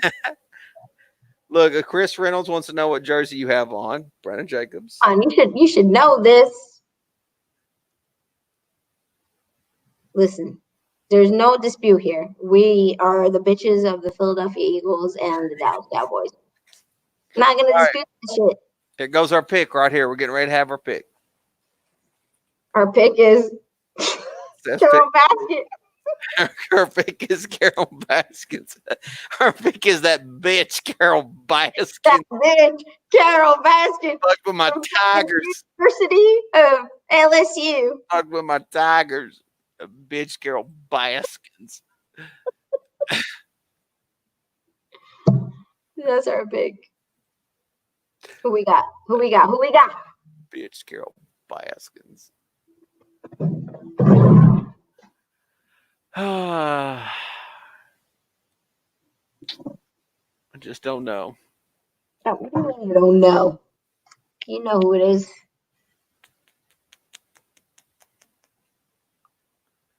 Defense. I mean, I think it's going to be defense. Could be receiver, too. That bitch, Carol Baskin. There's a cornerback from Louisiana Tech named Robertson that I thought was really interesting, too, but I don't know if the Giants will take him. I don't know. We'll see. Here we go. Pick is in. You're telling me because I'm not watching.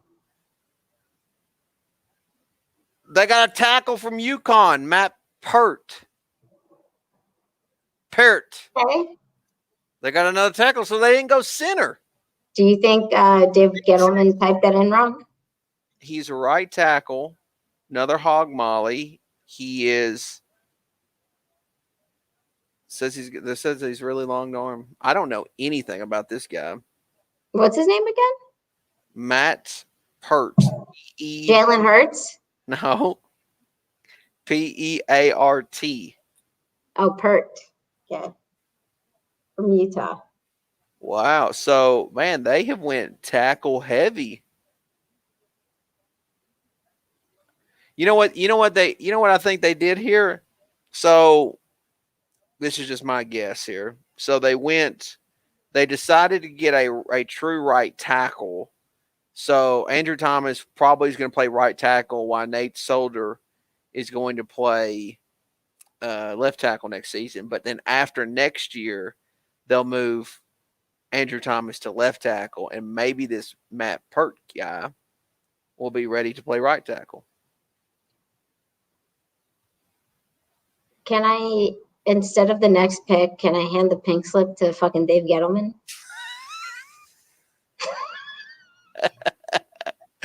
I mean, I guess like the next, just give Goodell that pink slip to. So we've got over to enter office to Dave Gettleman in Boston. Like, can you just enter office that pink slip? Like, I'm all for. This is reaching at this point. I'm all for drafting guys to protect Daniel Jones and Saquon Barkley, but what are we going to do defensively? We have one pick so far, and it's we've got a safety, and I'm not on board with this shit.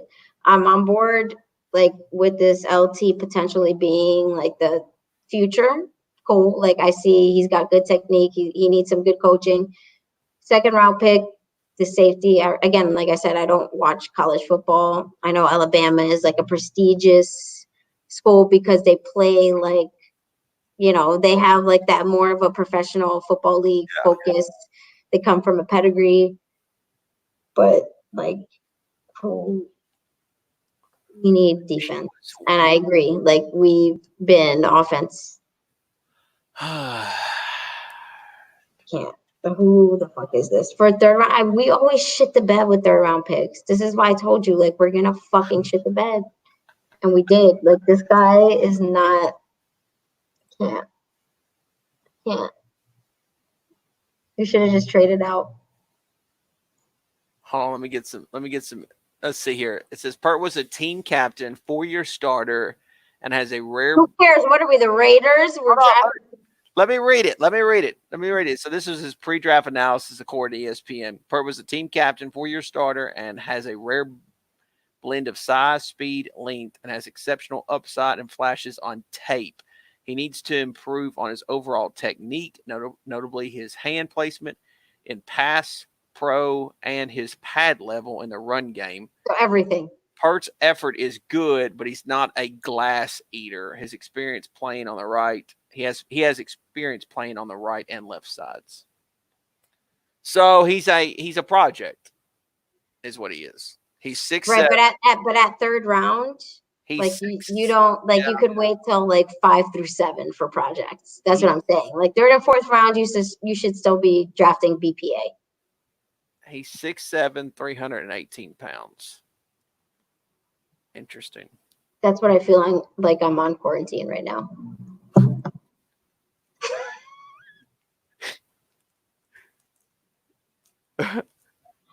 Minus the 6'7", just the pounds.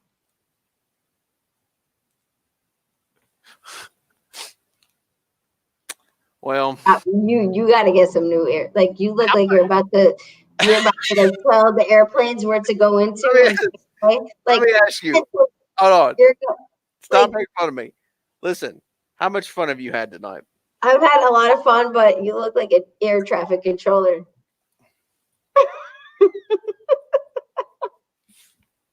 Gate B76, D69, O69.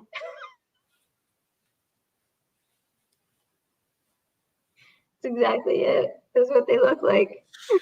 I'll fix my shit. We need to do this. We definitely need to do this more often. For sure. I'm down. I've had a lot of fun. I can't, do you know how long we went? That's what she said.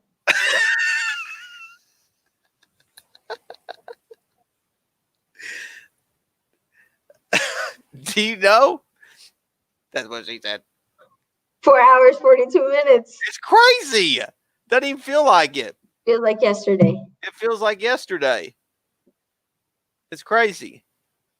You laid that one up for me. Do you know how long we went? Yeah, how long we went? That's what she said. Love you, man. Love you. Well, I've always loved me some PTO6. Always a great time. For sure. You showed us everything tonight. You got anything else you want to show us? Oh, I showed you everything. Well, I mean, I don't mean like that, but I mean, you got any more secrets in the closets? That's a very open-ended question as well. So you gotta be more specific. All right. That has been very controversial. All right. Now I don't have any more. Like I have more jerseys and shit, but I ain't about to bring them out because I don't want to fold them. I guess we should shut our stream. What's your most okay before we end this? What's your most like prized possession? Giants. Giants. Like, yeah. Giants apparel wise, like what is the thing that like if your house were to God forbid burn down, like what would you want to save Giants apparel wise?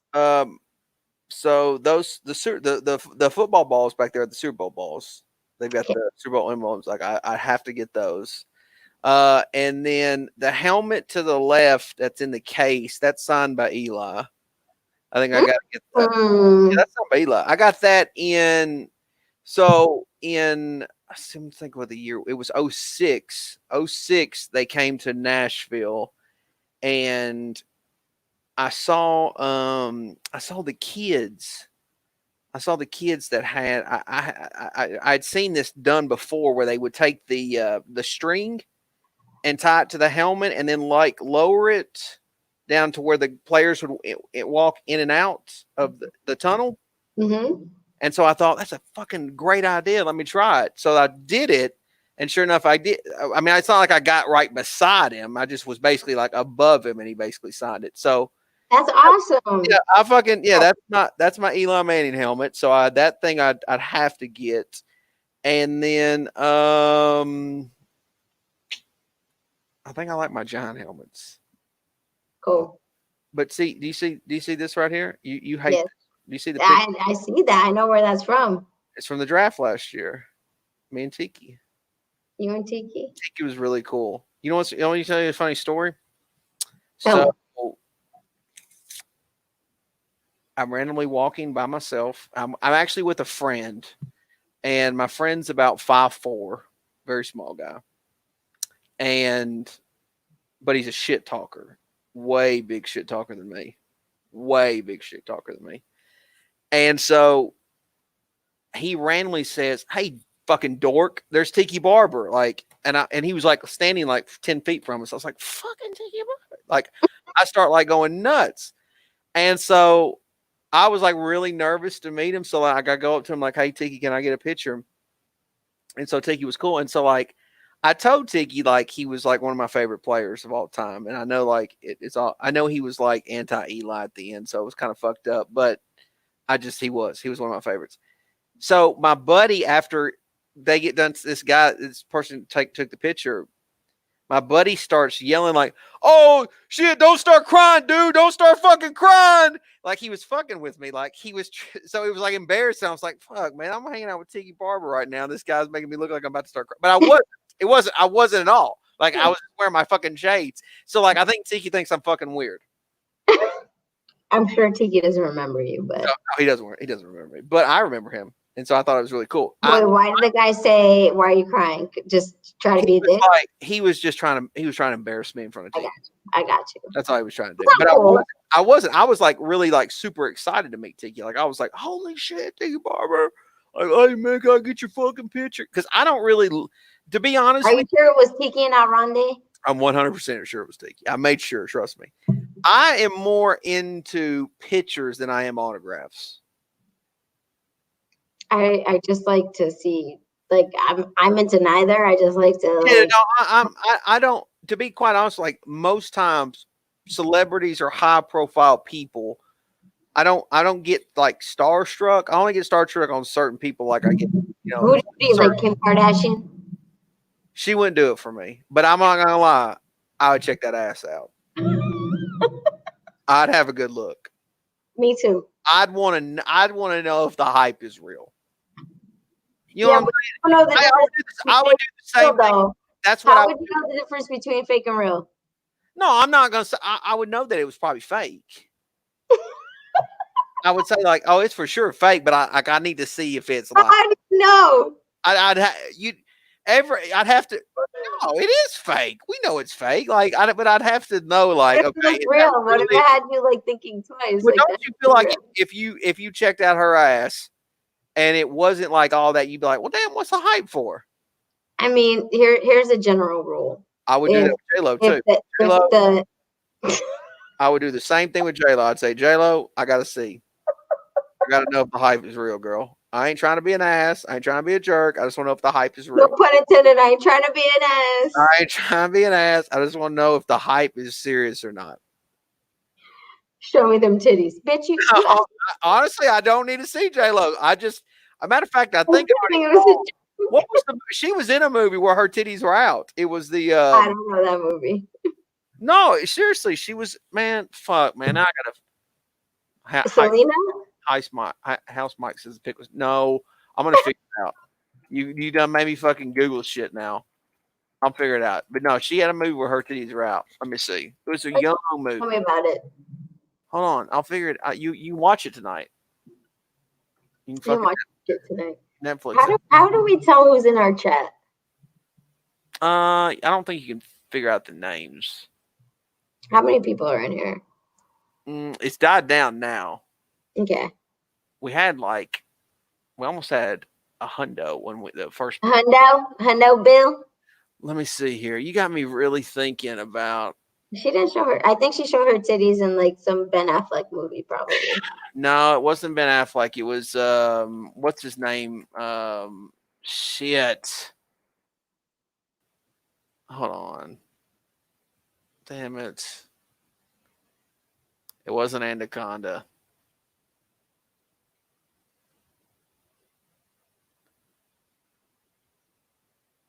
Damn it. She was with Sean Penn. Sean Penn was in it. Oh, this is some bullshit. Are we still around for the next pick? No, that's all. That's tomorrow? Yeah, it's tomorrow. All right. Hold on. Tell me this movie so I won't watch it tonight. It's called am I right on this? Anaconda. Yeah, it's called U-Turn. Yeah, it's called U-Turn. That's what it's called. It's called U-Turn. Anaconda. No, it's called U-turn. I'm out. It's called U-turn. All right, PTL. On that note, I'll see you tomorrow. Text you. Thank you, everybody, for watching. I had a lot of fun tonight. I hope you had a lot of fun. Same. Let me end the broadcast before you shut down. But I just want to thank everybody for hanging out with us tonight. That was a lot of fun. Thank you. Cheers, everybody. Health and happiness. Stay safe. There will be a lot of people that watch this video like after. It's okay. I don't care. Because we the shit. We the OGs. I want to say thank y'all for watching, and we had a lot of fun. We need to do it again. Seriously. We're gonna do it tomorrow. All right. Because I'm in quarantine, so all right. Hope y'all are ready for this. For the boring fucking end of this shit. I'm gonna make it fun. So it's all right, guys. I'm gonna shut it down. Thanks for watching. Thank you. Thank you, Rain. Peace.